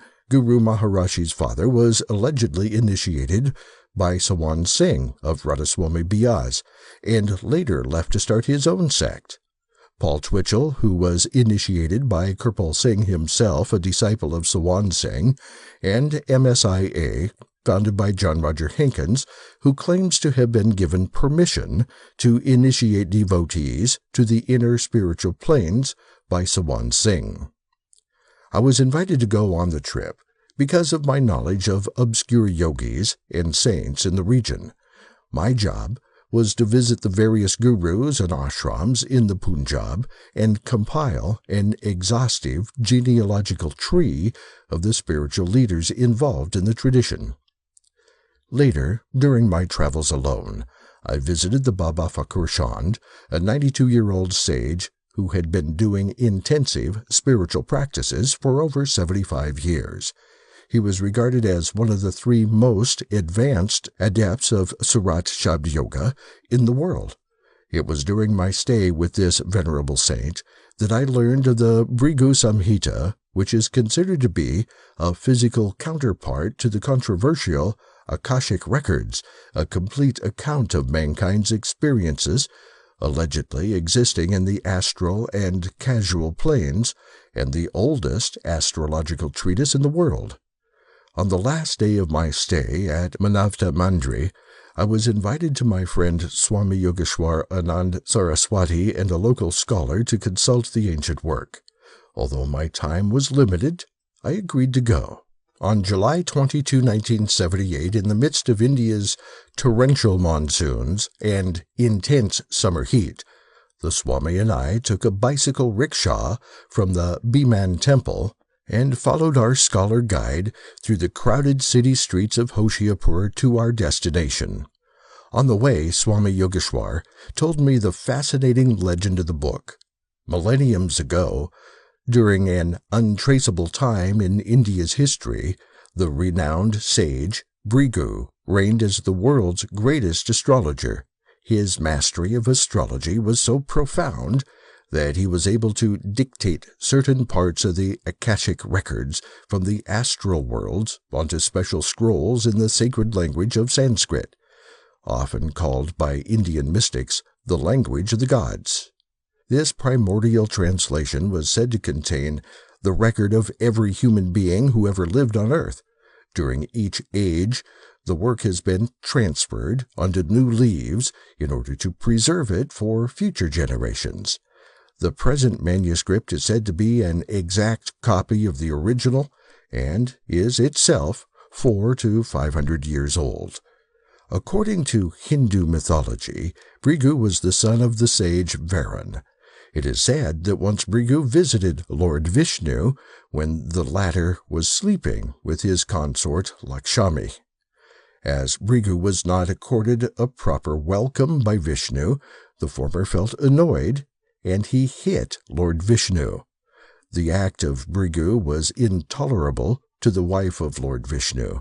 She became angry with Bhrigu and cursed him. "You and your entire Brahmin generation shall ever live a life of pauperism, and Lakshmi shall remain far away from Brahmins." Bhrigu repented for his deed and pleaded for mercy to goddess Lakshmi. Ultimately, the goddess took mercy upon Bhrigu and told him to write the Bhrigu Samhita, an astrological book, to earn his own livelihood and a livelihood for his generation, since it was not possible for her to withdraw the curse. Where and when this book was written by Bhrigu has not been ascertained by any scholar, because Braha and Utpal, the great astrologers of ancient India, make no reference to this book in their writings. It is believed that it must have been written in the post-Vedic period.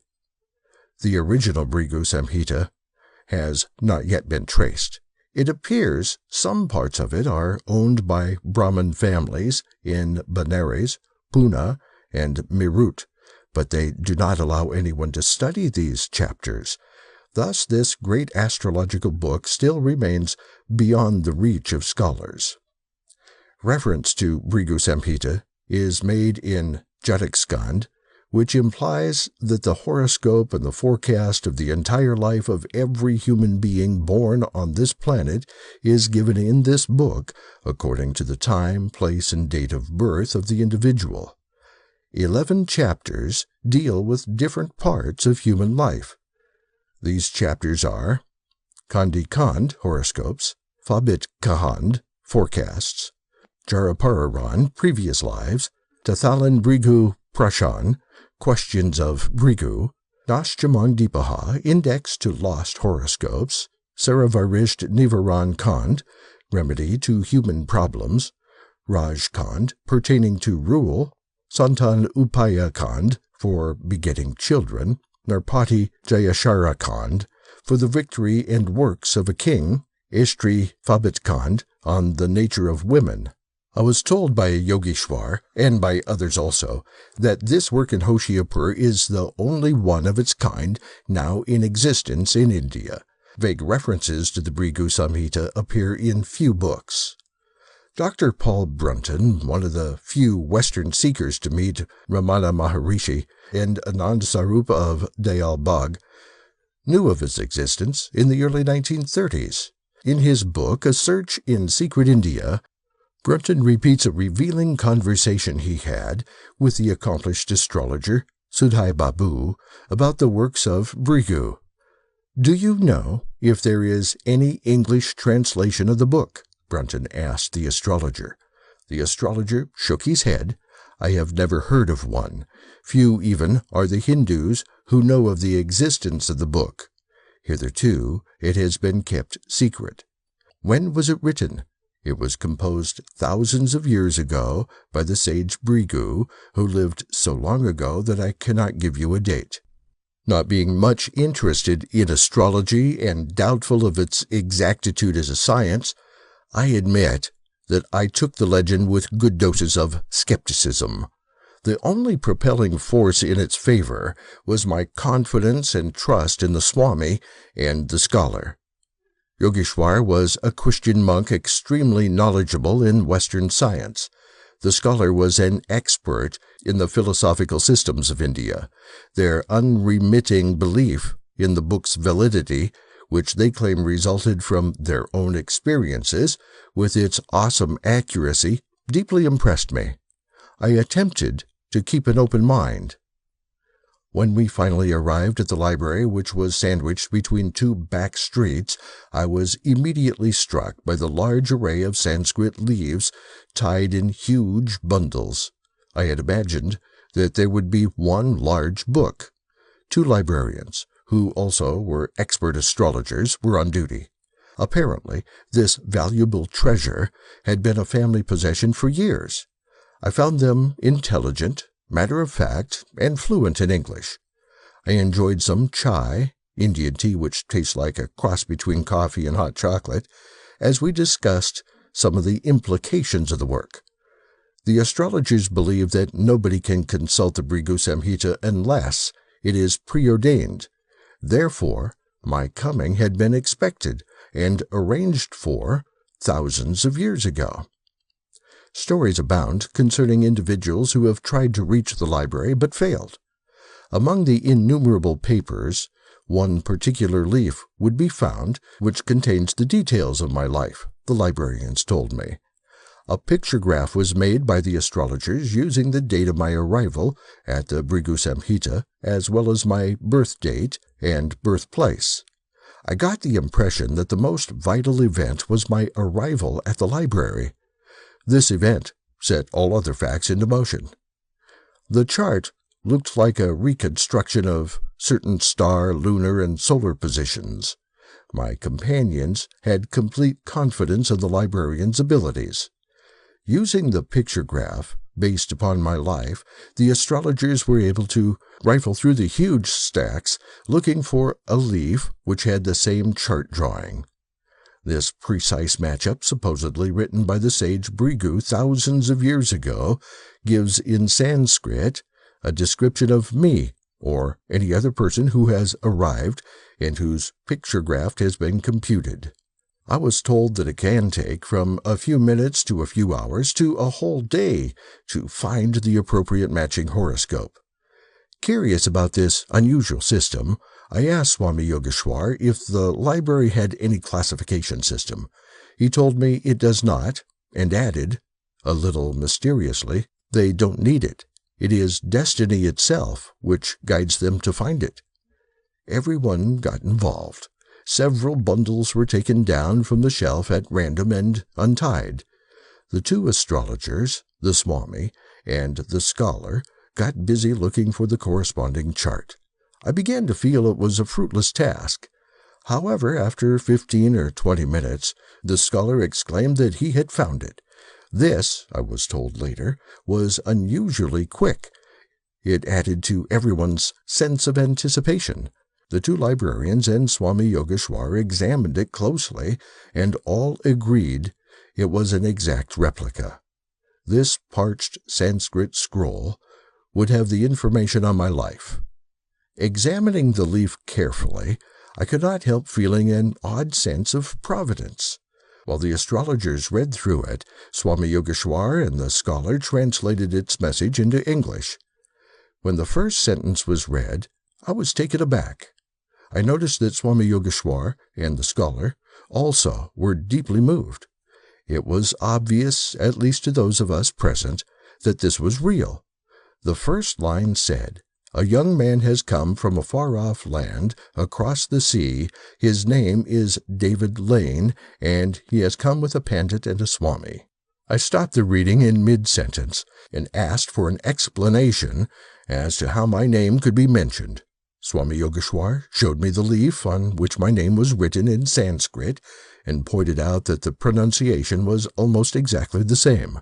The scholar, although familiar with the Bhrigu Samhita, was also most impressed by its exactitude, but the astrologers accepted it as a common occurrence and read on. The young man is here to study Dharma, religion, and meet with holy men and saints. Certain things of a personal nature were related which I found very touching. Details of my present life were given, and there followed a description of my past. Swami Yogeshwar wrote down the Sanskrit and partially translated it for me on a scrap of paper. But to my surprise, I was told I could keep the original leaf if I wished. It was then I heard this amazing statement about the book from the astrologer's lips. The Bhrigu Samhita replenishes itself, and sometimes with very old leaves and with some less aged. We do nothing. There is no need to. The astral records manifest physically at the appropriate time and place. My doubt doubled when one of the last lines of the horoscope was read aloud. In order to rectify a sin I had committed in a previous life, I was advised to pay 150 rupees, approximately $20 American, to the Bhrigu Samhita.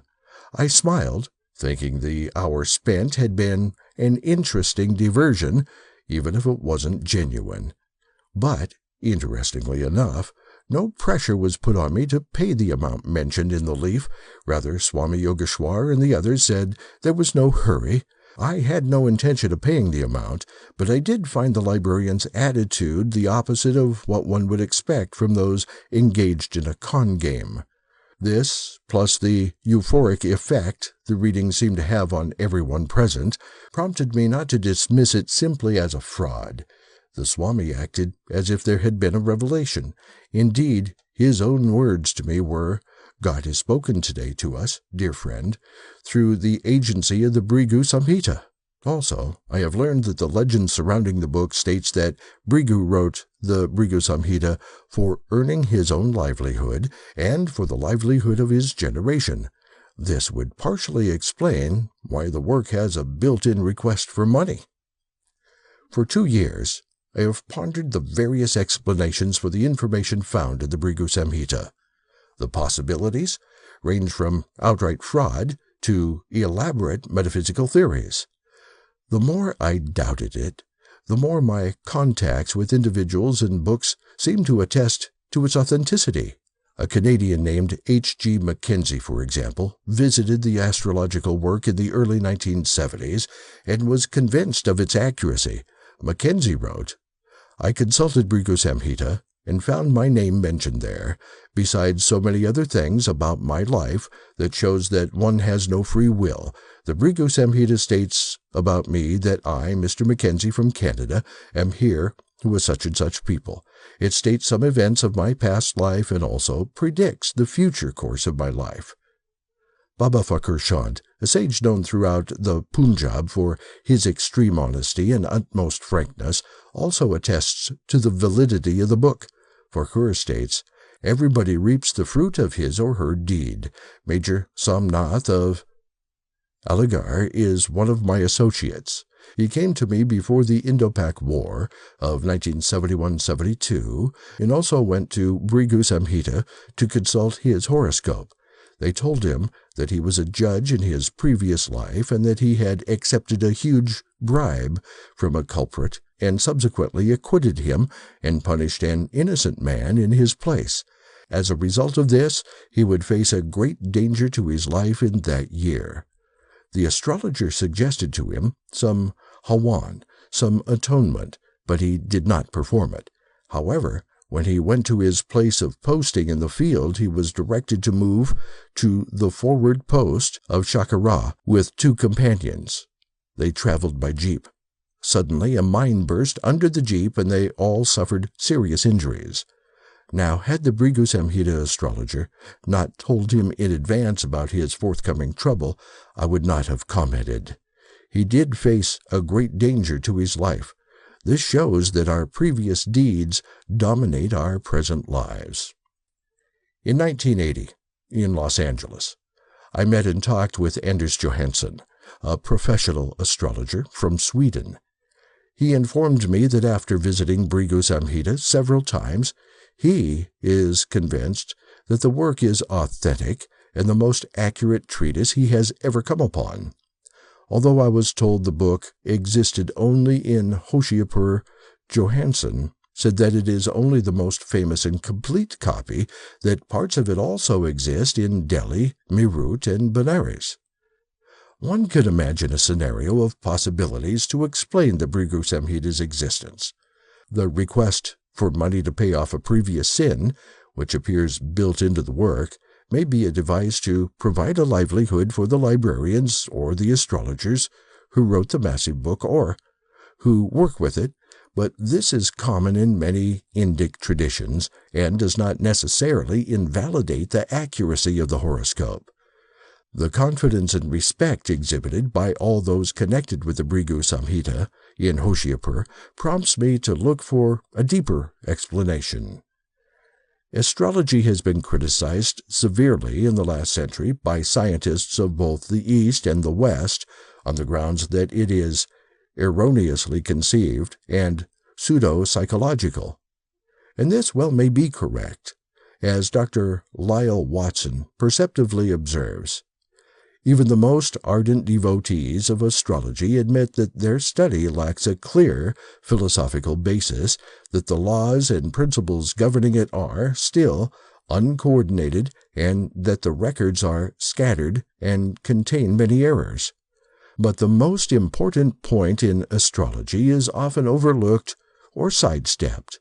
All disciplines, philosophic or scientific, from subatomic physics to music theory, have something in common with astrology.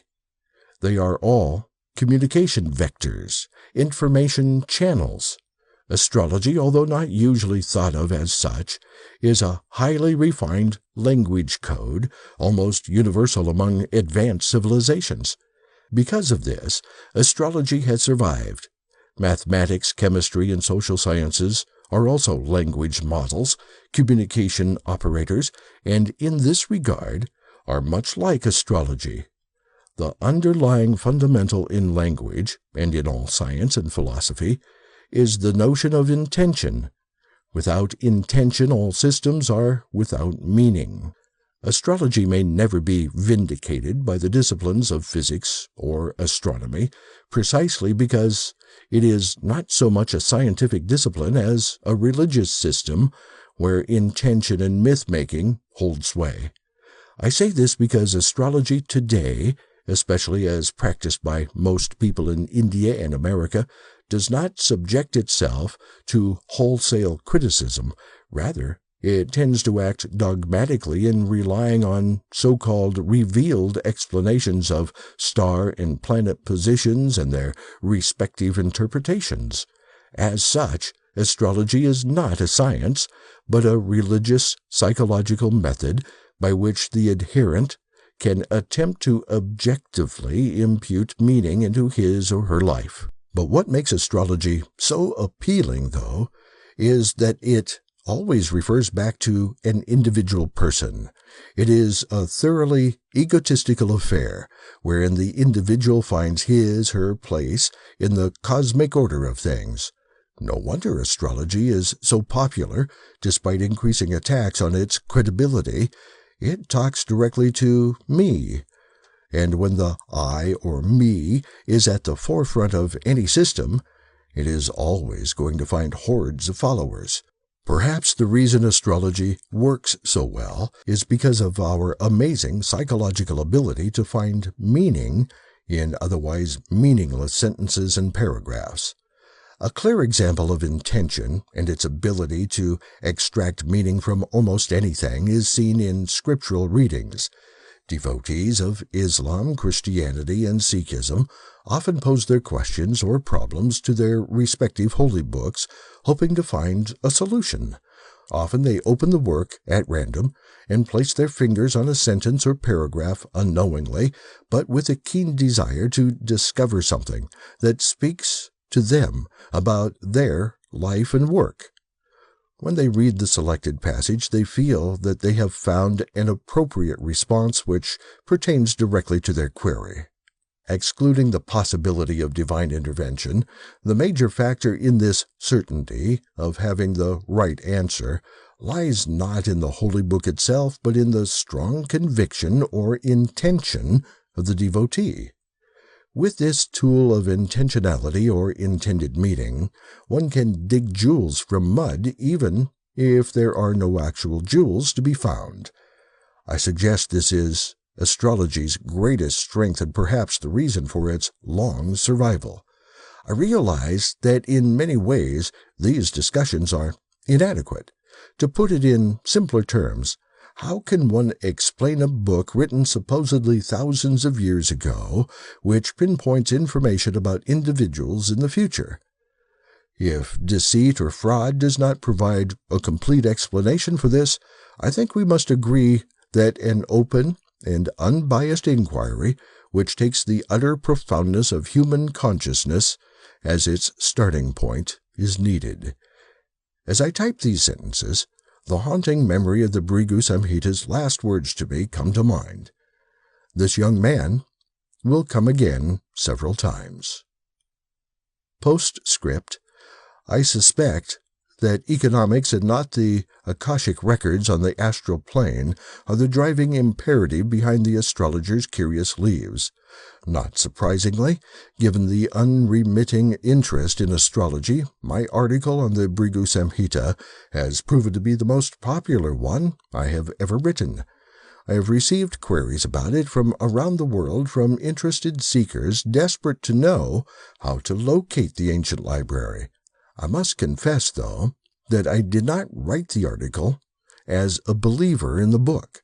In fact, I thought so little of its authenticity that I did not write about it for some 3 years after my trip to India in 1978. It now appears to me that the book is a fraud. I say this precisely because the work almost invariably mentions how a previous sin, committed in a previous life, can be corrected if someone donates a specific sum of money to the astrologers. Moreover, the astrologers have never tested their records scientifically. My hunch now is that something a bit more earthly is happening in Hoshiapur. The astrologers, I assume, are writing their own horoscopes, with the guidance perhaps of the Bhrigu records, to chart out the lives of those who come to visit them. I realize that I do not have proof that the book is a fraud. It is just that in light of Occam's razor and my own seasoned understanding of Indian astrology, I suspect that economics and not the Akashic records on the astral plane are the driving imperative behind the astrologer's curious leaves. At this stage, what should be done is that a team of qualified specialists visit Hoshiapur and determine the veracity of the records. Then, and only then, can we know for sure what the Bhrigu Samhita is all about. End note. Dr. Mary Mullis, Nobel Laureate, The Astrology File. When I published Dancing Naked in the Minefield, there was one 11-page chapter where I mentioned that although astrology had been abandoned by scientific disciplines, it had not been scientifically dispensed with, meaning it had not been disproven as a self-consistent set of observations relevant to the human psyche. Not knowing at the time that Gunter Sachs, a Swiss citizen, had published such a study, I offered my own curious examination from Who's Who in America. When I received a copy of the Astrology File, I was intrigued. Mr. Sachs' book describes a statistical study of a limited but essential part of astrology. Where was the sun when you were born, and what do you do for a living? The observation is that something unexplainable but clearly observable is going on, to a level of certainty that would be acceptable for a paper in a scientific journal. There is a clear connection, whether you like it or not. Gunter Sachs and I became friends as we met together over our mutual interest in astrology, and we decided to undertake an extended study together on the subject. Chapter 11. Channeling the Skepticism of Carl Sagan. The last time I ever saw my fraternal Uncle Bill was in the early 1980s, when we got into a very heated argument at my mother's house over the famous scientist and author Carl Sagan. He was a great fan of Sagan's enormously popular television show Cosmos, whereas I thought it was a bit too pedantic and clunky. Apparently, he had one too many beers, because our topical disagreement elevated into a top-of-the-lungs shouting match, which only ended when he chucked a beer can at my head and yelled, "Do you think you are smarter than Dr. Sagan?" To which I said, No, but I think he is wrong about many things, including his silly amniotic immersion theory concerning near-death experiences. Bill stormed out of my mom's house that night, and we never spoke again, even though he lived for another decade plus. Needless to say, I have always felt a deep sadness and a bit of remorse over what transpired, even though, in hindsight, it was a minor fight gone postal due to his alcohol consumption. Ironically, several years after this incident, I became an ardent Carl Sagan fan, primarily due to my extensive reading of his numerous books and my increasingly skeptical attitude towards all things paranormal. I was particularly impressed with Sagan's later books, such as The Demon-Haunted World, where Sagan displayed a seasoned skepticism coupled with a disarming openness to evidence that would disprove his own pet ideas or theories. For example, even though Sagan's theory concerning near-death experiences was almost laughably reductionist, seeing visions of holy personages in a tunnel of light are actually just vague birth memories of one's obstetrician, and ultimately turned out to be incorrect. He at least postulated a hypothesis that could be tested and potentially refuted. Far too often theories are postulated by vested thinkers that are, in the immortal words of the famous theorist and contemporary of Einstein, Niels Bohr, not even wrong, because they cannot be possibly tested or falsified. One of the latest legacies of Carl Sagan's work has been a critical thinking primer he aptly titled Baloney Detection Kit. There have been several variations derived from it, but his original essay states it clearly this way. What skeptical thinking boils down to is the means to construct and to understand a seasoned argument, and, especially important, to recognize a fallacious or fraudulent argument.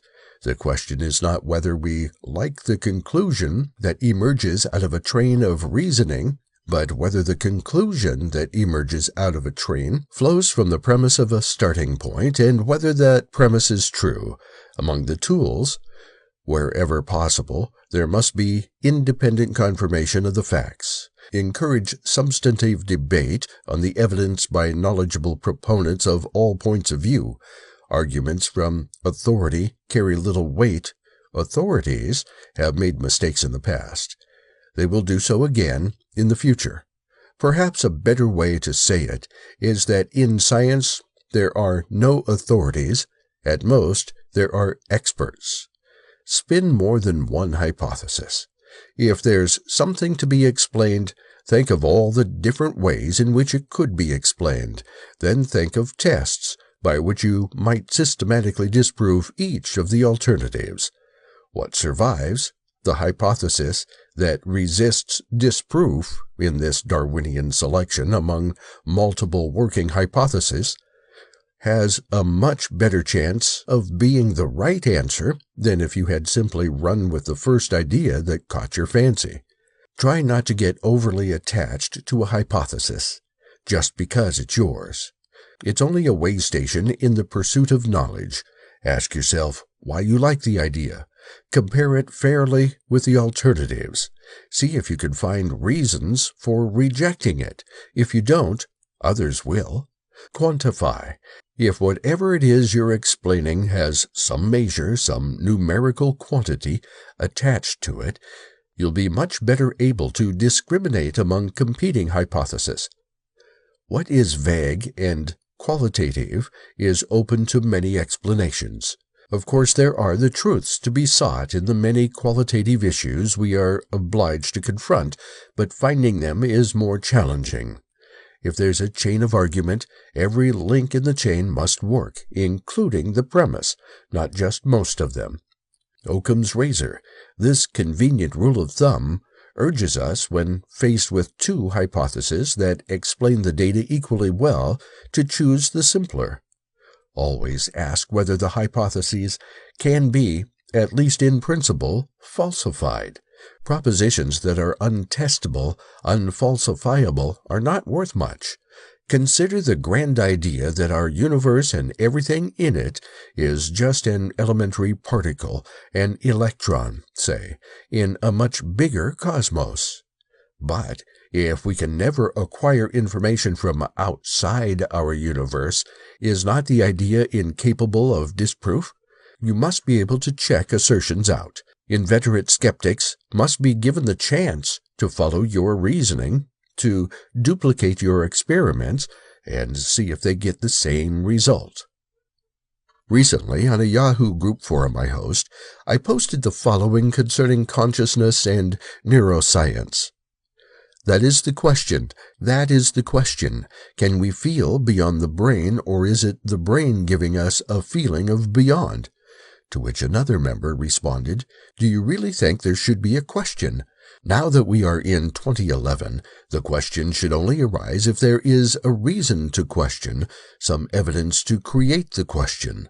Until then, we should accept that it is the brain giving us a feeling of beyond.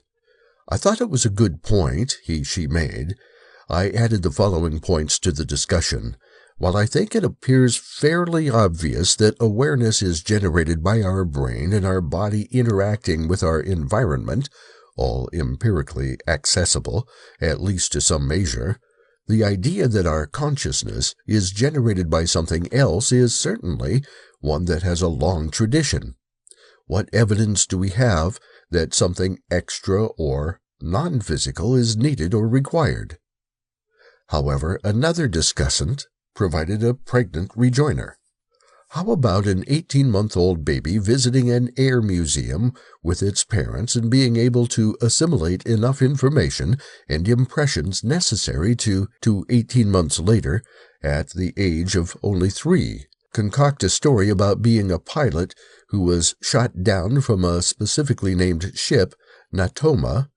There was an aircraft carrier named Natoma Bay. A pilot he claims was also named James.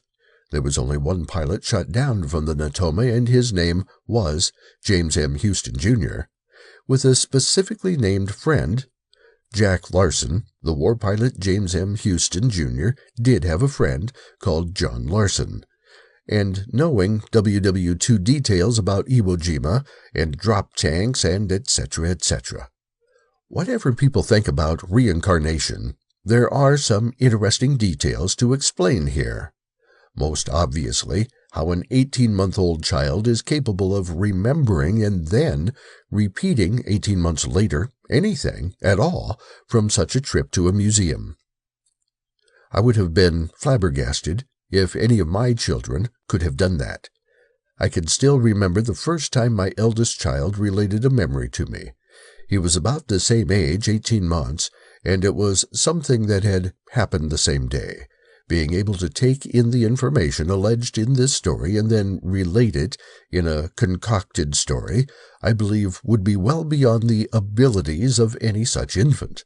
Drop tanks, Iwo Jima, Natoma, Jack Larson, yet that is the bog standard and IMHO lame refutation of this example. Additionally, this same writer excerpted a pertinent quote from Carl Sagan himself, where he opined about studying reincarnation reports from children more fully. This got me to thinking about how Carl Sagan might respond to the now famous story of the past life memories of James Leininger. I decided to use Carl Sagan's baloney detection kit to see how he might have dealt with the Leininger account, if he were still alive today. Of course, Carl Sagan has been dead for many years, and since he was hyper-skeptical of channeling as a means of communicating with the dead, and since I have no proficiency in such a practice anyway, I decided to use his baloney detection kit to see how he might have dealt with Leininger's account if he were still alive today. The most important issue that confronts us, however, is to discover how the story was originally told. This is the first and perhaps greatest difficulty that confronts any objective analysis of the young boy's remembrances.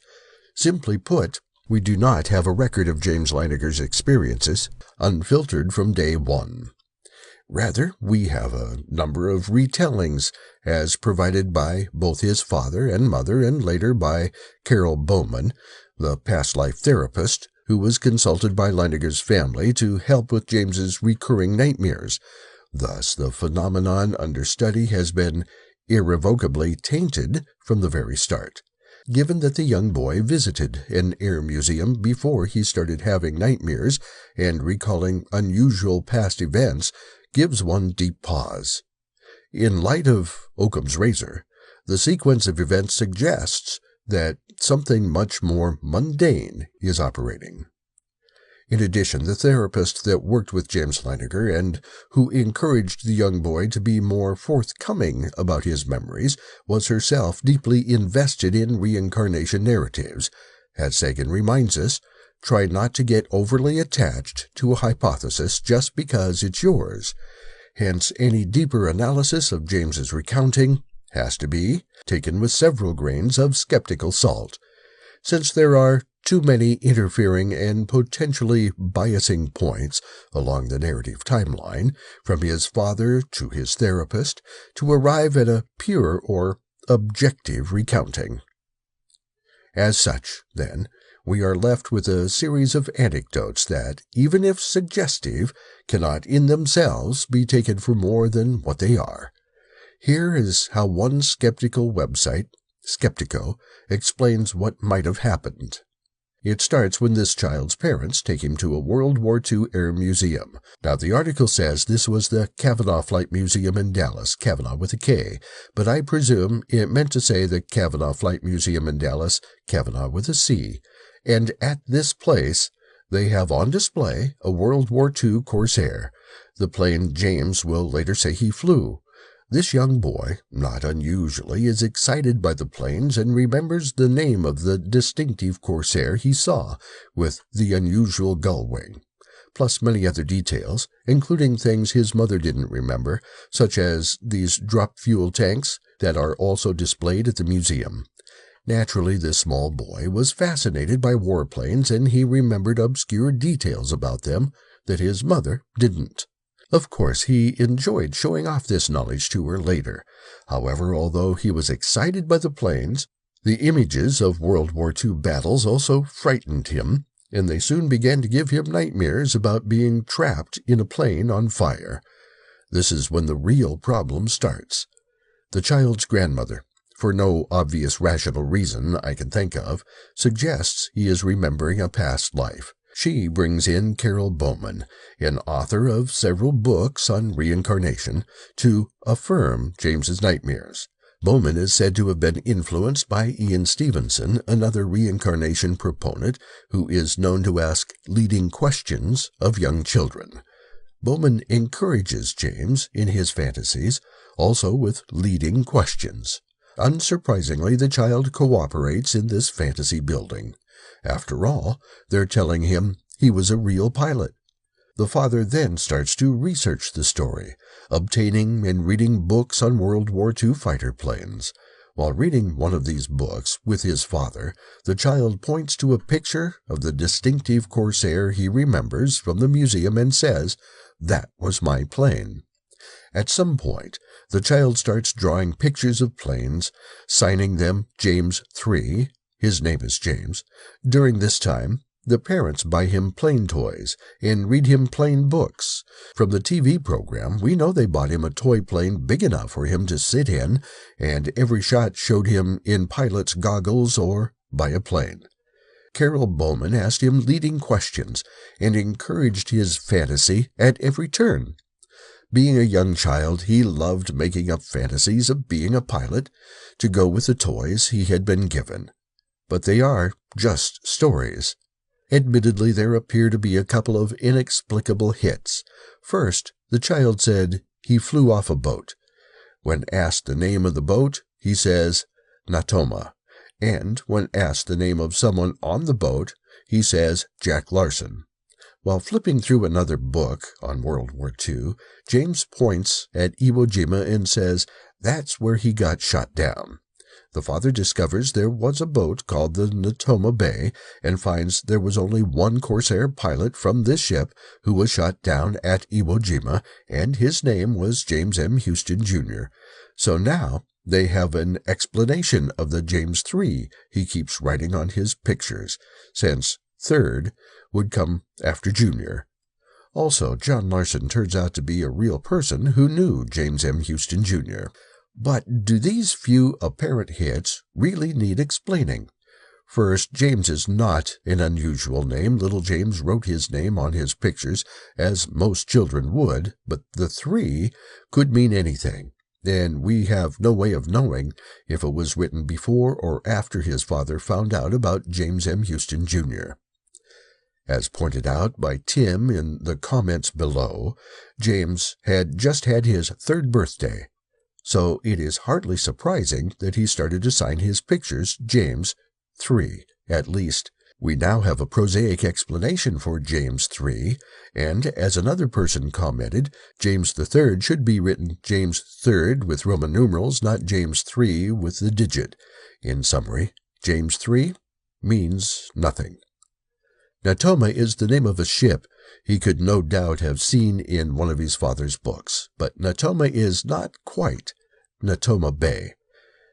And did he say Natoma or just something similar? We'll never know. Only John Larson can't be explained easily. But even with this, we really don't know, considering how his mother has apparently forgotten about the museum visit that started the whole thing off. I am disinclined to take either of James' parents' word for it, that the child remembered these items exactly as claimed. This is hardly extraordinary evidence for such an extraordinary claim. Paul Kurtz, chairman of the Center for Inquiry and CSICOP, was briefly featured on the program, saying he thinks the parents are self-deceived. They're fascinated by the mysterious and they build up a fairy tale. Yes, that sounds quite possible. Interestingly, this young boy also apparently gets some of his hits wrong, such as when he claimed that James Houston was shot down in a Corsair, when another researcher claims that he was actually shot down in an FM-2 Wildcat, as the Skeptico site ironically queries. Which is the more prosaic explanation? James Houston was shot down in a Wildcat and would only have had traumatic memories of being shot down, unable to get out of his Wildcat, yet inexplicably his reincarnated soul remembers being shot down in the Corsair, or little James only remembered the distinctive Corsair from the museum, and so only made up stories about the Corsair. I suggest that people insisting in option 1 above are unnecessarily choosing the less parsimonious explanation. Now, has the James Lynagher story been fully debunked? No. But are there enough reasonable doubts and questions that make the story less than convincing? Yes. Carl Sagan suggested that being skeptical does not mean one has to be cynical or closed-minded, but it does indicate that extraordinary claims must be properly measured and weighted by the evidence proffered in such cases. Perhaps what David Hume so wisely cautioned about accepting miracles can be applied with equal force to paranormal claims, that no testimony is sufficient to establish a miracle unless the testimony be of such a kind that its falsehood would be more miraculous than the fact which it endeavors to establish. Yet the larger issue that the poster wanted to raise in light of my exchange with the original respondent was this: aren't these cases that allow us to still question whether we can feel beyond the brain, or is that the brain giving us a feeling of beyond? My sense is that what prompts one to still question or not is dependent on the individual, and that such openness or doubtfulness varies. I do not think skepticism of Lynagher skeptics is healthy and warranted, even if I personally don't find the case compelling or convincing. Chapter 12, Gumbyland, Adventures in Nonsense. In the fall of 1981, while I was teaching at Chaminade College Preparatory, a Catholic high school in the San Fernando Valley, Gumby fever had taken hold of hundreds of students who couldn't get enough of Art Clokey's claymation creation. So, when it was announced in the local newspaper that Art Clokey was going to attend a Gumby Film Festival in Santa Monica, barely 30 minutes away, a number of Chaminade students and myself made the pilgrimage. We were not disappointed, as the theater was packed and some classic Gumby and Pokey cartoons from the past were shown with all their bendable glory.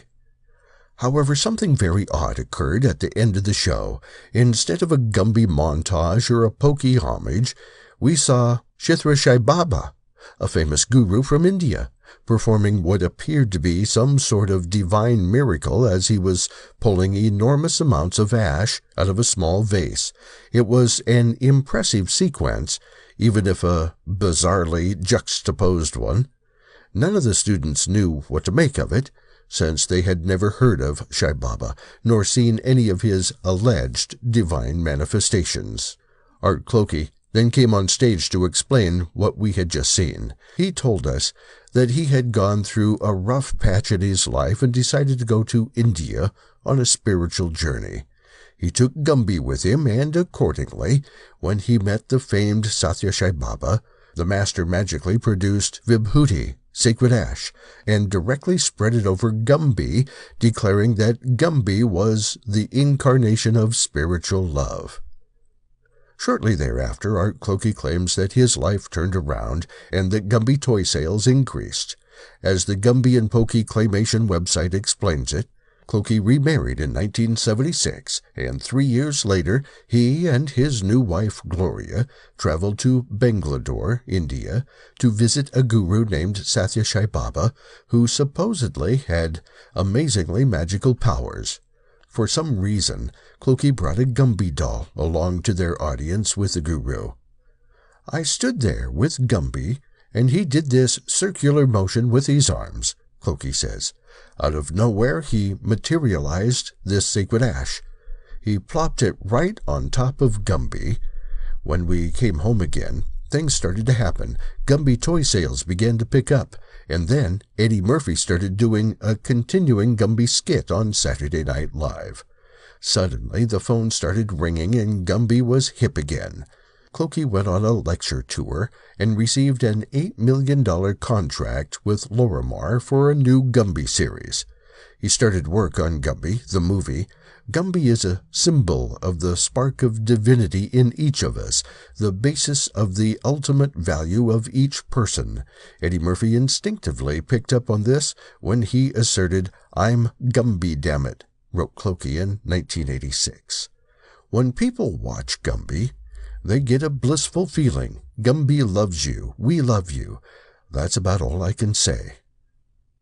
Later on, when I was talking to a Sai Baba devotee from India, I was informed that a tiny shrine was created for Gumby, who was worshipped as a divine icon, and some spiritual aspirants performed puja to his image in the belief that Gumby was given special powers to help one in their meditation and sadhana. Of course, whenever I retell this incredulous tale to my college students, they invariably laugh as if it was the most absurd thing they have ever heard. But then I remind them that almost all religious claims sound odd from an outsider's perspective, whether it be a virgin birth, transubstantiation, or extraterrestrial beings imprisoned around volcanoes 75 million years ago. Yet, in most of these cases, the common denominator is that they involve something paranormal, metaphysical, or transcendent. The problem, though, with such claims is that they tend not to be testable, since they are more often than not predicated upon faith and belief and not necessarily on evidence or proof. This isn't surprising, since most devotees are not attempting to scientifically validate their respective beliefs. I bring up the subject of Gumby and the spiritual claims surrounding him because I am often asked in class about the verticality of certain metaphysical claims that abound in religious mythologies. My usual rejoinder is that we don't want to enter into Gumby land when doing philosophy, since most of these kinds of questions, how many angels can sit atop an empty coke top, are literally nonsense, in the precise definition of that term as first coined in the 17th century. Wolfgang Pauli, the noted physicist, who won a Nobel Prize for his work in subatomic physics, is credited with the famous German witticism, Das ist nicht richtig, es ist nicht einmal falsch, which translates in English as not only is it not right, it's not even wrong. Pauli's acerbic comment, apparently directed at an exceptionally unclear physics paper he had received for review from a young, budding scientist, has been widely cited as a shorthanded version of Karl Popper's principle of falsifiability in science. Essentially, any hypothesis or theory must be open to experimental confirmation or refutation. If such an idea cannot be falsified, then it remains in the realm of speculation.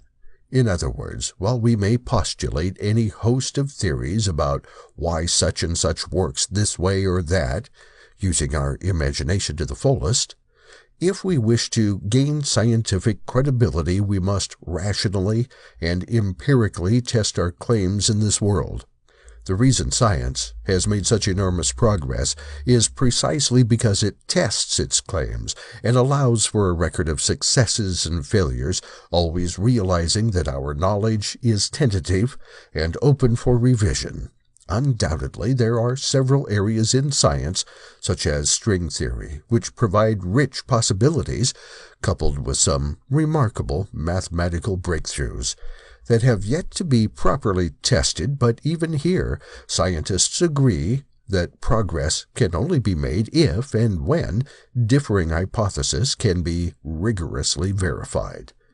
However, some religious claims seem, at least on the surface, to be resistant to such testing, or, even worse, so muddled and abstract that they cannot offer a pathway in which they can be verified positively or negatively.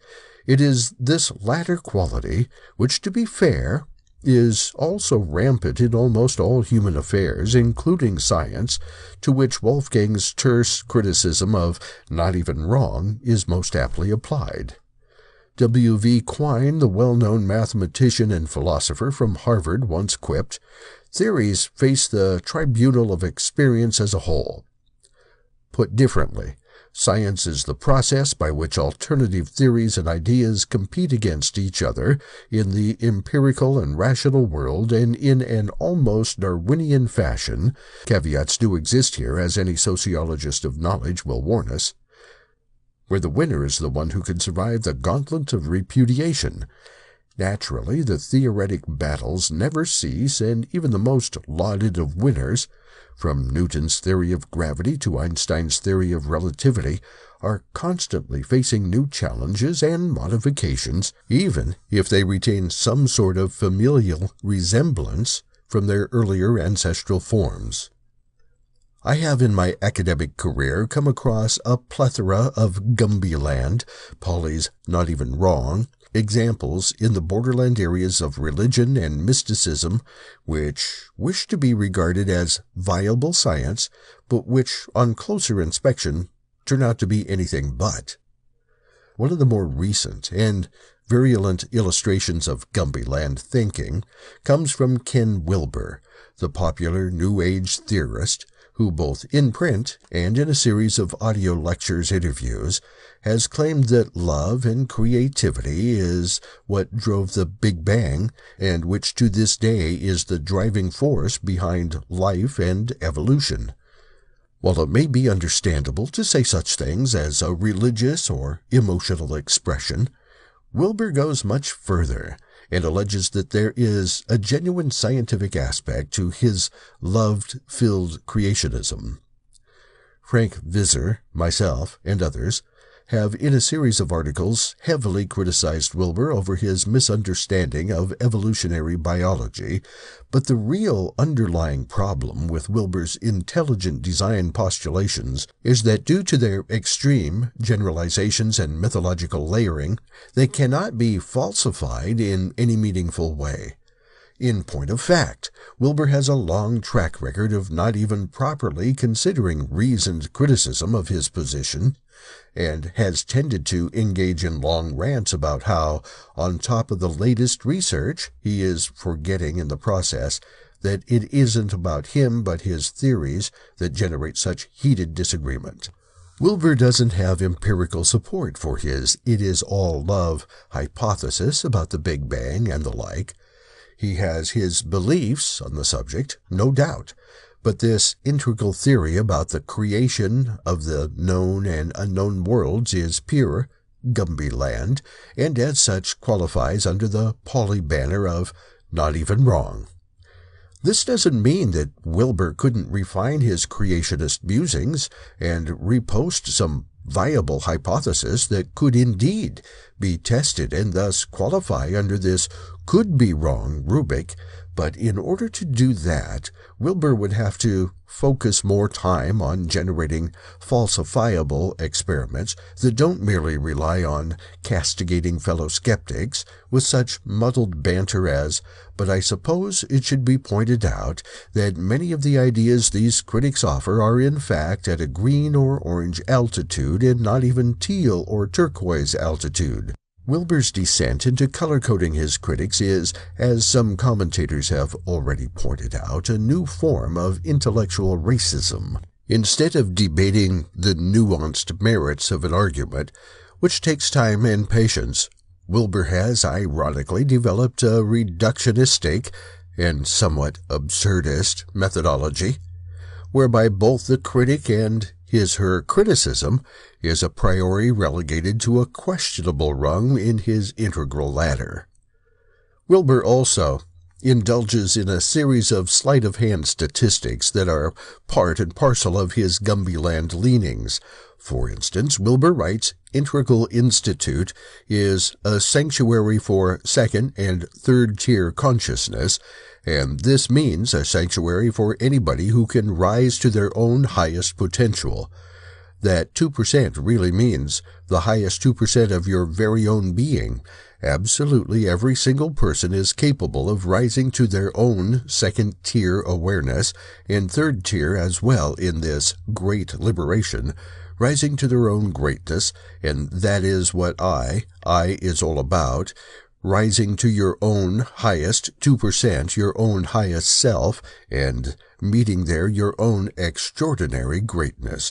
Do you want to be part of the herd, or part of your own greatness? Every single one of you can rise to your own genius. Every single one of you can do this.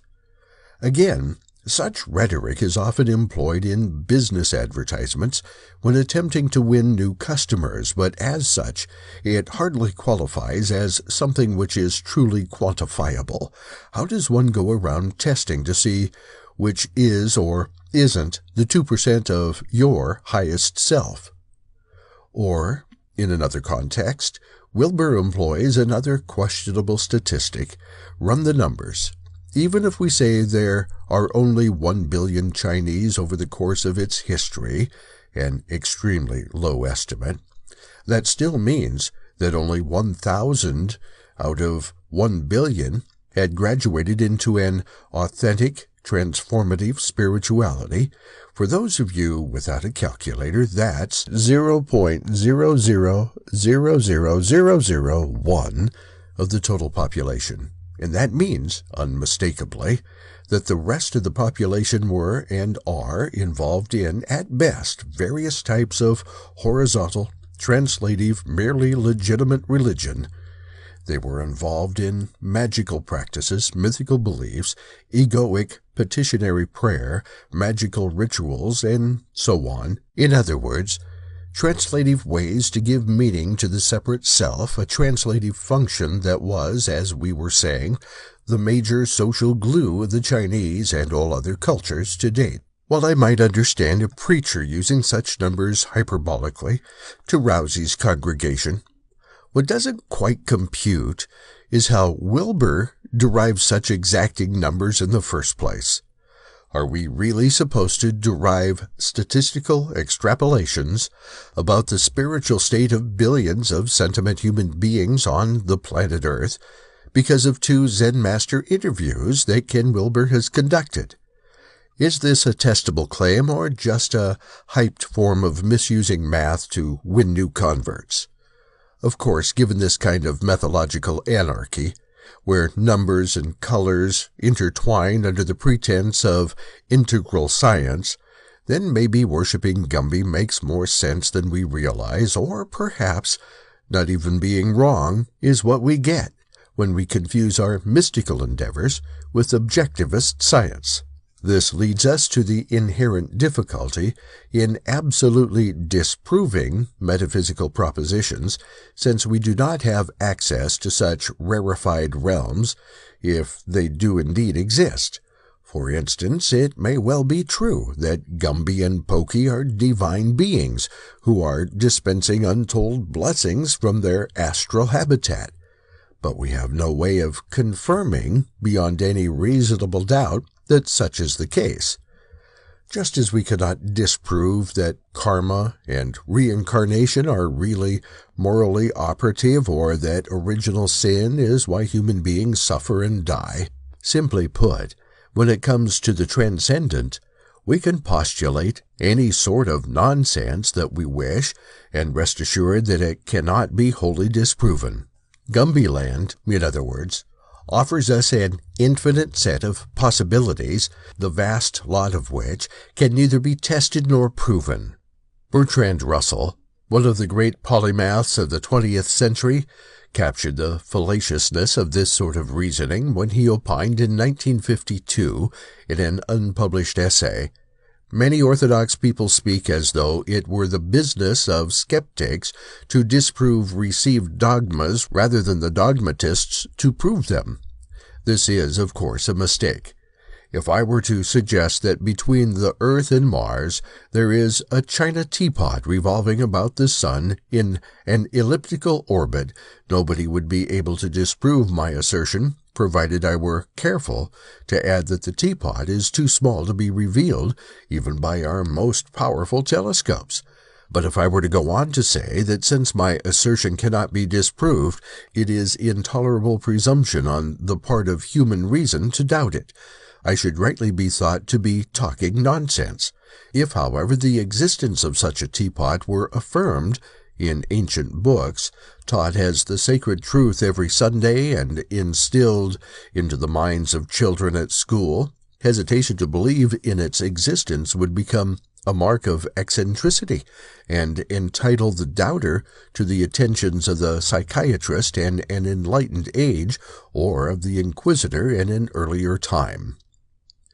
6 years later, Russell elaborated, "I ought to call myself an agnostic, but for all practical purposes I am an atheist. I do not think the existence of the Christian God any more probable than the existence of the gods of Olympus or Valhalla.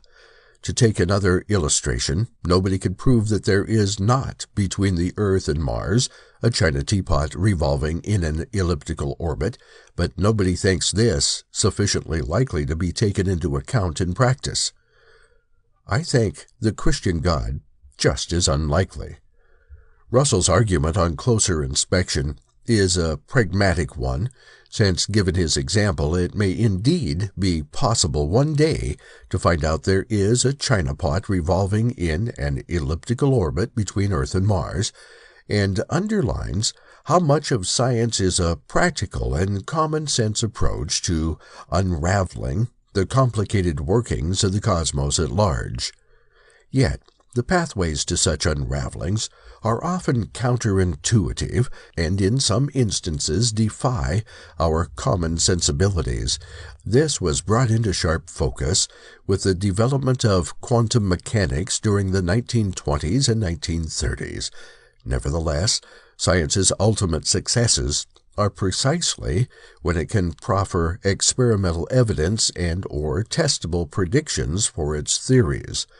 If science cannot do that, then it remains in the impasse zone, like string theory, where it can only offer promissory notes, but no cash in hand. Because of the plasticity of human consciousness, we have the wonderful ability to virtually simulate all sorts of fantastic adventures, and, undoubtedly, this vast imaginative capacity has greatly improved our survival chances in a world of competing animals, instincts, and options.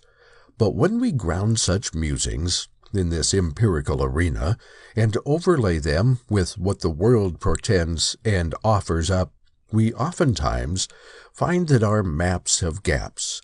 It is when those gaps are acknowledged that progress can be made, since then and only then can we tinker and improve upon our limited knowledge system.